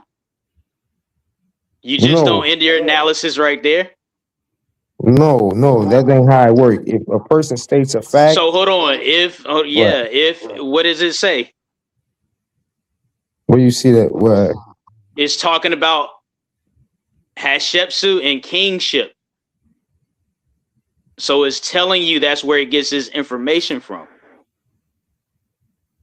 So one, And then even if you scroll up at the top, right? If you scroll up at the top, it's telling you again, it's gathering information from different sources. It's not just, it's not making anything up. yeah, but you would have to before you stand on that, bro. You would need a source, man. Like there's nothing. That's what I'm saying. If we show you a source, you got to get out of this. Show me a source after we show you a source. But see, that's the thing. Like at this point, you just throwing a temper tantrum. No, that's why. Now you can say, "Oh, I need a better source." That would make sense. If you said I need a better source, that would make sense. But when you say, "Oh, y'all ain't showed no sources, y'all ain't did that," now that's cognitive dissonance right there. So what we trying to do, and what you're doing, or what you're learning to do, as we learn every day, we're taking the information from our oppressors, and we are coming to our conclusions based on our worldview and our paradigm. So in this case, we're going to the primaries, right? We're not going to the Wikipedia sources. The primaries would be the kings themselves and what sources we get it from. All right, the real kings quick, list. let me So when he get went to one. you with the Pay. kings, Hold on. that's I'm coming giving you from a the primary kings source list. right now. You asking for it? No, Let me give you one. Type in Pepe the second. All right. No, When you go to no, Pepe the no. second, even though if you don't do it now, if you go to Pepe the second, her mom or his mom is the throne. Once you look through the artifacts of Pepe the second, there is an alabaster figurine that shows Pepe sitting in his mom's lap to signify the throne. And I brought that up before. Thereby meaning it's a matriarchy.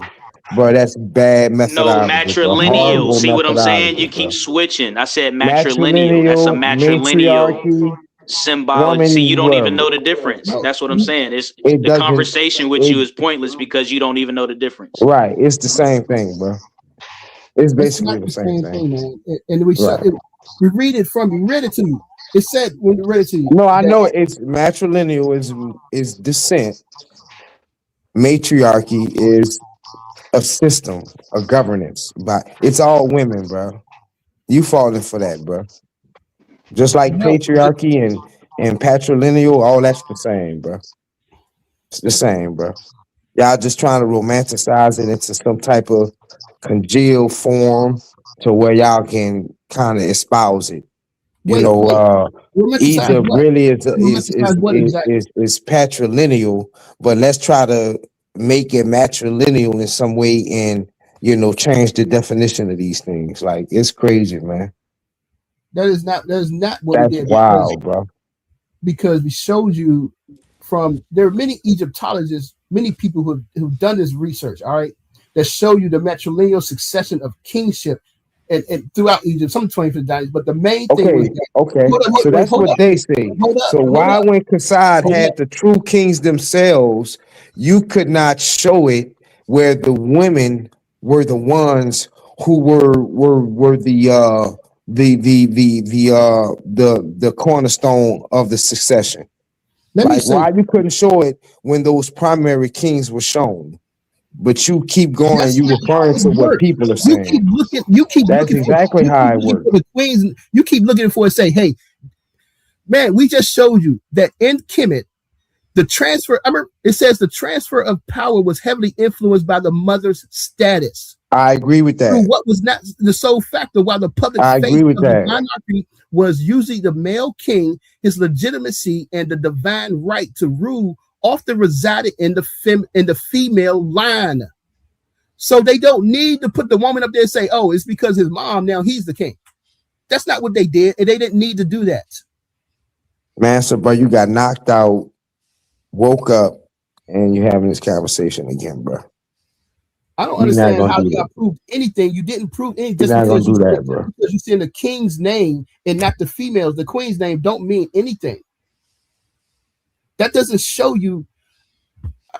Yeah, all right, man, whatever. Yeah, I got knocked out. Yeah, I'm the one with the reading comprehension problem. All right. Yeah, right. As it sits right there on the front of the screen.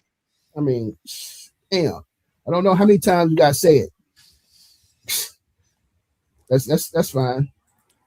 I'm the one with the reading comprehension problem. Matter of fact, let me go ahead and drop. I'm gonna drop my sources right in. I'm gonna drop them in the chat, and y'all still haven't shown no source. I'm gonna drop some books in the chat as well too. Or actually, I'm gonna just mention them right now. Show the king list that's This saying ain't what got you're nothing to do saying. with. Hey, we already proved Again, your methodology is flawed, then, bro. Hey, Because Gideon, what books have you that's where the read? pharaohs come from. All the kings list, bro. What books have you read that tells us that Kemet was not matrilineal? What books? I actually have the history of Egypt. I forgot who's the author. But it's not hard to figure it out, bro. Well, does that specifically go over many matrilineal transfer? Does it go over that, or is it that just a general history of Egypt?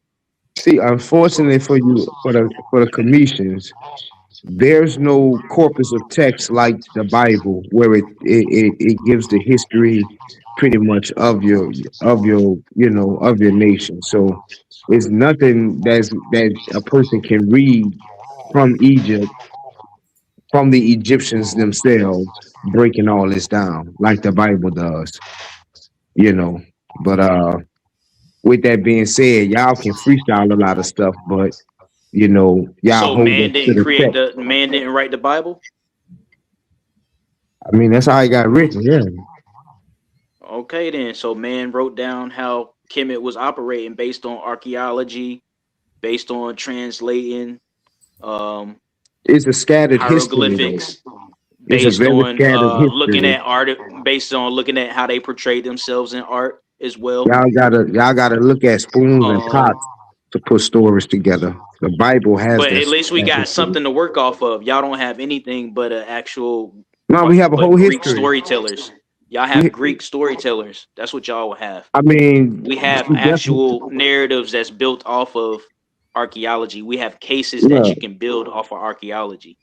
Look, to say that Y'all don't it's have very- any. You can't build a case off the Bible. We can build a case off of our whole entire epoch that we study through archaeology, record keeping, chronology, all that good stuff. So we have that, y'all don't. Hey, But one, who's debating? Who's debating about the Bible? Hold on. Who's debating about the? Are you debating about the Bible? Are you debating about the Bible? Pretty Being much. about women and stuff like that. Yeah.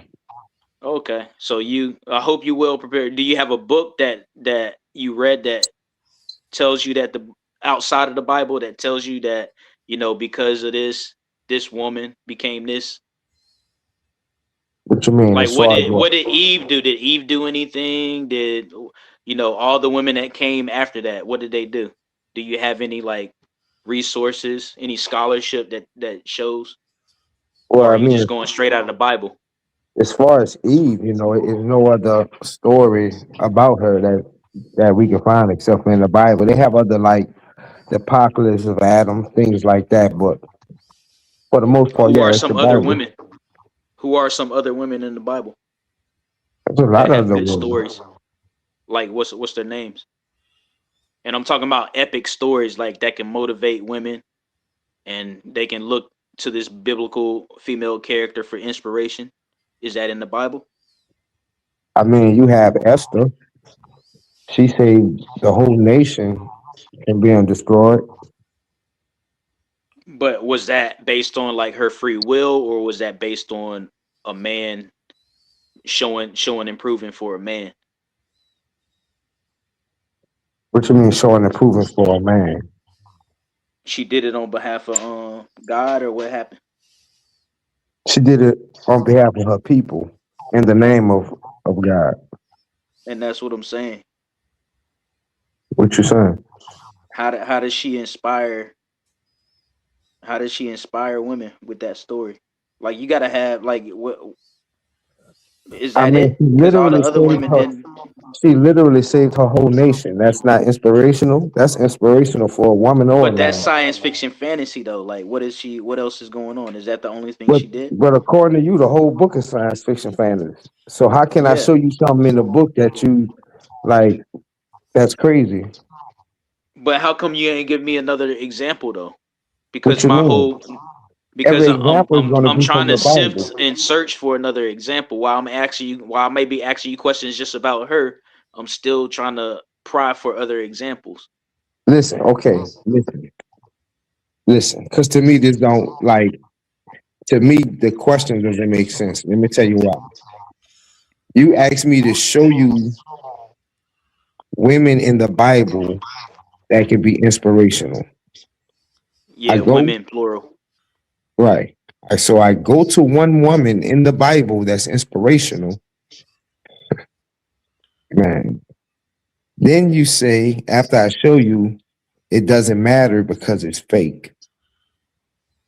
That makes no sense, my brother.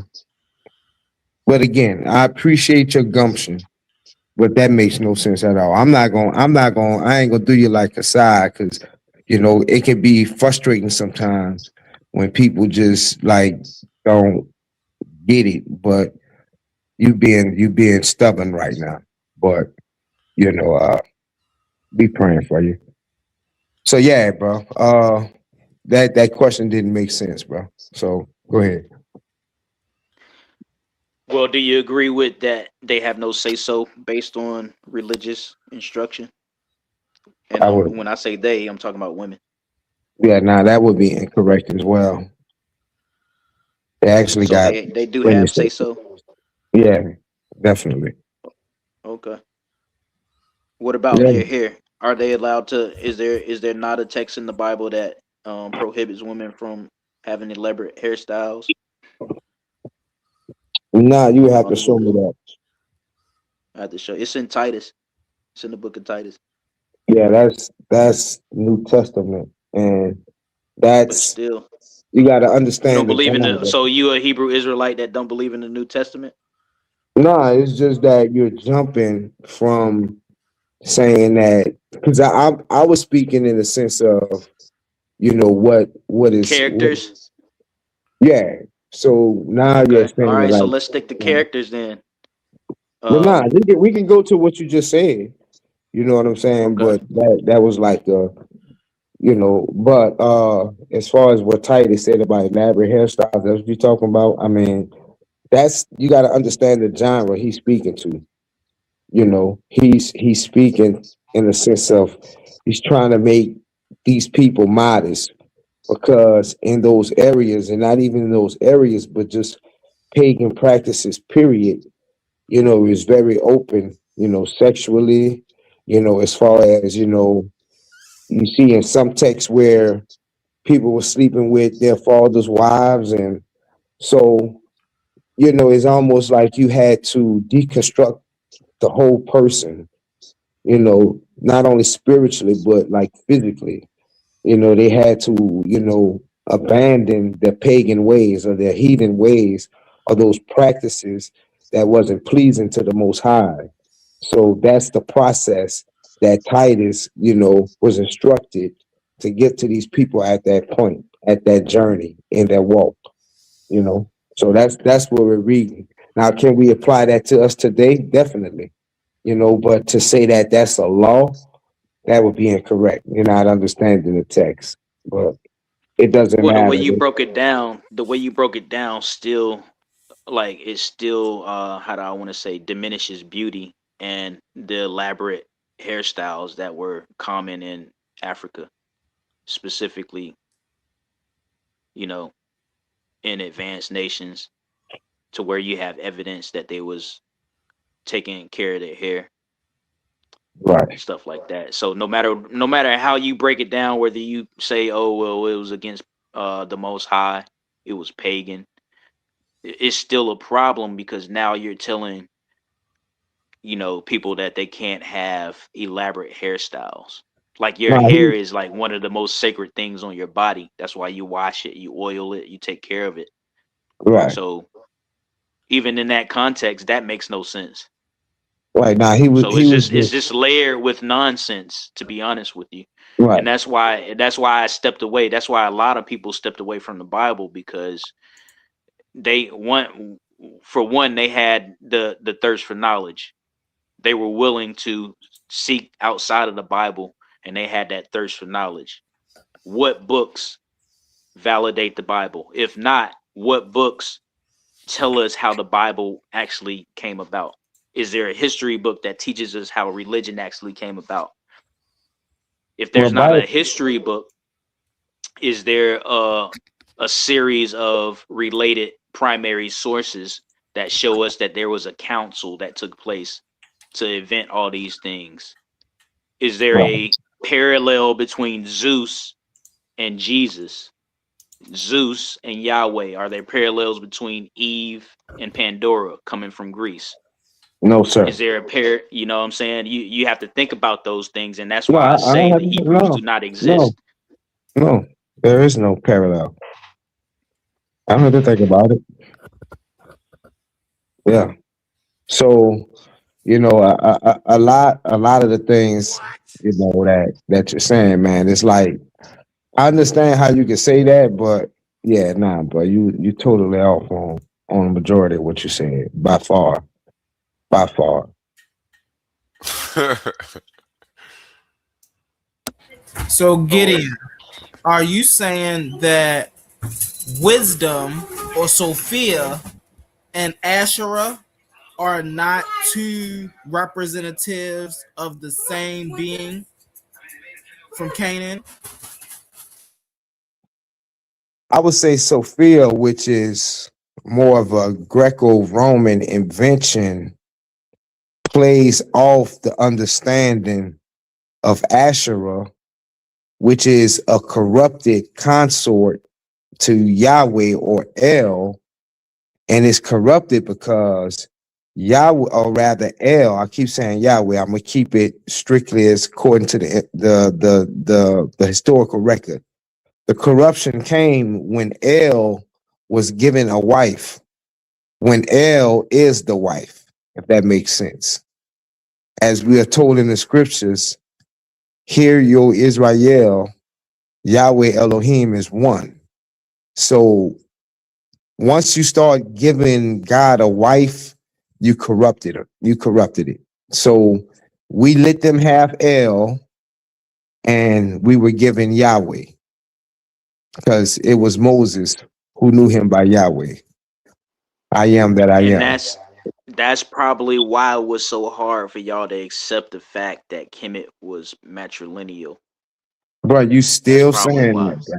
Are you still saying that, bro? I Come on, mean, Toledo, bro. hey, all right, It my just comes to apologies, a but it point, just bro. comes out. Right, and It you just comes gotta, out. right, that erratic romanticism, bro, you gotta stop that, bro. Yeah, you got to. But you know, the Hebrews validate themselves mostly because of what they think happened in Kemet. You know that, right? Wait, say that again? The Hebrews validate themselves the most based on what happened in Kemet. You know that, right? Nah, they don't validate themselves off nothing in Kemet, bro. Yeah, they always using steles from Kemet, the Armana letters. They're always using the Hyksos mural. You You know, have a weird, you have a weird, you it's have a always Kemet. You always, now you have, 5 years ago now it's, well, the Hyksos proved that the Hebrews exist. So that must mean the Hebrews and the ancient Egyptians was living in Kemet at the same time. you have a peculiar You way of have that. looking That's at popular amongst the Hebrew Israelite camps. the way you look at and process information. Like I said, it's interesting, man, and it's we respect everybody's opinion because they respect my opinion. So I ain't gonna never. But yeah, but you tripping. So you don't, so hold on, you don't think that it's Israelites running around right now trying to prove that the Hebrews existed based on Kemetic sources? I wouldn't deny that. Nah. Okay, then. It's a So that lot. was It's a my lot of. point. It's a You lot of can't. Egyptian sources that validate, Israelites. Right. So at the same time, while you say I'm romanticizing Kemet, Hebrew Israelites are romanticizing Kemet because y'all over dependent on Kemet to prove y'all existence. Over dependent on Kemet. Nah, that To that prove wouldn't. y'all's existence, to try to prove y'all existence, because all that is misrepresenting references and sources. Nah. Do you think? Let me ask you this question: do you think the cuneiform word for Hebrew is Habaru? Do I think the what's that again? Do you think the cuneiform word for Hebrew is Habaru? Yes. All right, you should do your research on that. You should just look up the type of scholars who agree with that and who preach that. One of them is a Zionist. You know what a Zionist is, right? Yeah. All the stuff that's going on with Israel is because of Zionism. I'm Okay. sorry, Issa Queen. We didn't drop that link. Is that a censored term? I probably shouldn't say that. I mean, hey man, I tread light. I mean, I try to, kind of be aware of like this ain't my stuff, so I kind of, lay it off, lay off on it. But so you believe in a creator or evolution, like? So I acknowledge evolution. When it comes to creator and creationism, you have creation within evolution. So that's why in Kemet you have deifications of certain levels of creationism through Ptah, through Khnum, and there's other deifications. But the main ones are Ptah, Khnum, Noon. So you Noon is a said creationist. there's creation inside of evolution. Do you mean there's evolution inside of creation, or does that not matter, the order? It really doesn't matter, but in a nutshell, you have humans and beings creating the continuation that's the driving force of evolution, because you can't have evolution without reproduction. So that's what I'm saying in that sense. But you have creativity. The only way you have creationism after evolution is just what I said. You have beings that are creating things and organisms that are creating things, not just beings, but organisms and stuff and that such. Hey man, you a better man than me, but that's why I stick to just like the written record and things that we can see and touch and all that, because I can't do all that stuff. That's above me. So I ain't much gonna lie to you. Go ahead, bro. Get your abstract on. If anything, what you believe would be abstract, not the organisms and things like that we know exist. Like we have proof of organisms and atoms and electrons and all of that stuff. That's not abstract thought. That's just science. Nah, y'all believe that fish was doing push-ups and turned into people, right? No, that's your misunderstanding of what evolution is. That has nothing to do with me. Nah, I speak to what they call y'all now science. No, I'm sorry. They call people science communicators. I speak to Ankh. I'm not sure if you. He say I know who Ankh is. What I'm saying yeah, is that that's my man. you have a misunderstanding of what evolution is. No matter how close y'all two are as friends, the I don't say we close, but we cool. I respect his man. it really doesn't matter how cool y'all are. You're misunderstanding whatever it is that he's saying, or he's saying it wrong.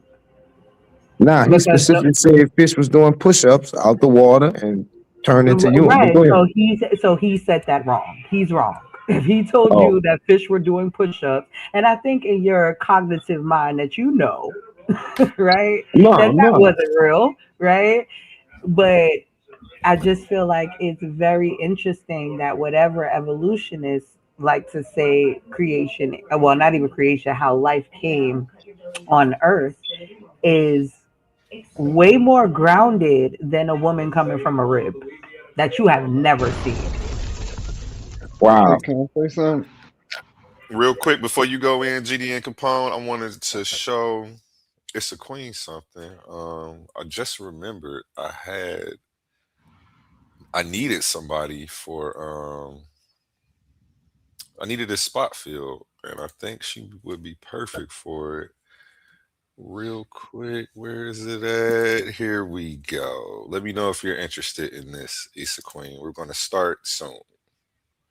Ladies and gentlemen, welcome to Coliseum of Arguments. 8 women step into the arena, not to play games, but to wage intellectual combat. This isn't trash talk. This is logic versus logic. Sources versus sources. Scholarship under the lights. Win a round, win $50 cash. Keep winning and walk out with $500 in the crown. Each competitor represents a brand, an ideology, a team they're ready to go to war on the hill for.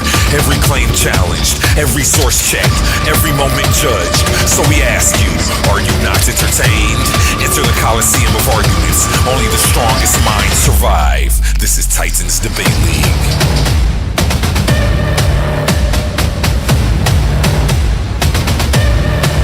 Yeah, that special guest spot. That was just a spot I was saving for somebody. You want to enter this tournament? We'll probably be starting in the next 30 days. Absolutely. And shout out to all the ladies that's out here debating. I love to see it. Definitely. I don't know if I'm the soldier boy of this, but I haven't seen it done. So, and I got a daughter, my only child. So, I'm trying to create a healthy space for women to come in. Nah, that's gonna be fire. Nah, that's dope. But that is misogynistic, though. I just wanted to be known. It is a It's very exclusatory. It is. I only have one female in the regular tournament. I don't even call it a men's tournament. But I did just want to do something special for the females. So I know it's hard for them to get debates sometimes. Yeah, nah, that's dope. Yeah. And then they can, they can let loose and go at each other like they do. And I'm about to hype this up different since there aren't 16 men in this tournament. I'll be able to focus more on building brands around each of the debaters, getting more graphics out, interviews, etc., stuff like that, just to hype up the event. But so we'll add you to this flyer and get you on the promotions. And I'll add you. Are you on Facebook? It's gonna be debate mad. Yes, I am, but it's a very old page. I haven't been on there in forever, but I will go on there if there's stuff on there for this. Yes, we do most of the stuff in the Facebook back chats. That's where a lot of the conversations start before we hit over here. I know you're on a few different platforms, but yeah, maybe if you just want to download Messenger, you don't necessarily have to get Facebook back. That would work. And yeah, just drop that in my inbox and I'll make sure to add you and get you on here. That's going to be fire. I'm excited. Some new competition in there for the ladies. This is the violated age. Say that one more time. Something about an age. I said, let's get it. Let's get it. I can't wait to see it, man. Yeah, that's about to be fire. Sister Issa Queen.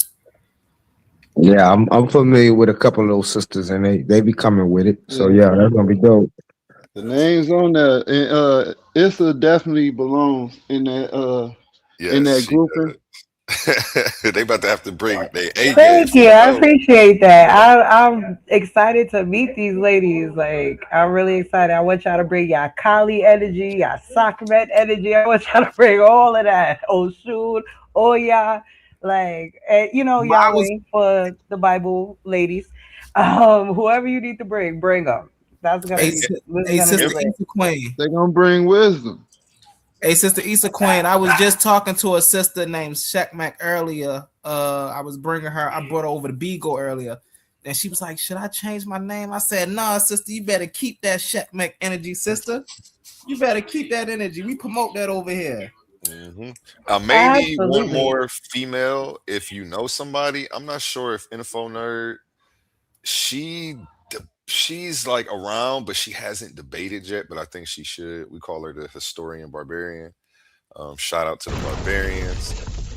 I'm going to talk to her, see if she's still locked in, but I may need you to grab one more person for me if you can. I'll let you know. I'm not sure, A1, if you familiar, but I know Humble, he familiar with Napai, but I don't know how the politics of all that work, but she'll definitely be... Man, if Napai would step in here, that would make this tournament legendary. We would love to have her. clip this and send it to her, yeah, that would be an honor to have her over here doing this with us. So yeah, shout out to them over there as well. Yeah, see if you can. I want to see. I want to get see in they and topics. bridge that I gap want to for see what topics they come up with. Yeah, I'm excited too. Everybody has like a different ideology. I know Dulcinea kicks it with the Native Americans or the Indians. So, whatever you want to say. Honey Clark, she's like an omnist. Megan Gleason, I think she believes in the Bible. Don't misquote me. April Goodwin, I believe she is like into spirituality. I don't believe she does religion. I've been keeping up with them, but again, it's not like women are getting a lot of debates out here, which I'm trying to change that for you all. So it's not like I can just go to their page and find like a bunch of stuff on them. I just know they're out here, and it's usually hard for them to get a debate. So I'm trying to make something happen for them. I can't let you men get all the money around here, man. That would be, WBA-ish of me. Nah, that's dope. Yeah, because like I always say, man, a lot of the conscious community say the black woman is God, but they always got Israelites beating them upside the head. They never like blessing a platform with women, letting the women do all this, so it's good to see this, man, Neftali is a Hebrew. Tiffany French, I know she's heavy into science and black power, so I don't think she really messes with religion, but that is an assumption. And if I misquoted or characterize any of you ladies' position, forgive me. We are going to get interviews in, and you will have the chance to catch me up personally. And I'm not sure what InfoNerd's ideology is, but I know she's big on the history. So, and then we have Issa Queen. And would you tell us what your background ideology is and what you represent? Dual of Concepts. Well, really, I'm into the sciences. I am into women's history. I am into Pan-Africanism to the fullest. So, Sister French, Black Power to you too. Evolution, of course, abiogenesis, I'm a big feminist. And definitely, I'm really, really like at my core, kind of like anti-Abrahamic religions. I feel like it's like one of the worst things that happened to the Black community and, Africa as a whole and North and South America. Like throw them in there too. You could throw in the Irish, the Scottish, because none of these people were really, underneath that. So, yeah, those are really my talking points for the most part. Have you had any debates before? Yes, I have. I debated GDN next to me, and I took the W. He did a great job, though. We did evolution versus creationism. I had a debate that I took another W for that debate, but that kind of turned into like me teaching this person what the thing was we were debating, and that was another evolution debate. But I am looking forward to, debating about feminism in the Black community with the Black community, because feminism has really been demonized here. And, I'm here to turn that around.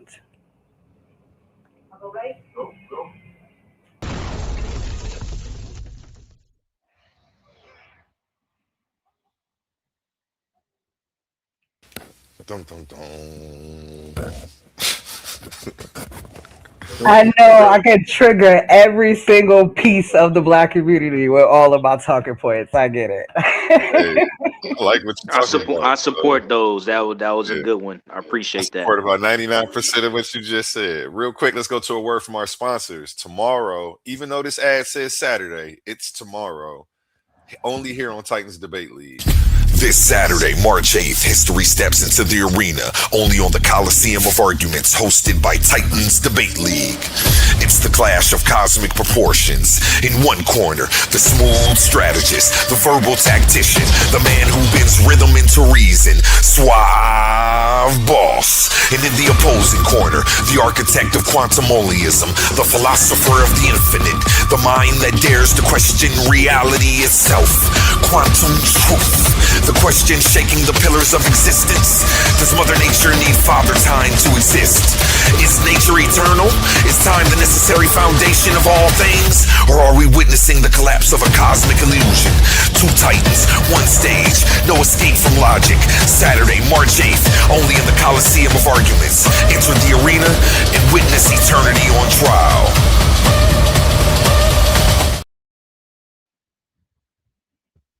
Dope. I just noticed that the graph is always tight, but I just noticed your boy Quantum Truth. He have Mother Nature half time. That was tight.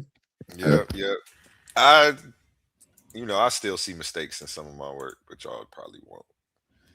A lot of people tell me, bro, if you didn't tell me that. This Saturday, March 8th, history steps into the arena. Only play it without the music. But yeah. Appreciate you though. You already know I do new graphics generally for every show. This one was a rush job. This background I got back here, I didn't animate it. I was on some lazy stuff. But yeah, look for this one to be animated because this topic really brings them out. So we're gonna keep this going here at Titans Debate League. Yeah, it's a queen. You gotta get me a photo so that way I can get some graphics started for you. GD Capone, I got you today. Yesterday, I got yours. Tahuti, I don't have anything for you as well. If you could send me a photo, I know somewhere down the line you'll be either hopping in a debate or doing a presentation. So I'll already be prepared if you get that over to me. Do you remember what I want to debate about? What I'd rather debate about? One of the topics? I don't, but I remember that you were specific about the topic, which I wasn't upset about. Because it was just what you want to debate about. He was like specific about the topic because he's tired of the same old stuff. He's tired of dumb stuff. He wanted something that was going to bring substance and edify the people at the end of watching it. So not the typical stuff. Go ahead, Dr. Hootie. Tell him what type of stuff is up your alley.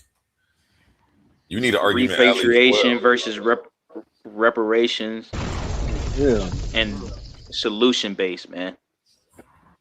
Like we pretty much in World War III. Like we have to make a decision right now because like time is ticking. Bro, you know, I could be wrong, but at the same time, like everybody is going for African resources. African resources can feed the world right now. So why not take advantage of it? There's a institution called Abibi Toomey. He actually has an initiative which is on top of the repatriation that Ghana has already done to get people citizenship, and he has a consultation, so you can you search Abibi Toomey on your own. Coming to dual citizenship, right? In Ghana. Yeah, there's a lot of options, but the point is to get people over there and fast, so they don't have to deal with what's going on over here. Yeah, I'm for reparations, but bro, you just gotta realize it. If we was gonna get reparations, they would have gave it to us already. So that's to each his own. If you want to keep thinking, you want to keep the hope alive, man. Go ahead. Yeah, we would have had it already. It's already been 400 years. Other people ain't have to fight this long for no reparations. Yeah. And another thing too, the next couple of years, they got reparations. The Jews had the Holocaust. 10 years later, they got their reparations. Forgot what happened with the Chinese. Even they got reparations. So you know what I'm saying? We the bottom of the barrel, bro, and they gonna keep it. They keeping it that way, even though we the salt of the earth. And it's a spiritual reason. This is what the creationism, this is what the biblical text, the Egyptian text, this is what all this stuff is about. It's about for you to know who you are and know who the people that's against you are and stop going to them for assistance, for help. Go to your God, right? That's the point. Go to your, well, I ain't gonna say God, go to your power, right? In Isaiah say the trust in Pharaoh, right, will be your confusion, right? The Pharaoh is the person that is ruling, right? So you supposed to trust in the creator. The creator set the Pharaoh up, not the Pharaoh, the creator of. Remember in Egyptian, Khnum made them on his potter's wheel, right? So you got to understand who your maker is, bro. You go to your maker and not the person that, and not the face of the I forgot what they call them when they just put them up there, the face authority or whatever. You go to your maker. So that's the problem, bro. Yeah. Nah, I mean, I agree with you with what you're saying, but if I had the choice, reparation or repatriation, I'm taking reparations all day, because where I'm going and what I'm getting, I mean, the people in Africa, they gonna first have to get it from the colonizer. So you saying they gonna take it from the colonizer and then give it to me? Nah, just give me what my people work for. You know, I got the hours already tallied up. Give me that, and I'm just do me. I look at it like it was in Exodus.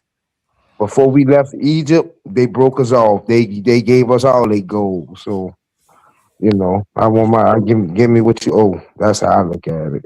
That's how it's gonna be here. We don't have to spoil America. Hey man. I got my eye on a few things I might want. But yeah, man.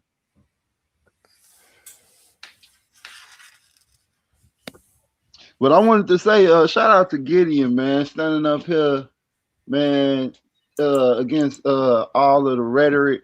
We went through almost three different conversations, 3 different topics. They moved the goalposts from matriarchy to patriarchy to the Hebrews, the women in the Bible. Like you shout out to you, bro. For real. You and God came in and stood strong too. So but these brothers is in trouble, man. And that's what I was trying to tell Humble, man. You need to help Tahuti out. I know you ain't gonna let this fight. Yeah, Humble, I know you saw what was on the screen. It said that the daughters doesn't automatically inherit the power. So what type of system is that? If they don't automatically inherit, meaning it got to be a stipulation for the daughter to even receive the power. And what's the stipulation? Either the son is too young, or what? He didn't have a son. Yeah. So stop trying to make Egypt to something that it wasn't. Yeah. I need y'all to calm down, because we agreed that it was a patriarchy, and a lot of what Egypt was equal, with the equality between men and women, as in men and women both owned land. They both can say they were going for a divorce. They both can have businesses and do and have high places in society and have influence in society. That's what Egypt was doing that Israel isn't doing. And that's the part that y'all keep on skipping over. Yeah, Israel Capone, not just real gonna do quick. it.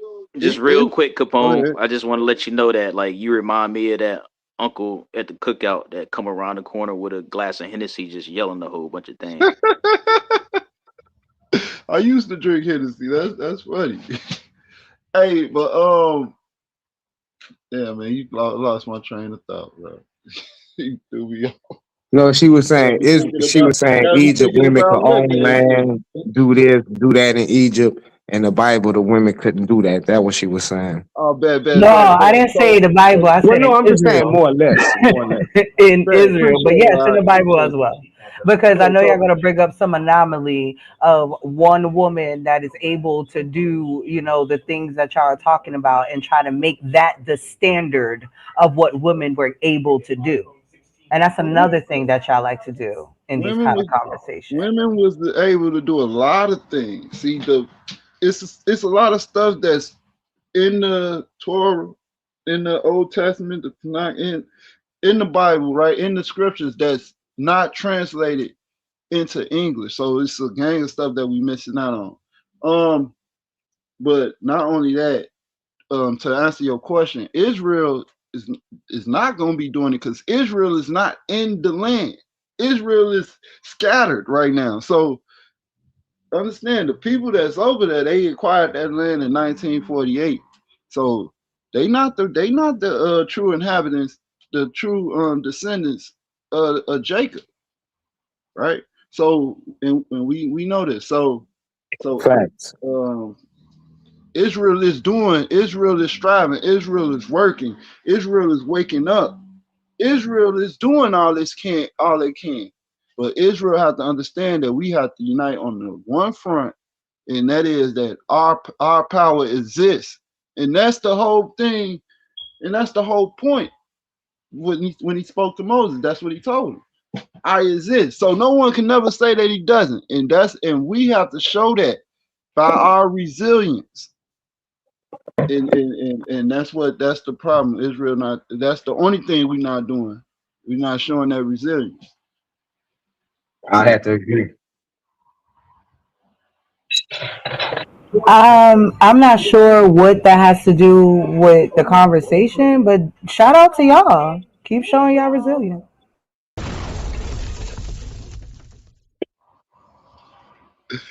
No, it's all good. But you just said Israel wasn't doing something that Egypt was, but like yeah, we can show you throughout the sisters that had power throughout the antiquity, right? But one thing that I was pointing out with Egypt with this matrilineal thing is that the sisters was used for other men to gain power, outsiders, because Egypt went through different intermediate periods where actual Egyptians wasn't ruling. So these sisters was married to these other kings that wasn't Egyptians. So that's how those sisters still hold some of the Egyptian bloodline. So now we see what the woman was actually used for. It was to regain that last of that blood, what remained of that bloodline. Because obviously they would kill the men or enslave them or do whatever, so they wouldn't procreate with the men. So the women would be empowered to these intermediate kings, meaning they not Egyptian. And to restore their kingdom back to the Egyptians, you will utilize the woman as a deposit to bring your seed forth through her to preserve that Egyptian seed. If you want to call that matrilineal, I don't see it that way, but I guess I just see it. That's how people procreate. So the same thing that y'all be following the Bible for us, how we talk to our women or tell our women or try to make it like women is just used to nurture and birth children. That's the same way the Egyptians utilize women. So you disrespectful. Just keep that with your people. That's the same way. That's the same way. I mean, he already admitted that his people do that. Don't put that on the exclamation. So, number one, Capone, you know that is utterly not true. Bro, you already know when we study Kemet, our highest principles are women. My aunt is a woman. Oh, wait, hold on. You can't sit here and say, I don't know where the matrilineal my aunt is a principle. No, Kemet don't. My aunt is a principle. My aunt is not a woman. A woman is flesh. Hold on. Right? Good point, Capone. But she's represented as a woman with the ostrich feather. So is she represented as a woman? Is she a real woman? You know Capone, stop it. You know you just got a Capone term, bro. No. Because listen, you can't put just because she's personified as a woman, right? Now you can't put that on all women. So is wisdom a real All woman? women or is don't wisdom have balance, bro. personified as a woman? All women don't have order. Right, But let me you ask you supposed this. to. Cosmic order. Is wisdom a real, according to the Bible, right? When it say wisdom was there in the beginning with the Most High, is wisdom a real woman, or in that passage was wisdom just personified as a woman? Wisdom is the spirit of God. That's in Genesis 1. The Ruach HaKodesh. You know what I'm talking about, Capone. You know exactly what passage I'm talking about. I know. You talking about Proverbs 8. Right. and 20. So in that passage, is wisdom personified as a woman, or is wisdom actually a woman? Wisdom is the personification of every living. Yes, she's personified as a woman. So when I say my aunt, right, is a woman, you know I ain't saying she a real woman. You know I'm just saying when we see her depicted, the personification of her, we see her as a woman with an ostrich feather. So we can clearly see how women ain't in a commission, right? To just lay there and have babies. They are really venerated at the highest stature. Now, wisdom, and that's completely different when we get back to wisdom here, right? They had to strip away, if we want to use her real name, Asherah, they had to strip away her whole presence and then reconform her to a monotheistic framework. This is why she had the name changed. This is why she couldn't be called a goddess anymore. She's a spirit of God now. She's something of God now. She don't rule her own domain. This is something we see in your book. You don't see that in a commission tradition. Bro, wisdom do whatever she want to do. The only thing about wisdom is she don't go against her creator. She don't go against the Lord. She don't go against the Most High. It tells you that. You know what I'm saying? She is his delight. You know what I'm saying? These are principles that women should understand, and that they know. Some of them know already. They just a little bit confused on the dynamic, the cosmic dynamic of a man and a woman being cosmic creatures, right? So they get confused about these certain aspects, but when a man is in his right place, it gets leveled out. You know what I'm saying? So can I? Oh, I'm sorry. Finish what you were saying. Say something about Wait, before you change the subject, I want to say something to what you just said. Don't try to skate past that, brother. You're about to change it to Phoenician something. No. No. Go ahead. And this is no disrespect to any of my sisters out there that believes in the Bible. Please don't take everything I say with a grain of salt. But be very clear.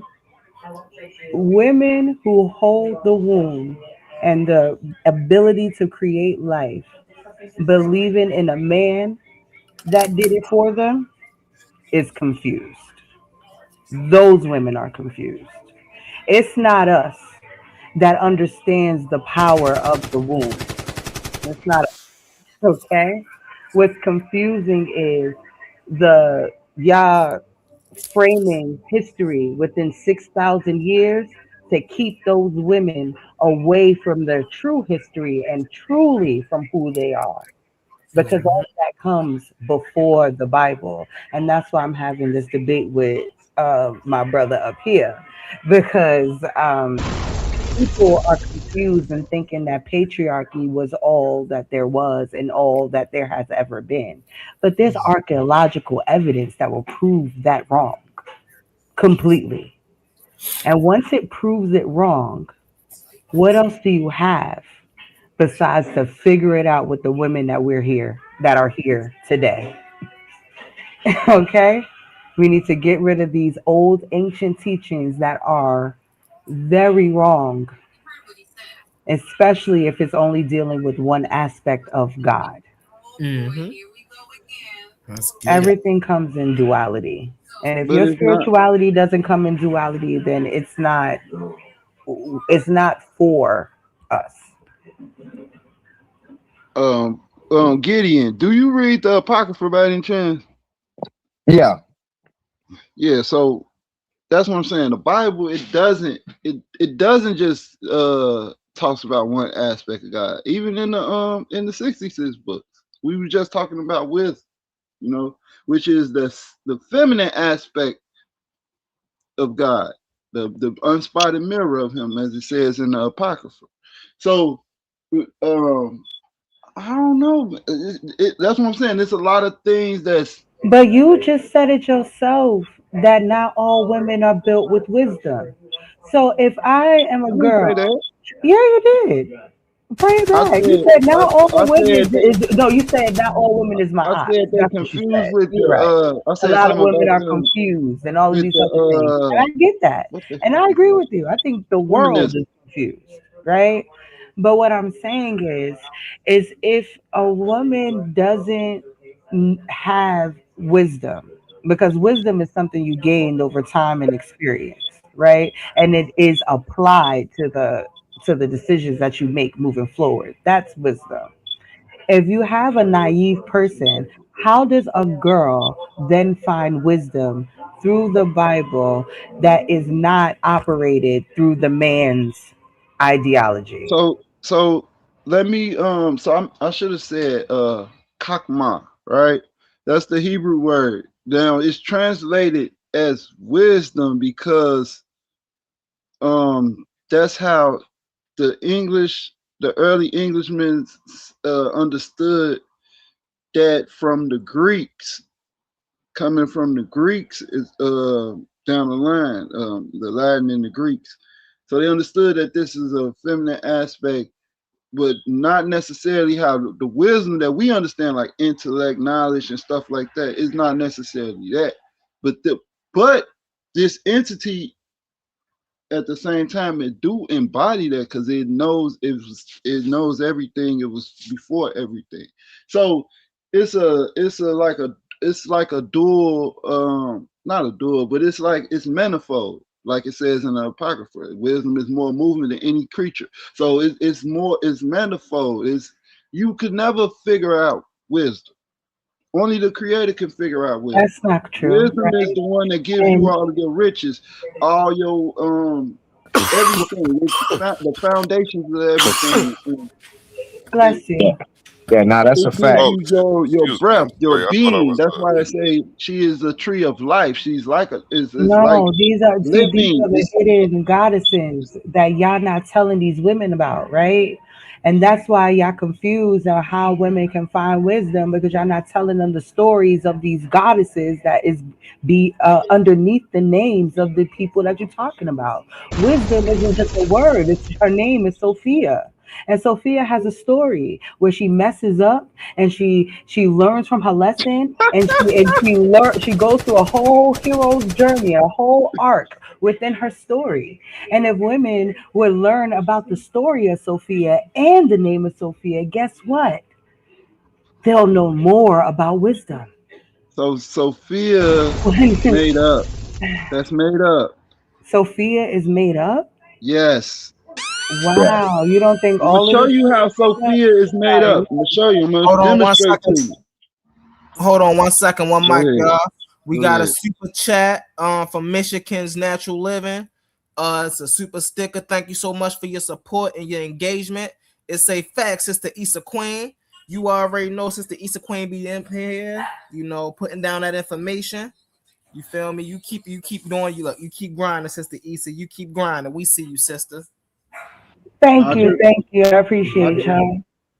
I just want to say real quick is that yes, the whole Gnostic thing about Sophia, that's all made up, right? And I'm gonna demonstrate how it's made up. The word is chakma, right? So chakma is the feminine aspect of the creator, right? It's the two opposing force, not opposing force, dual force that holds everything together. That's what chakma is, but chakma is spread it throughout the whole entirety of existence as well. So you got to understand these dynamics. So what the Greeks, when the Greeks came up with their language, which is only the Phoenician Hebrew turned 90 degrees, they said they can't do the CH sound. So I ain't gonna say the CH sound. Some of the words they can't pronounce. So they said it's Sophia. So that's the Greek word for wisdom, or the feminine aspect of something. It wasn't a goddess at first. It was it comes from the Hebrew. It's just their way of saying it, right? It's in their language. Yeah, I definitely knew it was a Greek. That word then it was the personification. So it got personified to other women and deities. You have Sophia, Helen, Sophia, whatever. They'll put it on any other idol or statue of a representation of their deity. Okay, now let's get to the Gnostic text, because the Gnostic text comes later on after the Greeks. The Gnostic text comes during the Rome. So when Rome is in power, now you have the Gnostics come, who is a splinter from the early Christians, where they go down to Egypt in these certain mystery schools, and now they trying to sympathize with the Christians, because they got churches all over the place, and now they trying to get credibility off them. So they make the things that they believe in, they twist the names, and they try to bring in this other stuff, right? This other culture, like cultures from Egypt, from Samaria, different things. So now this is the point. So in the story of Sophia, right? They say it's a dual nature. Why? Because in the Epistle of James, he talked about heavenly wisdom and earthly wisdom, right? But he was showing how people are carnal in spirit. That's it. But anyway, in the Gnostic gospel, they say the name is Akhama, right? So you got to understand the dynamics. Anything A meaning against, right? So it's saying it's Akhama. You gonna? I was waiting for him. Okay. I'm almost done. It's against. It's saying Akhama, right? So it's like Kakama with an A in front of it, and then you have Sophia. Where they say Sophia created Akhama. So they try to show that Sophia is the lower part of the wisdom that created this other being, Akhama or whatever. But they trying to say this is the dual nature of wisdom. You have one that's higher and one that's lower. But it's really just a misinterpretation of the Hebrew word Kakma. That's all I was saying. And they use the New Testament writings. They had the epistles and everything around this time, because those gospels don't appear until like the 3rd century. So then you have like I said, you got James epistle, you got all these writings going around, and they would use certain names to gain credibility. So that's the whole thing about the Sophia and the Akhama and stuff like that. Yeah, you was on point with that. I just never knew like the linguistic shifts that you talked about, but that make a lot of sense. Right. I'm gonna look into it more about the Greek word for it, because I know that's the Greek word for Okay, are you landing your plane at any point? Yeah, I'm done. Okay, so here's the thing. Sophia is just one of the many goddesses that are hidden. I just brought her out there because we was talking about wisdom, right? And I agree with you that Gnosticism, comes out of the early Jewish, traditions, and, splintered off and added, their little thing to it. I'll give you that. But at the same time, when the Council of Nicaea was being done and all of those other councils, was they not like bringing in all the textual information from all of these different places and deciding on what was and was not going to be in there? And Sophia being hidden under wisdom was one of those things. They took in Gnosticism and their ideologies into what we know as the Bible to make sure that all the people that are underneath Rome's like territory had something to identify in with this new religion that they're about to push to continue their reign. So I agree that, you know, with everything that you said about Sophia, but I'm also gonna say that people really did believe in this, and that belief system found its way into yours. Just You saying. know what? You know what? I agree with you on one point that you made when you said that the Romans, the Gnostics had an alliance with the Romans, because we know that through the Valentinians and the Basilians and stuff like that. So I agree right there, but those books was already rejected before that. So at the Council of Nicaea, they didn't reject any books. The books was rejected, I think, 25 years before the Council of Nicaea. No, what I said the Council of Nicaea and other councils because I didn't Oh, want okay. to read down all the list of all the councils. But and I'm not sure on which exact council that you're talking about when they was talking about Sophia, but I know that they were. And still, even then, they didn't reject the entire thing because she still found in the gospel that we read about when they're talking about wisdom and making it a gender bound, because when they're talking about God and they're saying he, they never make that mistake and say she when they're talking about the most high. Okay, so and yeah, and Sophia is not even like one of the first ones. You, if you really want to talk about goddesses in there, we already had this conversation about Asherah and how she was in the beginning in Genesis. no, that's not Ashura. So like, But and that's in your text in that's the not beginning. Ashura. Yes, The it is. Bible, it tells you about Man, Ashura. It tells you about Ashura when it says the Israelites and Judges, they worship Baal and Ashura. So we not running from that. Yes, okay, but who is she? Yes, but y'all are running for her because you no, keep on referring to nobody is her as running just from the Ashura. all in Asherah, but y'all don't like to say Yahweh in Asherah when that is No, historically because accurate it says as well.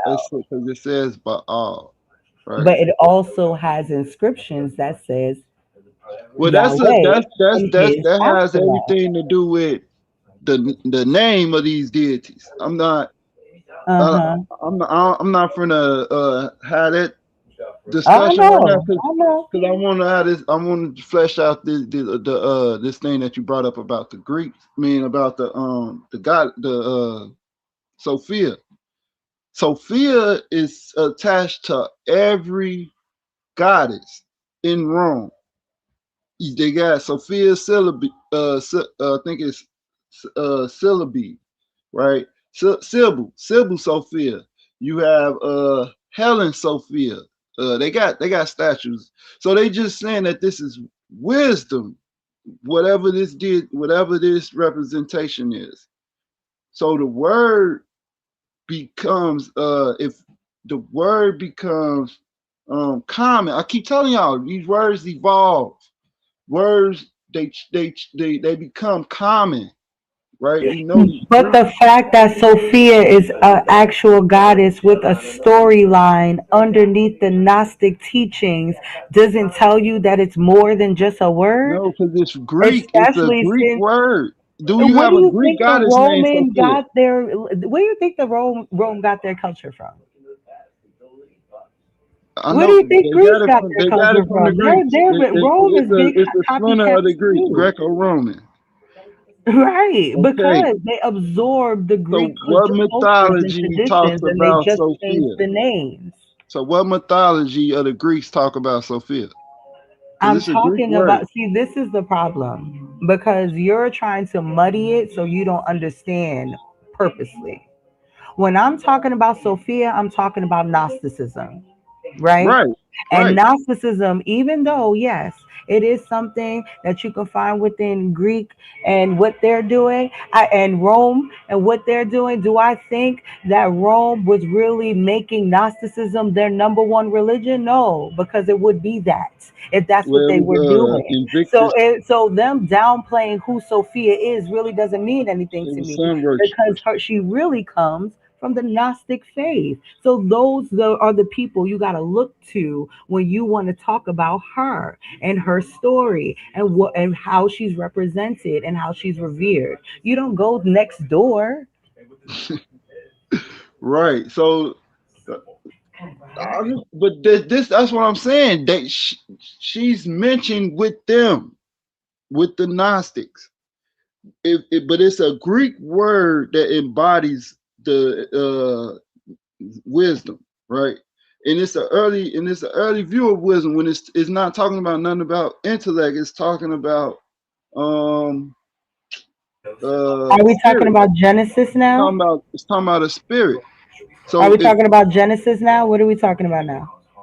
Sophia still you and even in the Gnostic gospels you have in a hierarchy you have Binah, right? Binah, then you have I said Sophia, Akama, or Akama and Sophia. I forget how they got it. I know it's higher and lower.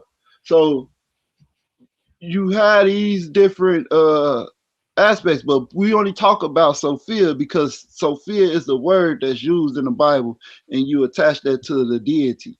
When the Greek, it's a Greek word, and it doesn't go back to a Greek deity. You Right, know because the it Greek goes back deity. to the Gnostics. Like I don't know. Like I That's what get I'm it. saying. I That's get how they it. knew That that. That's how they knew that it was false. That's how they knew that they was making it up. okay. We could agree to disagree. All right, can I share the screen real quick? I just want to read some stuff for y'all, just so we can get some clarification. Hold on, where is it? Hey, This, Humble, real quick, while you sharing the screen, no, go ahead. hold on 1 second. What is this at?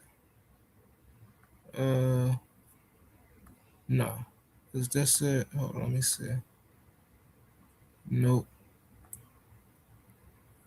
All right, got it. Hold on 1 second. I be having so many little windows up because I be like following a conversation. So, hold on. All right, here it is. So I want to read this really fast. If y'all can see this, right? So it says scholarly connections between Asherah and wisdom. Several scholars suggest that wisdom in Hebrew scripture may be tamed or abstracted from earlier goddess traditions, including Asherah. Functionality, continuity. Both Asherah and wisdom are associated with life, fertility, nourishing aspects of the cosmos. Wisdom depiction as a source of guidance mirror Asherah's role in the Ugaritic mythology as an advisor to El. Personification and monotheistic reframing. As Israelites' religion moved towards monotheism, God's attributes were sometimes reinterpreted in abstract and moralized terms, depersonalizing them into concepts like wisdom. Oh my gosh. Like wisdom to preserve beneficial functions while eliminating competing deities. This is what you're talking about, Brother Capone, right? So when we see wisdom in Proverbs, we're seeing a reframing of Asherah in a monotheistic framework. This is why it's okay for the Bible in Genesis to say, oh, well, they tore down all of the poles of Asherah because they had to reframe her to make her fit. They can't have a competing deity. So what they did was they made her wisdom and they made her a part of God. This is what the just made that Masoretic up. people do, right? It's a textual indication. Some passages in Proverbs and other wisdom literatures emphasize a feminine voice offering instructions and orders, analog analogous to Asherah's early mediations between God and humanity. Scholars such as Peter Ekinoid and Asphalt posits that these texts reframe advantages of Asherah's worship through the symbolic figure of wisdom, right? So, also, I wanted to ask you, bro, wisdom is considered what in Proverbs? Isn't she considered the tree? She considered a tree, right? She is the tree of life to those that behold and who her. else is the tree of life? Who else? Asherah is also the tree of life. Show that Asherah is the tree of life. It. What source you want it from? Let's go to theological. Go to the source that show that. I want to see the word tree in life, and I want to see the actual word. It says God, male and female in the Old Testament, Yahweh and his Asherah. In recent issues of the journal, E. Johnson discusses, I guess this is who the journal is by, discusses the evidence for female language for the deity in both scripture and the tradition. Her discussions omit some recently discoveries, inscriptions which have caused a major shift in the scholarly understanding of the femaleness of the divine in ancient Israel, and as a result, the history of Yahwistic faith. See, y'all gotta study this Yahwistic stuff. Every time I talk about the Yahwist and the Elohist, y'all, who is that? What is that? This is no, humble. Faith. Hold on that one second. Ain't what I asked you for. The purpose of this essay is to present these inscriptions as well as their theological and historical implications for the understanding of the divine in the Old Testament. In 1975 to 76, Z.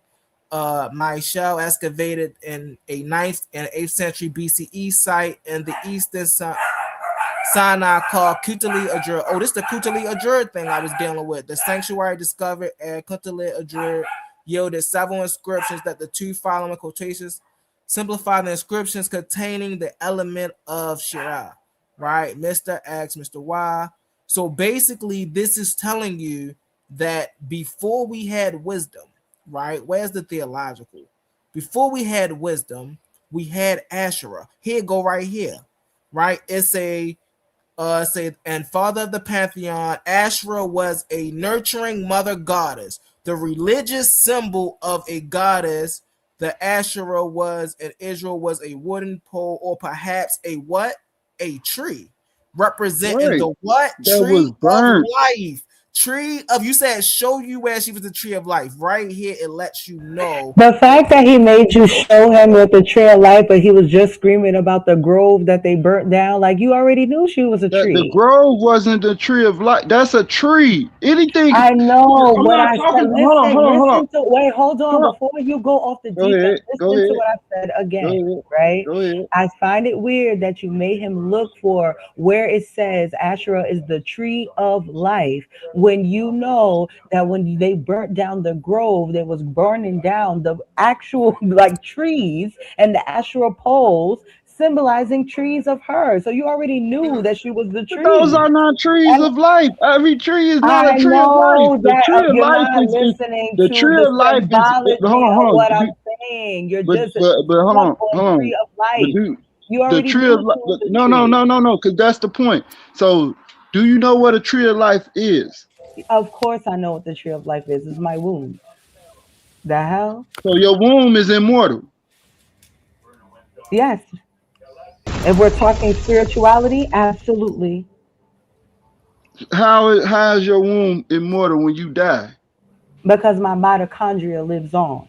Don't let her get down to. It's been here since abiogenesis, my brother. Look, I ain't trying to get into your anatomy and all that. What I'm saying is the tree of life represents immortality. That's what the tree of life is. So when it says that wisdom is the tree of life, because she is the gift of you understanding things that you can't understand regularly.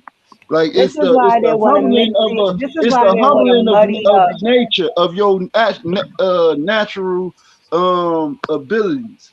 Right, but this is why they want to muddy like Sophia worship and Asherah worship, because Asherah is here from the beginning. Exactly. This is your Old Testament stuff. Sophia's New Testament. That's how she snuck in there. Mm-hmm. But when it I comes just to told folks that Asherah, language. she is the tree of life. That's why her symbol is a tree. And it wasn't just any old tree. It was a tree with animals around it eating But from it. trees are not Because she immortal. hush, child, and learn something for a second. And Hey, the go ahead. animals used to eat around her, right? And that's why they called her the tree of life. And not only that, the reason why I call it the tree of life, the womb, because if Humble was ever so like nice enough to Google what it looks like when you stretch out the placenta, and you will see why I call the placenta the womb and the tree of life, because it literally the veins creates a tree inside of my How womb. many So placentas you it's have? not only that, right? It's just so many things that's going on with the mitochondria and the woman, and why the earlier civilizations and tribes revered women worship. It's not just because we're women and we're pretty. It's because we were life. We were creation. Can I please get in here, please? Go ahead, cause Yeah, man. I thought I was gonna be able to sit back and watch the rest of the night, but I keep hearing this foolishness, man. So they keep on talking about Sophia and all this. Look, what they want you to do, they keep wanting to insert all this extra nonsense into the Israelite culture, and then they trying to rework history and act as if the Israelites were this polytheistic, and they reworked the Bible and made it monotheistic. So I want to play some audio, because notice there was no source on the Elohist and the Yahwist.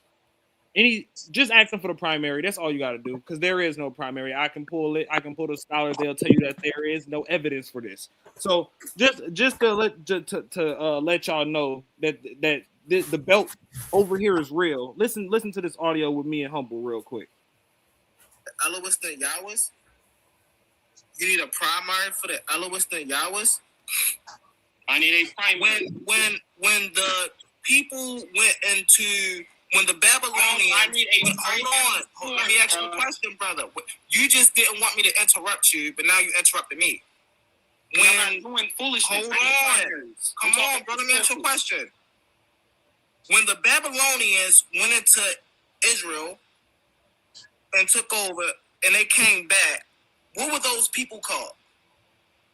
Has nothing to do with what I asked you about. What were those people called? Talking about? Show me, because that's people. Hold on. So listen to this though. He says In the Elohist, show the primary source. He said, I got you.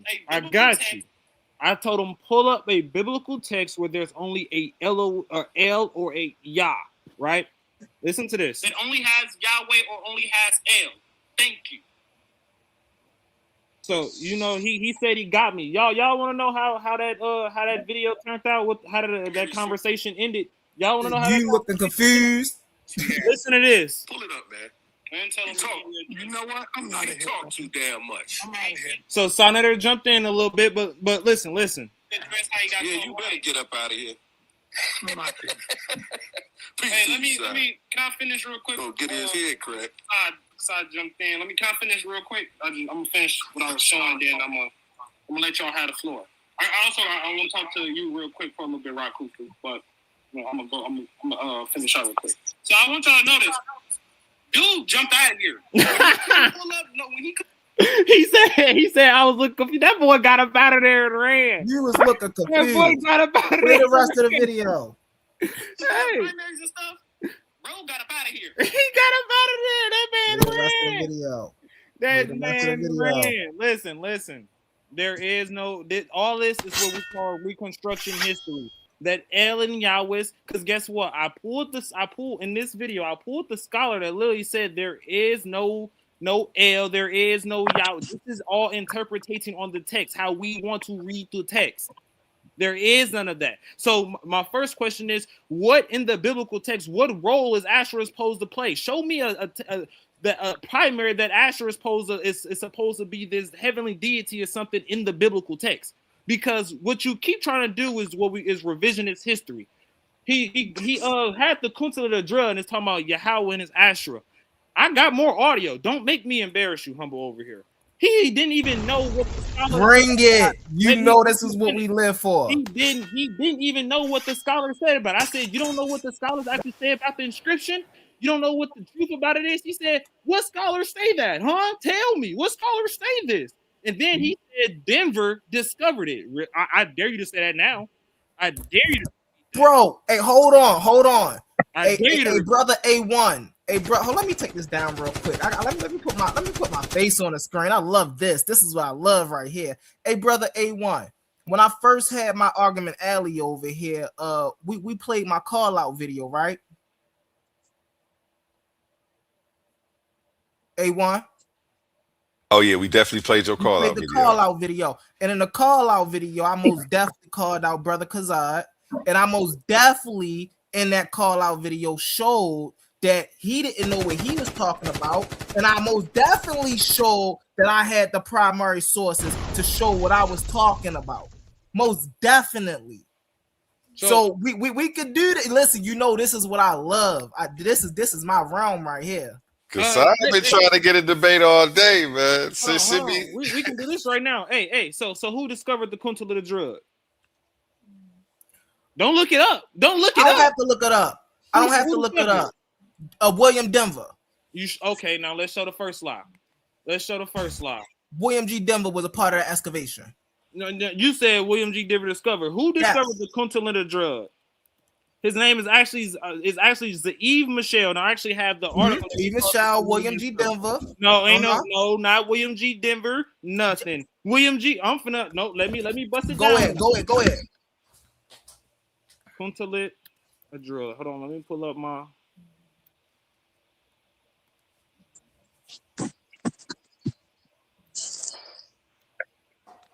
I spelled it wrong. I don't care. While y'all pulling up what y'all needed to pull up, I just want to say really quickly, like this conversation is built in a couple of facets of mythology, theology studies, right? We're talking about the history of religions, we're talking about comparative mythology, we're talking about historical, biblical history, anthropology, religious studies, all of these things in one little conversation.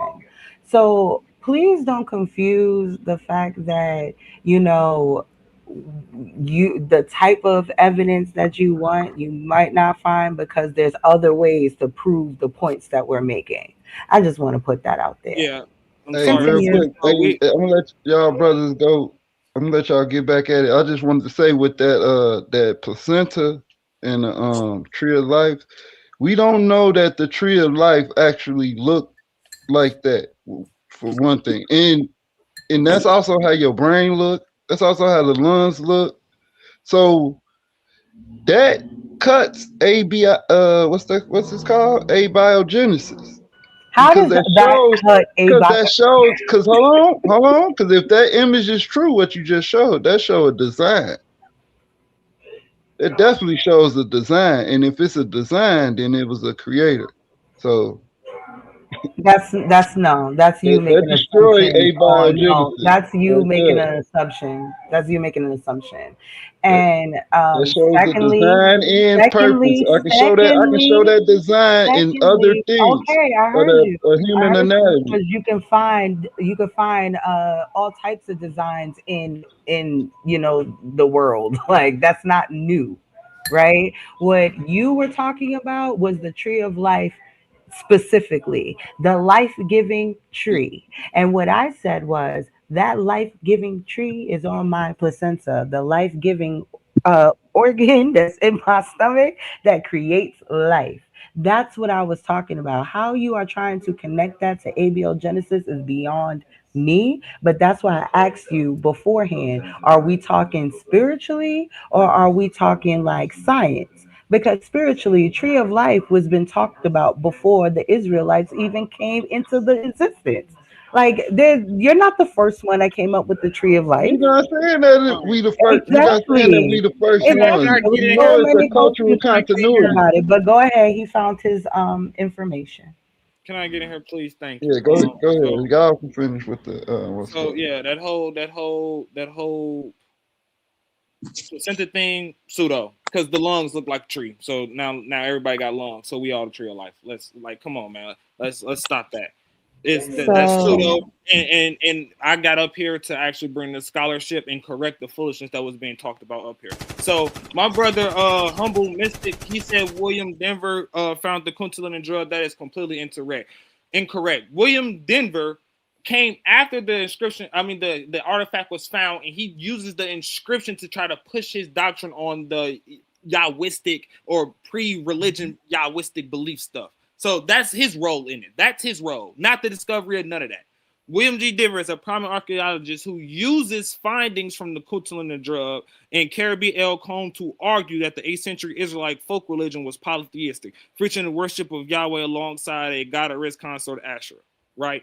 That's William Denver role. He's not so he don't even know what he's talking about already off the bat. William Denver did not discover the Kuntalin drug. Who found the Kuntalin drug? As I said, Yves Michel found it. And I also have the person who actually found it. I actually have his article and what he published on it. You know, all the translation he give to the Kuntalin drug, none of them point to actually the goddess Asherah. Do you really want to get into his work? And then I know you didn't read it because guess what? When I challenged you on it the first time, you asked me what scholar said this. Why would you ask me what scholar said this if you already read the works on it? So then I gave him one. I believe it was E.A. Emerton, I believe his name is. I might be pronouncing it wrong. I might be, but Emerton. Yahweh and his Asherah, and he tells you specifically for one, the word on it, and it's the Hebrew phrasing. For you to imply that it's talking about a actual now, like an individual, and it's saying that this is his wife, is incorrect. That is not attested in any kind of Hebrew idiom or phrasing ever. What? Anytime, huh? Go ahead. Yeah, go ahead. You can speak because hold on. We all see you just gotten you lying first of all. You can I'm here with it. Go ahead. I'm here with it. Speak, and then I'm finna come back with the sources, and I'm finna just take your head off. Go ahead.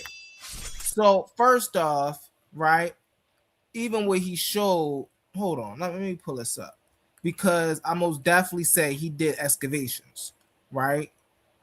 So hold on. Let's go here. Right? William G. Denver conducted significant research on revealing insights in the 8th century. Wait, hold on. Let's go down here where it talks about him doing excavations, right? Denver's role in excavations, right? So when I'm saying Denver did this, I'm not saying, he just doing research. He just pulled up the fact that he was just doing research. He didn't let you know that this man was a part of the team that actually went over there, right?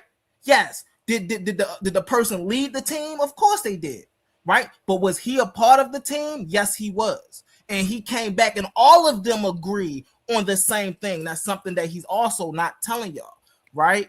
So let's get here with it real fast. Hold on.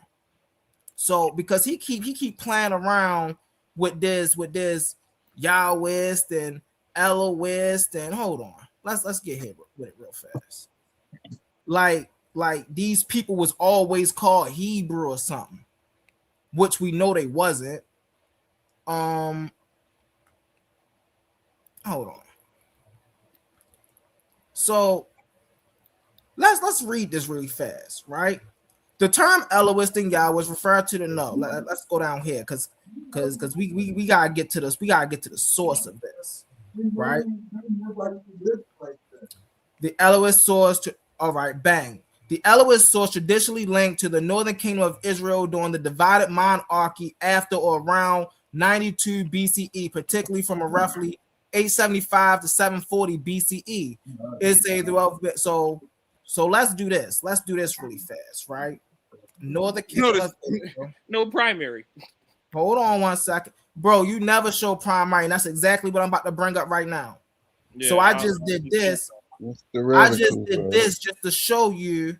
Oh wait, what's the dang? This took me to all right contradictions in the Bible. It say Elohist. The Elohist source, the soul name accounts of is Hebrew Elohim gods to distinguish the deity prior to Yahweh's revelation to Moses and Exodus clearly orients itself around the traditions, the cultic sites, and the patriarchs of Northern Kingdom. And this accredited. Hold on, can y'all even see what I brought up? Yeah, Can can y'all you read that blue part? No, that's not what I'm reading. Hold on, that's not what I'm reading. What I'm reading is this. Oh, It's my the blue joint. part said that it was a hypothesis. Yeah, we know about the which most definitely stand up way more than Moses wrote the Bible. Documentary hypothesis. You know they changed it since when No, it was first yeah, released. it's terrible. But so the point I'm even showing you all of this, right, is because prior to the Babylonian exile, there was no Israelites, none at all. Those people worship a god named El, right? Prior to the Assyrian exile, there was no Israelites. Those people worship a god by the name of Yah. This is documented. See, this is why he keep running around. And again, if y'all go watch, please, y'all go do your due diligence, go watch that call out video, because of course I asked him what scientists say that these names that they find on the Kuchale So where they come does from? not say Asherah in what is it, Yahweh and Asherah? You So said where they humble. come from, Capone? Yeah, where they come from then? Where who come from? Where the Israelites come from? You said before the You know they Babylonian Canaanites, exile. Capone. You know y'all some Canaanites. Well, we know that they not exactly Canaanites because the Y'all all Canaanites were exactly saying that Canaanites. other people. Hold on. The Canaanites were saying that some other people was attacking them. So we know they not exactly Canaanites, as you say. If they Canaanites by being inhabitants in that land, if you want like Are the citizenship, Babylonians Canaanites? or the Babylonian, it depends. The Amorites. Are you talking No, the the Amorites? Babylonians are not Canaanites. You know the Babylonians are not It Canaanites. depends on who you're talking about. Ain't You no have depend on Amorite, Babylonian Amorites. That's the thing. Hey, Where's excuse the me. empire Let of me, Babylonia, bro? can I please get in here? Can I please get in here? You're not finna try to run a GD and Capone, try to argue with him. No.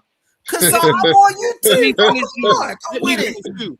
Go ahead, Kasai. Go ahead. Listen to this real quick. Listen to this, cause he Go ahead. lying. He playing with y'all. Listen to this.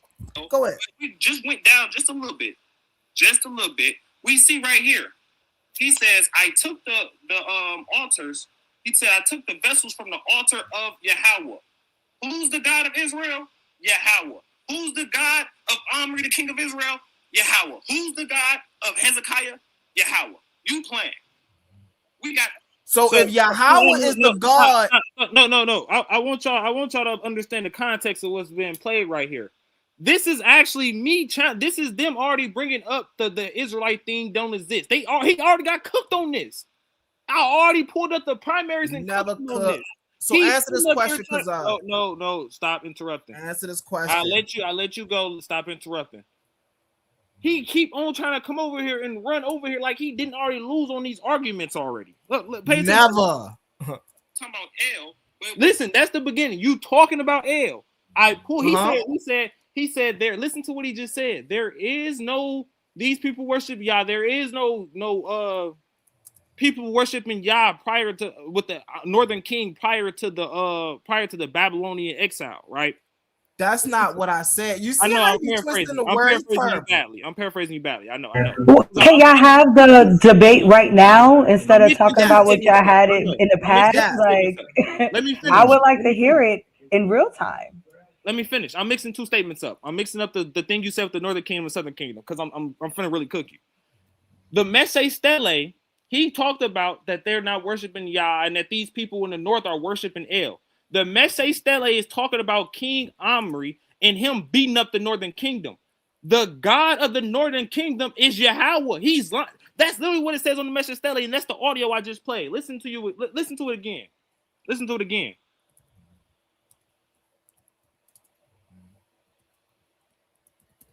Talking about El, but we just went down just a little bit. Just a little bit. We see right here. He says, I took the altars. He said, I took the vessels from the altar of Yahweh. Who's the God of Israel? Yahweh.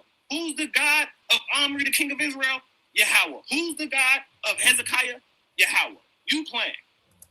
We got... This was his show. The host of his show is dropping the bomb for me because he getting cooked on his show. Stop playing with me. You're bringing up arguments that you got beat up on other channels over here to lose again. I'm not going to entertain you with that. Pull up the primary that I asked you for about the El and the Yahweh. That's all I asked you for, because all I'm going to do is show the documents that ain't no Yahweh. And there is no Yahweh, Elohist, Deuteronomy. There is none of that, bro. That's some make up stuff. So let's get into this Yahweh and Asherah thing. Let's get into No. We're not doing that. We're not doing that. Hold on. Yeah, we is. Yeah, we is. We finna get Hold on 1 second. Let's get into it really fast. Let you use your time. You try to use your time to go to GD and Capone. No. Hold on 1 second, man. You finna get cooked. Hold on 1 second. I got you. So we do know, again, he keep running. This is how you know, bro, when we having conversations, I'm having conversations with believers and not historians, right? Notice he's not saying anything about the Babylonian exile. Notice he's not saying anything before the Babylonian, and he don't know who those people were. But one thing I know, right, and I can show y'all primary on, is those people had a Yahwistic, in the Northern Kingdom, they had an Elohistic tradition. They were serving the God of El. In the Southern Kingdom, they were serving the God of Yah. It wasn't until these exiles came about that he won't talk about, till these people started getting names like Jews, Israelites, things of that nature. Right? It wasn't until 1208 BC do we see the term Israel on the Mishnah Stele. We know this. These are facts. He's talking about show me primary. Y'all can't show me primary. If I can't show you primary, then why do we see the word Yahweh, YHWH? And then y'all is just horrible with that whole thing, because y'all just, first off, we know they just four consonants. Y'all just be inserting vowels. We got Apostle talking about. No, you're rambling now. You're rambling now, bro. You're rambling now. I'm not. Hold on 1 second, Brody. Hold on. You wanted to come up here and play the video clips or whatnot. So now let's put this in perspective. Hold on, brother. Hold on. Let's put this in perspective, right? So we was talking about the Elohist and the Yahwehs, right? So can you give me the name of the people that was in the Northern Kingdom before the Babylonian exile? You done? Can you give me the name of the people in the Northern Kingdom before the Babylonian exile? Yes. Are you done? Yeah. Okay, now let's get into these primary sources and let me bust him over his head to show that he lying. Now, why he don't answer the question? He keep talking about that these people aren't worshiping Yahweh prior to these exiles, bro. He keep talking about these exiles. So Omri, is he not pre-exile? Yes or no?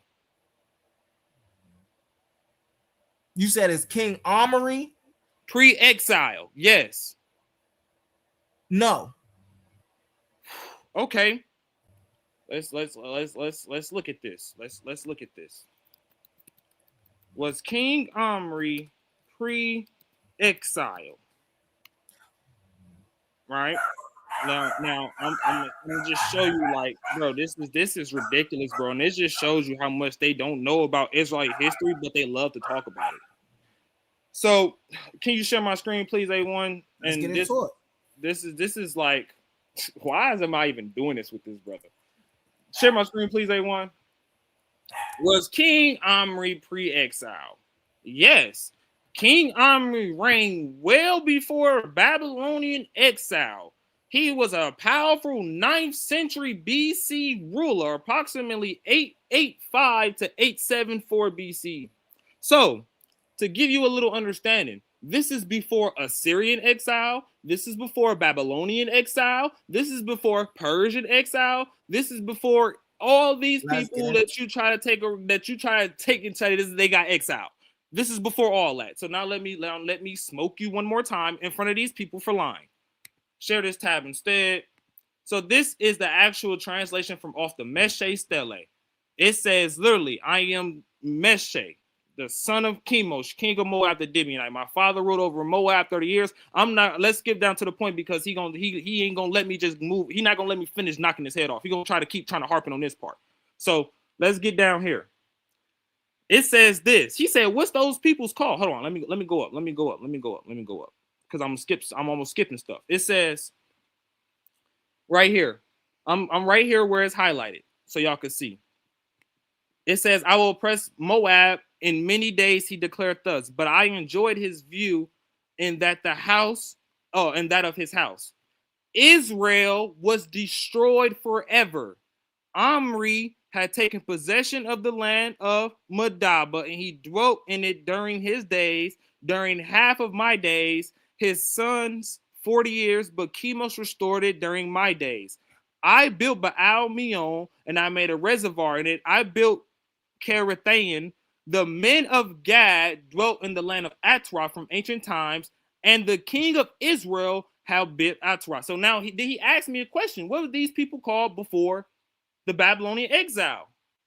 Well, we see it. They're Israel. They're Israelites. The Northern Kingdom was called Israel. The kingdom of Israel. They're Israelites. If you want to get into specific tribal alignments and all that, we see a tribe right here, the tribe of Gad. Stop playing with me, bro.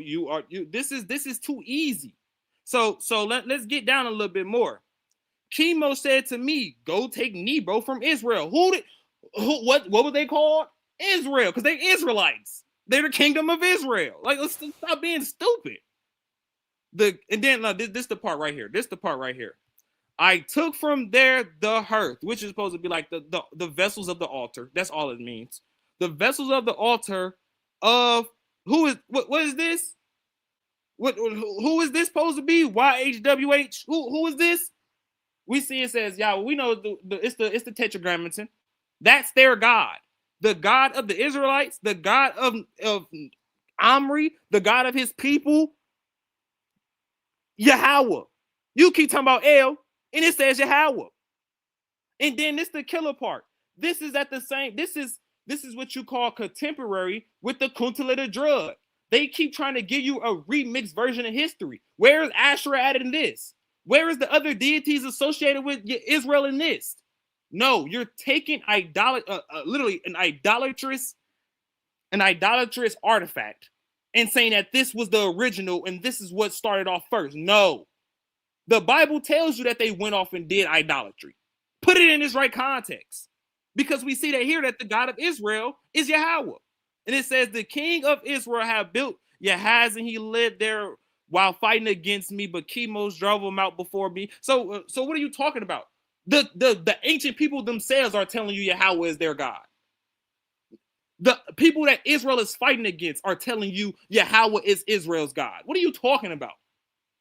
Step your scholarship up, bro. This is ridiculous. Now so number one, let's point out that King Omri never called himself Israel. That's number one. We know the Amorites are not. His whole rant was literally talking about the Amorites being Israelites. It said nothing about Amorites. Israelites. This is why he want to keep going to King Omri and all of that. Again, what were those people called? He said, they were called the tribe of Dan. They weren't called no tribe. There was no tribe of Dan back then. There was no name Dan back then. They didn't have A's back then. So they couldn't be called the tribe of Dan. Dan is an English term. Y'all see see, this is why I be letting them ramble like this. They come up, they think they showing something, they think they talking something, and all that they doing is just jibber jabber, right? So once again, man, the people in the north, right, they worship El. He's talking about the Amori people, right, who we know again, they were Canaanites during that era, because we know it wasn't no Israelites during the 2400 BCE, 1800 BCE. Because if there were, then that means that means Abraham was back then. But we know that ain't true. So this is what they do to try to at least hold up or have a fighting chance. Oh man, we got this. We know this. We know. Point blank period. All that stuff come from Canaan. Yahweh, El, Asherah, all of that comes from Canaan. And we know the Bible is a compilation of those stories. And we know it's been rewritten over time. We know it went through the what the Essenians, the Masoretes. We know it went through the Council of Nicaea. We know it went through all of these things to get put in a monotheistic framework. But we know the names we get in this book alone: Elohim, Yahweh, Wisdom, Asherah. We know we know all of these are polytheistic deities in the land of Canaan. We know that. It's only these people who have to keep up this lie. No, man, they false gods, man. They we ain't never deal with them. That's why in the Bible it say don't deal with them. That's not why in the Bible it say don't deal with them. It don't say don't deal with them in the Bible because during a certain period of time, right, y'all was running around here trying to appease kings, right? Y'all Masoretes that was writing, y'all was around here trying to appease kings, adding stuff, taking away from stuff. This is what happens. This is why, bro. This is why, brother Yara, right? That's why, listen, I can rock with that brother because one thing he going to do is he going to put the Bible in proper context, right? He not going to rock with his God over misinformation. He at least going to bring you the proper information. He let you know the white people was all up in the book messing stuff up, mixing stuff around. So now how do you come from this book that they messed up and then try to tell us, oh, well, the history is lying? That's crazy talk. What I tell y'all earlier, listen, this is pseudoism. The product, the very essence of pseudoism. I'm going to come from the Bible where it say Dan and but bro, you can't go back in history in 2400 BCE and show me where Dan was on any map. Any map. And that's facts. See, this is the issue with these. And see, sometimes now I feel bad for these religious people, man, because they don't know what they're doing. They're doing this out of ignorance. They're doing this out of a closed box of just what they can bring out of it. Let me cam up real quick, man. They doing this out of a closed box. So, oh, well, if anything don't fit inside this box, I got to throw it out. History don't work that way. This is why you will never see King Omri associated with an Israelite. He never called himself an Israelite. Never.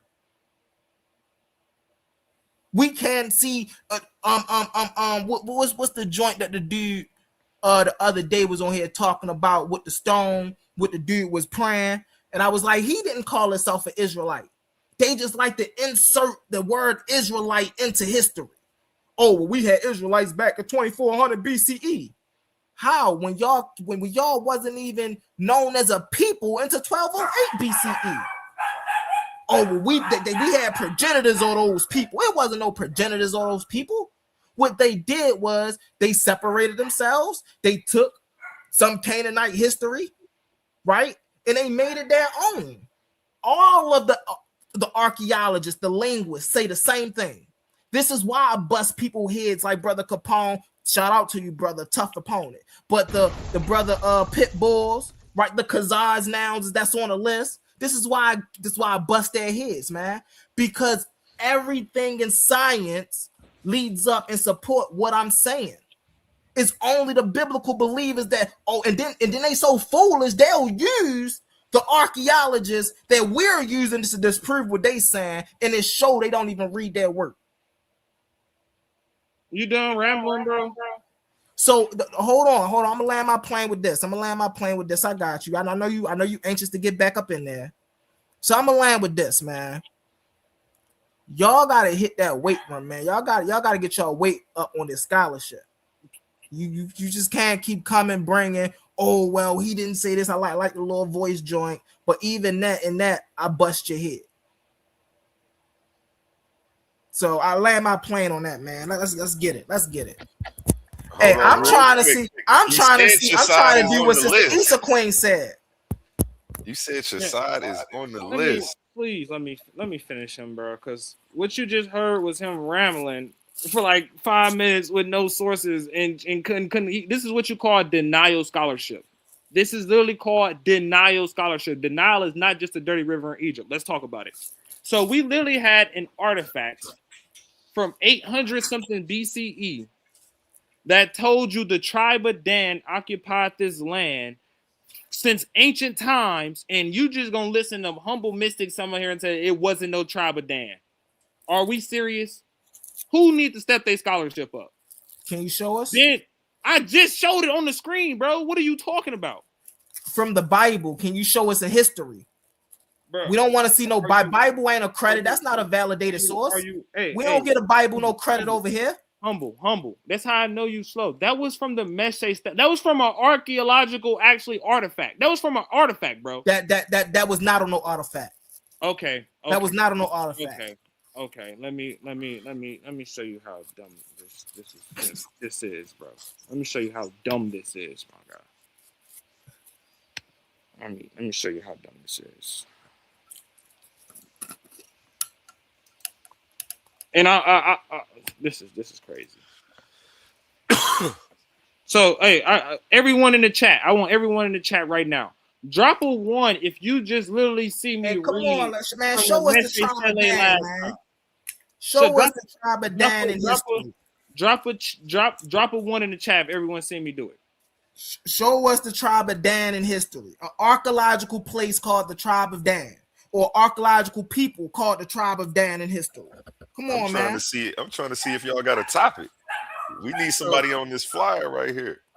I got a top. Oh yeah, I got a topic. Hold on. So my screen should be sharing. Mm-hmm.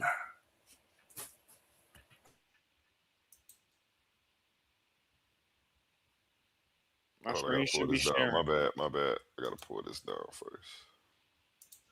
Then let me make it bigger. Take these comments. Go ahead. Yeah. So let me do this real quick. Hold on. Let me do this real quick. So this is what I read from the first time, right?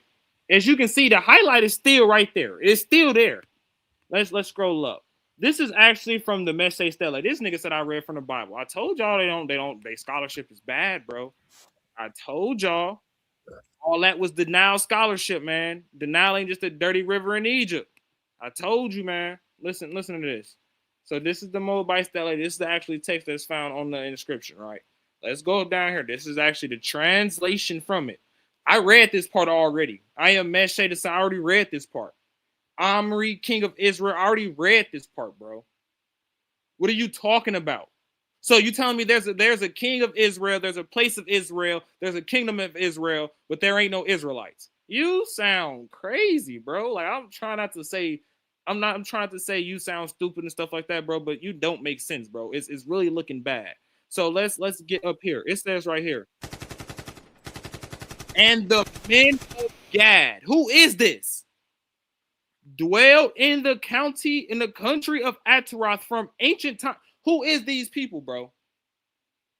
And the king of Israel fortified Ataroth. He just said that don't exist. I'm not gonna keep playing with him, bro. That I'm not playing with you, bro. That you want? Are you saying that's the tribe of Dan? You trying to play? Are you saying that's the tribe of Dan? So this is another inscription. Are you saying that's the tribe of Dan? You heard me. So now let's get into something else. This is actually an inscription he keep talking about ain't nobody no Israelite and stuff. So we actually can go into the Akkadian records, bro. It literally says right here, 10,000 soldiers of Ahab the Israelite. What is come on, bro? What is we talking about here? What, bro? This guy's terrible. Go back. See, look, this is why I don't use. This is why y'all shouldn't use Wikipedia, bro. Bro, stop. Go down. No, ain't no hold on. Ain't no hold on. Now you don't want to go down. No, now you don't. Because guess what? I just sat there and let you ramble, didn't I? Didn't I just let you sit there and ramble? He's terrible. Did I let you sit there this is why y'all shouldn't use Wikipedia, bro. It never give definites, man. Listen, scholars don't write these articles on Wikipedia. This is why it say words like it could possibly be. Hold on one second. Hold on one second. It's still my turn. You had to ramble. This is why it say words like it could possibly be. Bro, you such and rambled such for and such and such. He's minutes. terrible, bro. Let me cook you, my guy. Let me cook you. You just ramble for 5 minutes with no sources. Go ahead, man. What are you talking about? You is terrible. You just ramble for 5 minutes with no sources. And Hey, can we get a topic?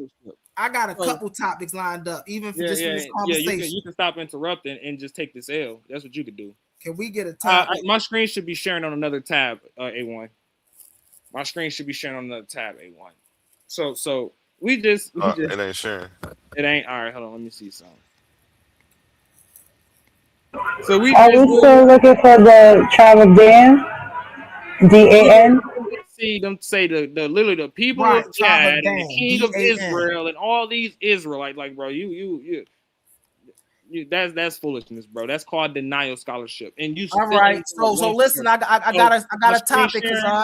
My screen sharing yet? That's Yeah. all I need. Hold on, yeah, I don't need you talking right now, good brother. That's all. Appreciate you. So when we get into this Yahweh in this Asherah thing, right? The first thing they try to go to is that the image shows that this is supposed to be Yahweh and his wife Asherah. So let's actually get into this, right? They try to argue that the drawing is related to is in the inscription are related immediately below. It says this: the picture shows two standing figures resembling the minor Egyptian god Bes in a seated figure, thought by some to be a female, but Hadley on page 196 to 201 to be probably a male playing the lyre. Gilia suggests that the picture illustrates the inscription and that two of the figures are Yahweh and the goddess Asherah. But Gilia has followed opinions have differed about the identifications, right? So if you really actually get into the scholarship, he keeps talking about William Denver. Why he don't actually pull up the different scholars that actually You go just agree with me. No, Terrible, bro. Can you, bro, stop interrupting. For one, stop interrupting. He didn't even let me make the point yet. He want to try to argue about William Denver and his interpretation. If you actually pull up these scholars, bro, they don't even know which figure is supposed to be who. They'll say, oh, this figure is supposed to be Howard. Oh, no, that one over there is supposed to be Howard. They don't know. And you really want to get the drawing itself has nothing to do with the interpretation. But let's actually get down to the phraseology about the inscription and everything, right? Let's actually get down there, all right? Let's skip all the talking about the pictures and stuff. Let's get down to the fact of it all. It says, further, if the writer of the inscription had intended to refer to Yahweh in his Asherah in the sense of Yahweh and his consort Asherah, it would have been possible to do so in a way that corresponds with the Hebrew idiom as attested in the Old Testament. The writer could have attached a pronominal suffix to a noun denoting a relationship, as I pointed out. He could have simply written Yahweh and his wife Asherah, thus as an example in Genesis, right? When we see Abraham and his wife Sarah, right? And it says it is also possible to cite other examples of the phrase containing a name with a pronoun, a phrase containing a name or a pronoun followed by the name of someone connected with the person, the first name, and then followed denoting the relationship with the pronominal suffix is attached. Meaning every time we get into the Hebrew, it always explicitly states the relationship between the two individuals. Why is that missing in the inscription? He don't know because he don't follow the scholarship behind it. Right? That's the problem. He wants to try to act like he's dealing with scholarship when really he's dealing with confirmation biases. That's what he's really dealing with. Right? Let's get down a little bit more. I'm gonna get down to the conclusion because I know I ain't gonna have time to read all this. You don't actually deal with scholarship. I know you ain't gonna let me read all this. Let's just get down to the conclusion of the matter. Right? Get me down. This is what real, you know what I'm saying, reading look like. You know, it ain't something that you can just simply just pull up, you know what I'm saying? Okay, here we go right here. Where we at? Let me see.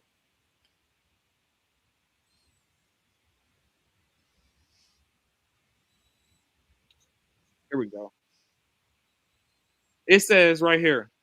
However, in 2 Chronicles, right, that says that the people of Judah served Asherim and the idols, right? And if the people could serve the idols, it was possible that they could say the service they said to serve the symbol of a goddess. It is thus clear that the plural Asherim could be used as a symbol of Asherah, and that is the normal usage in the Old Testament. The plural does not necessarily imply that there was believed to be more than one Asherah. It's literally telling you the name Asherah in the Bible, bro, is literally is referencing to the figure. It's not talking about a deity, bro.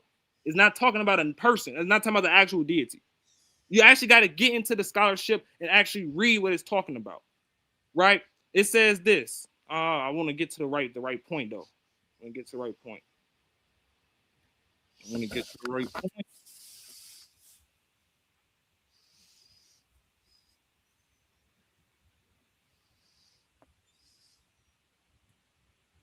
Here we go. It says, so as far as I presented as a case that the term Asherah is to be translated as his Asherah, literally the wooden object, rather than his Asherah, the deity, right? Such a view can, however, be maintained only if it fits the context in which it appears. The text in the Kuntalita Drud in Davies will serve as a basis for the discussion. The actual inscription right here, right?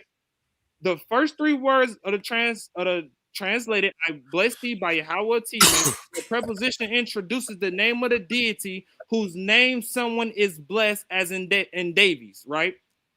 And probably in Telerad and also in Kubla El Khan. It is reasonable to suppose that someone blesses someone else not only by Yahweh but also by his Asherah, i.e., by a cult object rather than by a goddess. What is we talking about here? What is we talking about here? So hold on 1 second. All right, so let's get into this. What is we talking about here? So I let him ramble, right? Just so I can do my thing. Y'all know how I'm mad I can't screenshot this. I really want to. Right. So I screenshotted with the brother. With the brother just pulled up. First off, that's not no source. That's what he keep. That's why I don't understand why he keep pulling this up. Let me come up and I say this.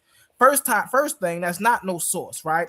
Based on what this man was reading, the citations and structures, the passage align most closely with a standard academic summary found in scholarly books, encyclopedic treatments, not a blog or friend sources. The style matches works that synthesize the debate rather than argue a new thesis. So what he's reading, right? He's reading a secondhand source that's talking about the debate between Judith Hadley and William G. Denver, right? On Judith Hadley's side, she have Atamar Kill and Christopher Umbridge, right? And on William G. Denver, he have Ryan Thomas. Now, in this paper that he's showing, these two people are arguing the same thing that me and him is arguing, right? Judith don't think that, hey, this, it could be some misconceptions about what's going on here. We don't know if this say this say that.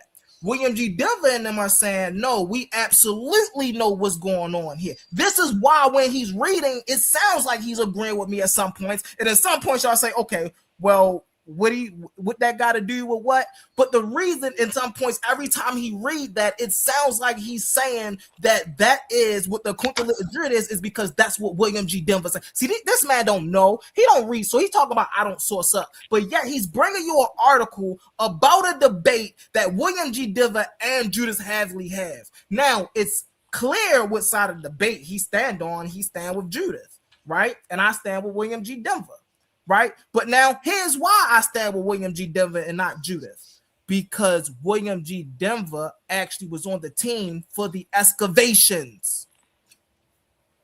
Right, I'm not about to argue with that. That's like me arguing with an Egyptologist about what the right name to call a saw. Should we call it a saw Osiris? I'm not going to go with you. You're not a linguist.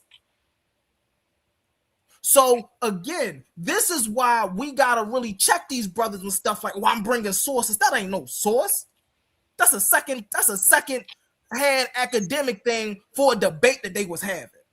And even in that thing, it does not validate what side was right.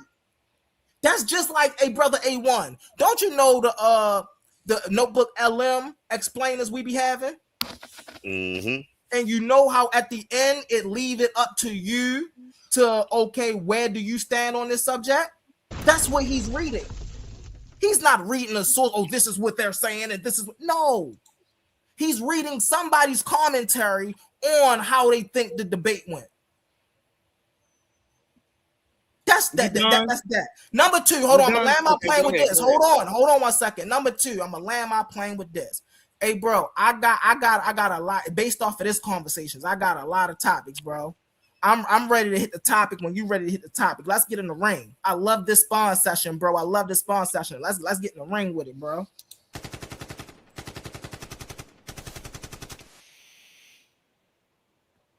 Done, brother? You done? I think he's done. You got the floor. All right. So I land my plane. So I'm going to read the abstract for you of the article that I just read. It says the article discusses whether Asherah in the phrase Yahweh in his Asherah in the inscription Kiltalet Drud and Karabit El Comb refers to the goddess Asherah and her wooden symbol, her here rendered Asherah. First, it is argued that the drawing on Pithos A does not illustrate the inscription. So that's what I mentioned because I'm summarizing because I'm not trying to read every single thing, right? So then it says, and that the figures in it probably do not represent Yahweh and Asherah. Second, although our knowledge of Hebrew used in ancient Israel and Judea is far from complete, it is best, if possible, to interpret inscriptions in the light of usage in the Hebrew Bible. Since pronominal suffixes are not attached to personable names in the Hebrew Bible, it is best to translate Asherah, his Asherah, rather than his Asherah, the actual individual, the deity, right?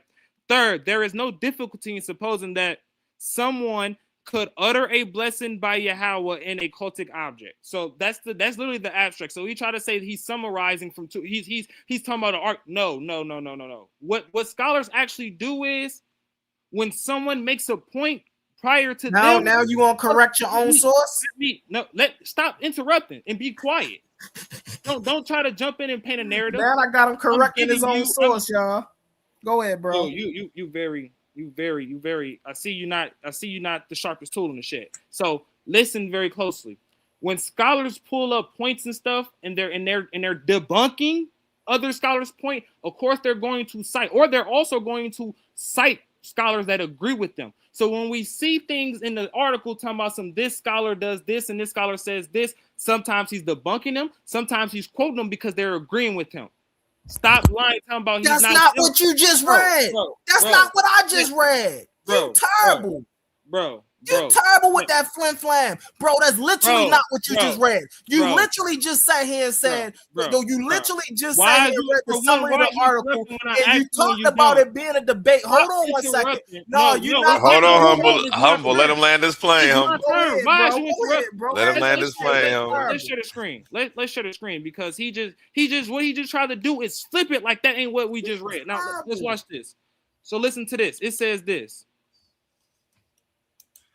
It says this. Third, there is force in Eulinger's argument that the phrase Yahweh and Yahweh of Teman bear witness to the possibility that proper nouns could, in certain cases at least, be in a construct state. You don't even know what you're talking about. As I have argued. Go up and read what you was just reading. No, shut up, bro. Please shut up. I didn't interrupt you, bro. It's 1 a.m. I'm yelling with you, bro. My God, shut up. It says this. As I had argued in 1982. He's not quoting these scholars to just say, oh, man, they argued and I'm giving my 2 cents. No, first of all, this person was a professor of Hebrew, okay? He was at the top academic level. He's an authority on what in Hebrew inscription says. What are you talking about? He's giving you other scholars, which is what scholars do. He shows you their arguments, tell you their arguments, and then he debunks them, or he tells you where, hey, you know what I'm saying? This right here, I agree. He's not telling you this argument. He's not naming scholars just to say, man, they're arguing. No, he's telling you this person, I'm agreeing with this person as I argued in another paper. Like, stop. You don't even know how sources work, bro. Stop it. So now let's get into something else. Let's get into something else.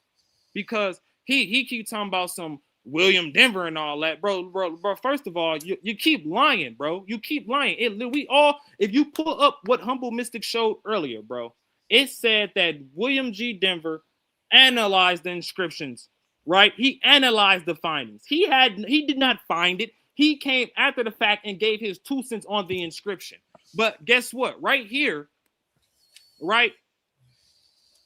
And watch, he said, I'm screenshotting because I know you don't read this stuff. I know you don't read it. You only read for your confirmation bias.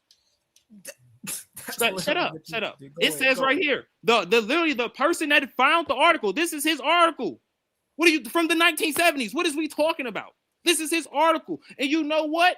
From out of all the interpretations and all the translations he give, not one time did he say that this Asherah is supposed to be the goddess Asherah. Watch how I'm finna cook you real quick. This is actually the archaeologist that found it. Watch me cook you real quick, bro. Watch me cook you real quick. And on top of that, you know he also calls it a blasphemous statement. What are you talking about? So let me get here real quick. I'm finna cook you, and then we finna just show you that the Nile is not just a dirty river in Egypt. You want to pull up debate topics, but you're not even dealing with the sources in front of you, bro. Like, make it make sense. Yo, you ain't even trying to read. Go back and read what you was just saying about the source you was just reading. Worth it, my brother. Like, come on, bro. Go back and read the source you was just reading, bro. You're embarrassing yourself. Here, all right, I found where I need. Stop being disingenuous to the people.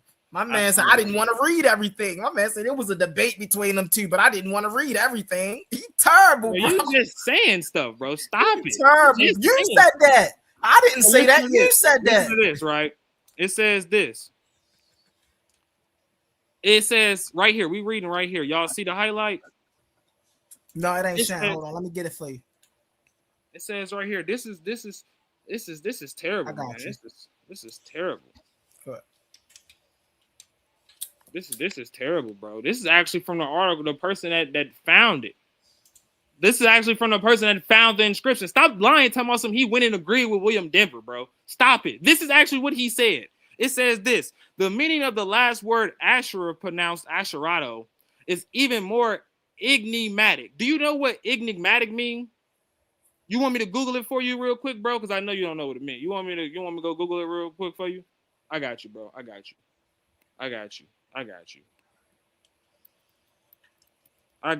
Because I see people come across these words and they don't even know what this is talking about. So it says this: enigmatic, right? Difficult to interpret or understand, mysterious, strange. It's weird, right? Let's go back to this inscription, right? It says this: Asherah is a pagan female deity mentioned frequently as the consort of Baal, but the two ended in a possessive form, and this form is not used in Hebrew in connection with a proper name. However, if Asherah had the generic meaning of a female deity who was Yahweh's consort, then the possessive form could have been used. Asherah or Asherat also has two other meanings. One is an object, usually a tree, which symbolizes a deity. Then the second, Sela or holy or holies, the shrine. With either of these two meanings, the possessive ending O will be grammatically correct. Thus, it will be proper to say his Yahweh's holy of holies, or his Yahweh's tree symbol, or his Yahweh's consort, with it being a generic word, not it being a proper noun. Right? It says here. I want to get down a little bit more. I heard consort though. I heard that. Issa, come bust it, man. Listen, did you hear it in its proper context? Hey, I thought Kazan was a solid one, bro. We got him switching up over here. Listen to this. It says, however, it's right here. If, however, Asherah had the generic meaning of a female deity who was Yahweh's consort. Do you not know what a generic meaning mean? Do you not know that means it's not talking about actually Asherah? Like, stop listening to what you want to hear. Stop wait, what do you think? Wait, hold on. What do you think that sentence means? Bro, let's read it back from the beginning, okay? Because I see you're kind of you're not understanding. It says, but the two ending in a possessive form, and this form is not used in Hebrew in connection with a proper name. Do you not know the difference between a proper name and a generic word? Do you not know the difference? This guy's terrible. This guy's terrible. Thank you. Keep reading. Can you keep going? Says if Asherah had the generic meaning, a generic meaning. Do you not know what the difference between a proper name and a generic meaning mean? Oh, okay. I thank you. And it says this. Let's keep reading.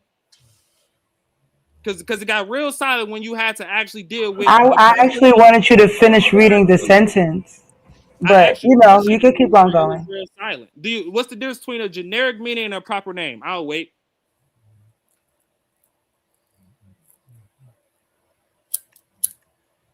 Go ahead, brother. I hear a lighter, but I don't hear an answer. What's the difference between a generic meaning and a proper name? A generic meaning is something you can ascribe to anything. A proper noun is something that's placed solely to a specific thing. Go ahead. Oh, so it's telling you that if it had the proper name, it doesn't make sense. It doesn't. If it's talking about the actual name of Asherah, the deity, it doesn't make sense. But just the generic meaning that's not what that is. It makes sense. Go ahead. All right, that's not what I got from that sentence. That's why I wanted to hear what you were saying. If I can get in here real quick, hold on one second. If I can get in here real quick, right? Once again, I had to do the screenshot. You have a problem with actually understanding outside of what you want to understand. All right, hold on one second. So right here, let's get to the last part. Right? Let's get to the last part. Let's get to the last part. It says, thus the interpretation by Yahweh and his Asherah, right? By Yahweh and his Asherah, and keeping it with attested usage, whereas by Yahweh and his Asherah, the actual deity lacks any clear analogy in Hebrew.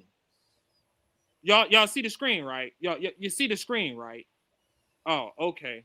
Okay, put the lighter down, put the drugs down, and stop trying to read what you want to read. They're literally telling you. Can you finish the sentence?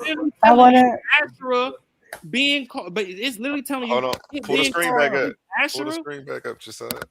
I got you. He's trying to flim flam, bro, and he's not getting out of this one. He's trying to flim flam.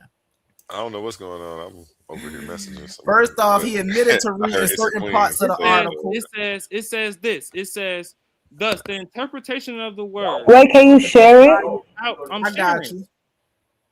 I'm sharing. I'm sharing. You see it? Now I do. We're reading right where it highlights that. It says right here.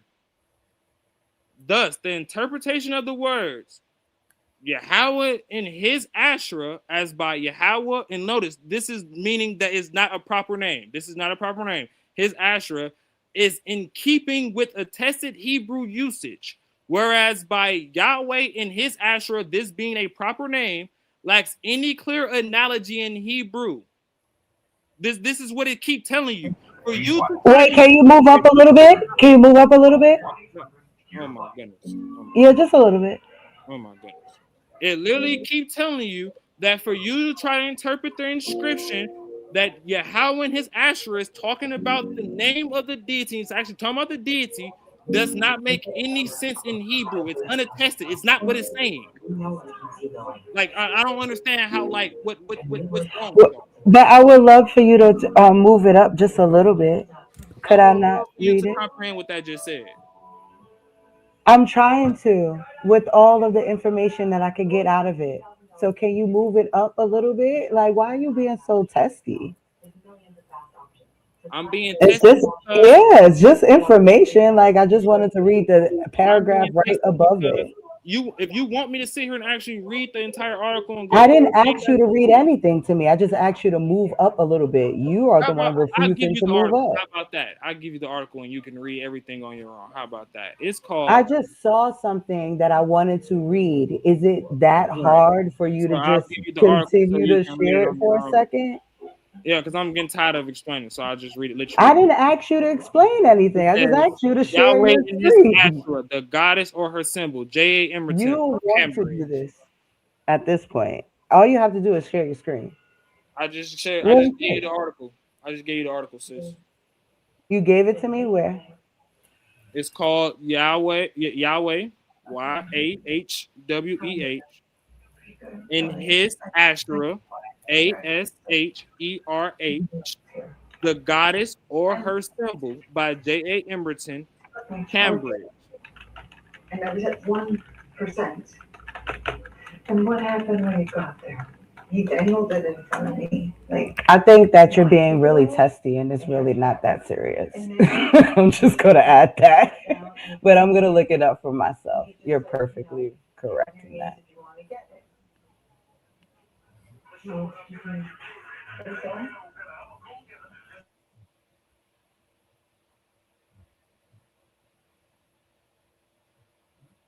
Yeah, so that's how you shut down Humble real quick, man. This guy, I'm waiting on some scholarship. Hey, that's a horrible. Hey, if that's what you call shutting down Humble, that's horrible with it, All right, Brody. show me that primary for the Yahweh and Elohim. I'll wait on that. Show me That's that horrible there was no Yahweh before exile. I'll wait on that. Like you just got cooked in everything. Who said there was no Yahweh? You You said cooked in Yahweh? everything I could you show you said. there was no Yahweh before what? You just got cooked in everything you said. What you say before what? Before the exile. Okay. I could show you Yah. No. I could show you. We can agree there was Yah, but there was no Yahweh or no Yahweh. It wasn't none of that back then. You got cooked. Hey, you got cooked. Nah. But come on, bro. Let's set up a topic, bro. So there's a couple things that we talked about. Now, why would you send me to some place I can't read right now where you could just fucking like that was real corny. But Like, so we talked about a couple things. Weirdo. Number one, there's a topic. I would debate you on the fact that anywhere in the times of 2000 BCE to 1800 BCE that there was no Israelites. I would also debate you on the fact that on this subject that we having about the Kuntalita Druid. I would debate you on that. I would debate you on the fact that Yahweh and Elohim or Yah and El are the same deity.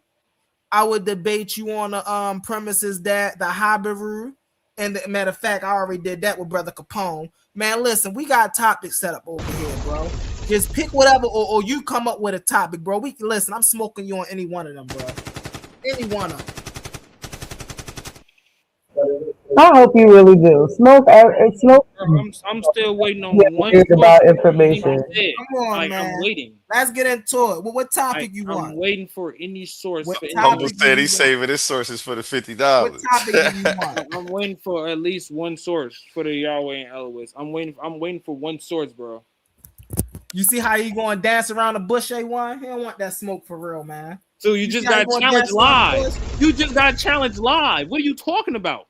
You don't want the smoke. I'm the one. So I'm asking you. Let's set up the debate. The source is already out there, nigga. Let's set up the debate. Y'all see how he? Y'all see how he flipping this? He trying to dance, bro. You can't dance out of this, bro.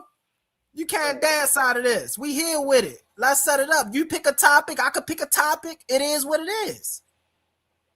So you ain't got no sources, bro. Listen, you stuck on us. Let's get to the topic.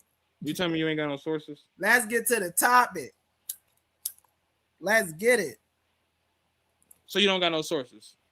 Hey, No. Y'all got to pick a topic and save y'all. I'm willing to debate that the Kuntalita Druid, right, actually talks about Yahweh and his consort Asherah.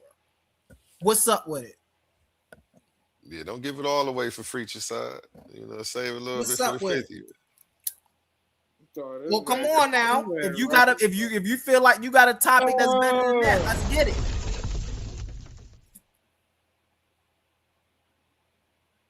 So you ain't got no sources out. Listen, you see he trying to get to these sources, man. What's up with the debate? With no sources, my What's guy. up with the debate? They theories, my nigga. Debate me with sources. Listen, what's up with the debate? Let's set the debate up first. What's up with it? What you want to debate? What you want to debate the most? Listen, I'm on the L and Yahweh thing. What you want to debate the most? You said the El and Yahweh? Yeah. They are the same or they not the same? They not the same God. All right, bet. I take that they are the same. I like that debate right there. So you gonna pull up actually primaries, right? Of course I am. You gonna pull up primary. Of course I am. How was the son of El? Of course I am. I'm the king of catching audio. Hold on. When you Hold do, on. no, In the you already said biblical you Hebrew- did. You already said you was gonna do it. It's over with. It's over with. Okay. In the Bible. No, you done. You're done. Let's get it. You're Get done. it. You In the just said you was Bible, gonna pull up a El source that said and Yahweh Yahweh was the son of El. are the same deity. Let's get it. Let's get it. Hey, yo, listen. Hey, set that up, brother A1. Set that up.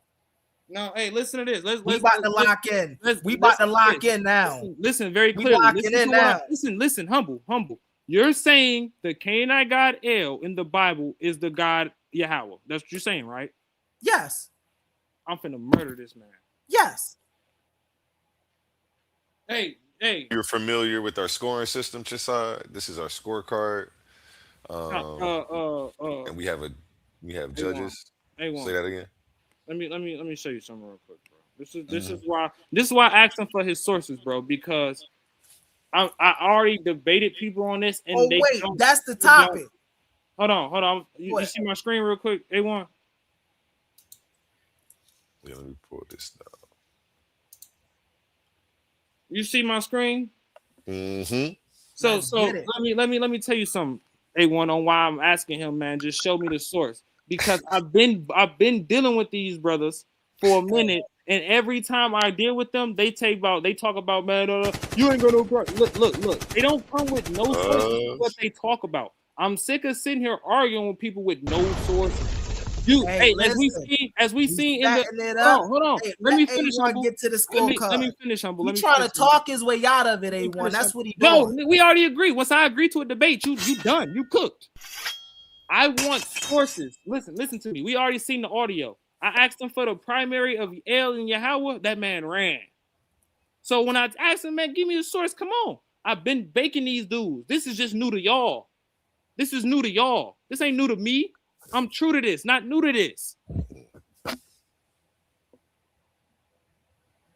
That's what I wanted to say. Thank you. I ain't talking my way out of this. You sweet. Like apple pie, brother. Let's get into it.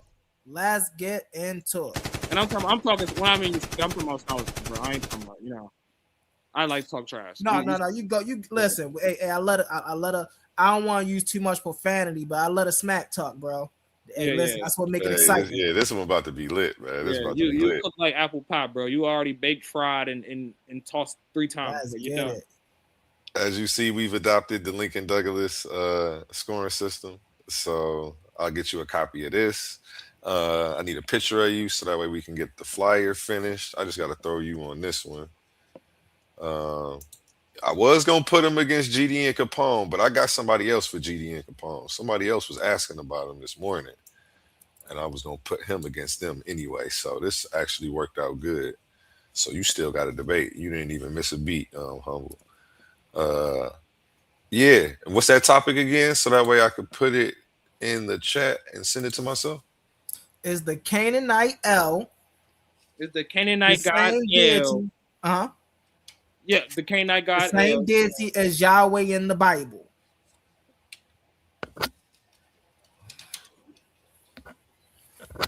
Keys, the same deity as what? As who?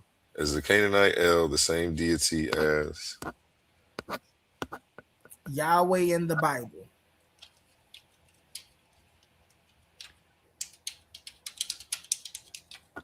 All right, got it.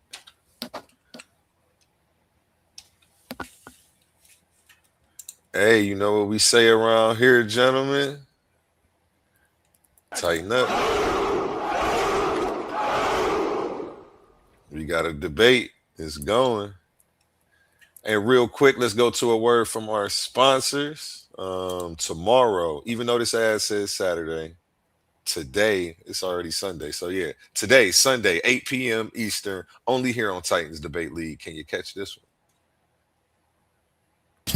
This Saturday, March 8th, history steps into the arena, only on the Coliseum of Arguments, hosted by Titans Debate League. It's the clash of cosmic proportions. In one corner, the smooth strategist, the verbal tactician, the man who bends rhythm into reason, Suave Boss. And in the opposing corner, the architect of quantumoliism, the philosopher of the infinite, the mind that dares to question reality itself. Quantum truth, the question shaking the pillars of existence. Does Mother Nature need Father Time to exist? Is nature eternal? Is time the necessary foundation of all things? Or are we witnessing the collapse of a cosmic illusion? Two titans, one stage, no escape from logic. Saturday, March 8th, only in the Coliseum of Arguments. Enter the arena and witness eternity on trial.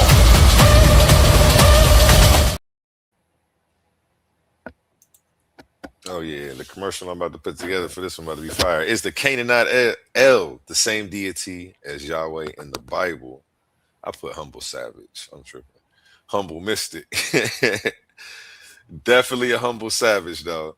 Humble mystic versus Chasad coming soon. Only here on Titans Debate League. Better believe it. Tighten up, gentlemen. It's going down. Protect yourself at all times, man. Here at Titans Debate League. Back to you, gentlemen and ladies. Peace and blessings, y'all. I'm actually about to hop off. I was just about to say the same. Mm-hmm. Oh, go ahead, Sister Issa Queen, and then I can go after you. Yeah, I'm about to log off. I'm definitely going to hit you up later, A1, about, the dates for the presentation and the debate, I guess. But it's really just those 2 days that I already told you. Great conversation, y'all. Kassad, you got to learn how to share, brother. That wasn't cool. And I want everybody to have a good night. That's about it. Have a good night, sis. See you soon. See you soon. Appreciate you pulling up and dropping that knowledge on us. Decide you want to close out? I mean, give your closing remarks. Yeah. Can you hear me? Yes, sir. Yeah, I want to share something with Humble real quick, because the brother be talking about the primaries and stuff. So I want y'all to understand something. William Denver is not the primary. Mark Smith is not a primary, right? He gonna keep on talking about some primaries, and watch, those the same type of he gonna keep on pulling up scholars and not the primary, right? You're not gonna see him not one time actually pull up from the Dead Sea Scrolls. You know dang well he can't read the Dead Sea Scrolls. So I want to share some with Humble real quick. Why he like to talk about primaries and stuff? Because I already called your brother say out on some, and I want you to hear some. I'm actually at work. I want you to hear something real quick, brother, because it ain't. I'm not, like I said, I'm not new to this. I'm true to this, brother. I've been cooking your brothers too. Listen to this. Get up here and fight with y'all. I'm actually at work. I was listening to the conversation. I was kind of confused on where y'all disconnect was, so I jumped on so I can get clarification and understanding of what y'all are arguing when it comes to these sources and stuff. Because honestly, it didn't seem like nobody ever had a problem with sources or pulling up sources in this primary and all that until I started cooking y'all. So I really just want to understand the argument. I'm trying to understand what was really being said. Hey, you know what, Kassad? Because it's a little bit of relevance to that. That's not how I say. Can you? Yeah, that's what I said. Yeah. Okay. Yeah. Your own brothers admit that y'all been doing that source and stuff because I've been cooking y'all, bro. Y'all been getting cooked. Can you share my screen, A1? Yep. Yeah. So you I'm telling you, bro. You better go. Remember I pulled this up on y'all and I had y'all in denial. You remember that? You remember this? This? The autobiography of Amos, son of Abner, records jubilantly that during the campaign in Nubia, slaughter was made among them during their dependence was carried off as living captives. That wretched Nubian. Remember, I brought this out and y'all had y'all all hectic and in denial, like the dirty river Egypt, right? Yeah. Then all y'all kept telling us, "Oh, that's not source. That's not source." So I had to switch the screen right to show y'all, right? that these brothers love denial scholarship, the dirty river in Egypt. So what they will tell you is that's not sources, that's not. But as we can see, what do we see right here on the screen? It says Amos, the son of Abana, autobiography, right? And then what do we see down here? We see your meta nature, we see the transliteration, we see the translation, right? And if I want to, I can go to the exact part that they're quoting from and show it in the article. So when he get up here and lie and talk about these ain't sources, I'm telling you, you're gonna die in that debate, bro. You better really come with it, bro. I'm telling you right now. I'm telling you this as a warning. I'm trying to let you know that you get up here and think you're not gonna be able, and think you're not gonna pull up the primary text that says what you say, and I'm not gonna call you out on it. You're sadly mistaken, brother. Listen. So let's get it. I cannot wait. You sent that picture over, Shasad? The brother Kazad will definitely sound like a formidable opponent. Send that picture over before you go to sleep, man, so I can have that done by The tomorrow. energy he bringing, but make no mistake, when we do debate, it will be BTA. Right? All this flan he talking. And I gotta give him, I do gotta give him credit, because the brother Ashe did come back over the Beagle, was like, yeah, my man Kazai do something for me I wasn't ready for, you know. But that's something as genuine scholars we do to one another, right? We do give credit when credit is due, you know what I'm saying? And we always, you know, and I do want to say we adopted Unc's frame of thinking when we say source up or shut up, right? We adopted that over on Bigo, and when we speak and when we get into these, that is what we demand from one another. We do demand the sources. You know, we do argue the scholarship. We get it in with it. You see what I'm saying? Now, with all that said and done, right? Let's get into this debate, because I'm ready for this. I'm most definitely ready for this. I'm letting y'all know. So y'all been seeing me on a hosting tip lately, right? But what El Doctor say, humble, what do you say, humble aggressive? Listen, that's how I lock in. Y'all ready for it? You feel me? I want to appreciate brother A1 as always, Sister Issa Queen for coming through, brother Kazai for coming up here, you know, brother Capone. Hey, listen, as always, I appreciate everybody for just the support, the engagement. Listen, there's no us without y'all, man. And with that, I land my plane. Humble out. I appreciate you, brother. Peace. Closing remarks, Shasad? Oh, Con, that was my closing, man. I appreciate y'all always letting me on the platform. I sent you an email, bro, with my number in there, so you just gotta just text me. Got it. I got it. Yeah. And appreciate y'all letting me on, man. And peace and blessings to everyone, man. I hope y'all have a good tomorrow. I mean, it is tomorrow, so I hope y'all have a good Sunday. Shalom. Clip this up, Shasad, post it everywhere. Let everybody know I'm gonna have a flyer done for y'all tomorrow, so y'all can start advertising, and then we'll get the official face-off going. We're gonna end with the song by Connie Son, Family All Around Me. And remember my motto: treat your smile like your money, never let them steal it. Peace. Family all around me.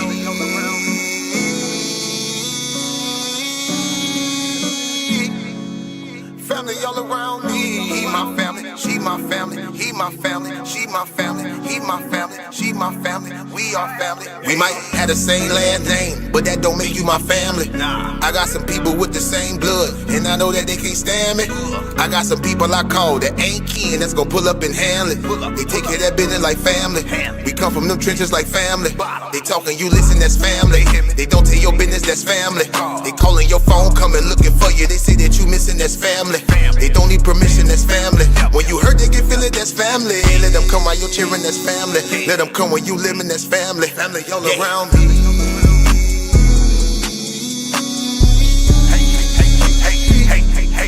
Family all around me. He my family, she my family. He my family, she my family. He my family, she my family. We are family all around me.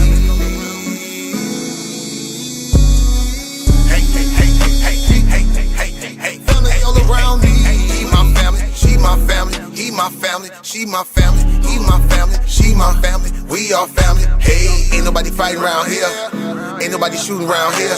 Everybody that's around here family. All love, no hate, be clear. No shade, all love, be real. You love them, you should know how it feel. Tired of all these badass kids, tired of paying all these bills. Family going through the same thing, so they know exactly how you feel. They supply a shoulder I can cry, I provide a place where they can heal. Leave my money out, they don't steal. Let them have it if it's for a bill. Soldier for me when they in the field. Only way I live, family all around me.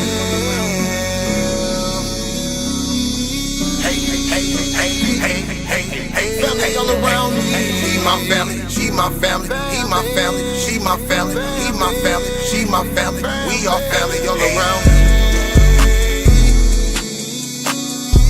Hey, hey, hey, hey, hey, hey, hey, family all around me. He my family, she my family, he my family, she my family, he my family, she my family, we all family. We might have the same last name, but that don't make you my family. I got some people with the same blood, and I know that they can't stand me. I got some people I call that ain't kin, that's gonna pull up and handle it. They take care of that business like family. We come from them trenches like family. Family all around me.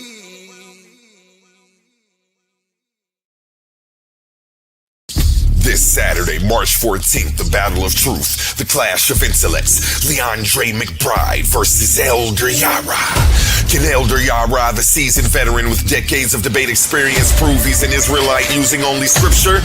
Or will Leandre, the brilliant PhD scholar, dismantle his claim with razor-sharp logic and scholarly precision?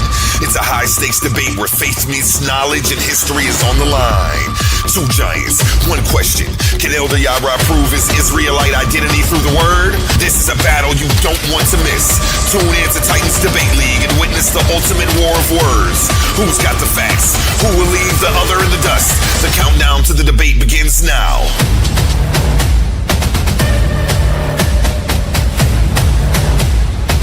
Coliseum of arguments. Only the brave speak here.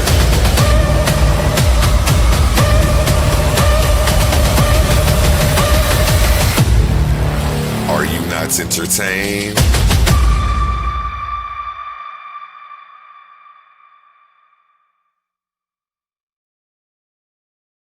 Again, today, since it's already Sunday, today at 8 p.m.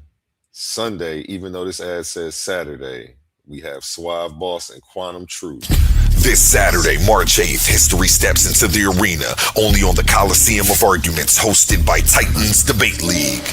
It's the clash of cosmic proportions. In one corner, the smooth strategist, the verbal tactician, the man who bends rhythm into reason, Suave Boss. And in the opposing corner, the architect of quantumoliism, the philosopher of the infinite, the mind that dares to question reality itself, Quantum Truth. The question shaking the pillars of existence.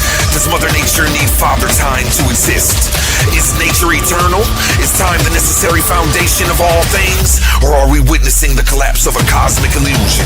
Two titans, one stage, no escape from logic. Saturday, March 8th, only in the Coliseum of Arguments. Enter the arena and witness eternity on trial.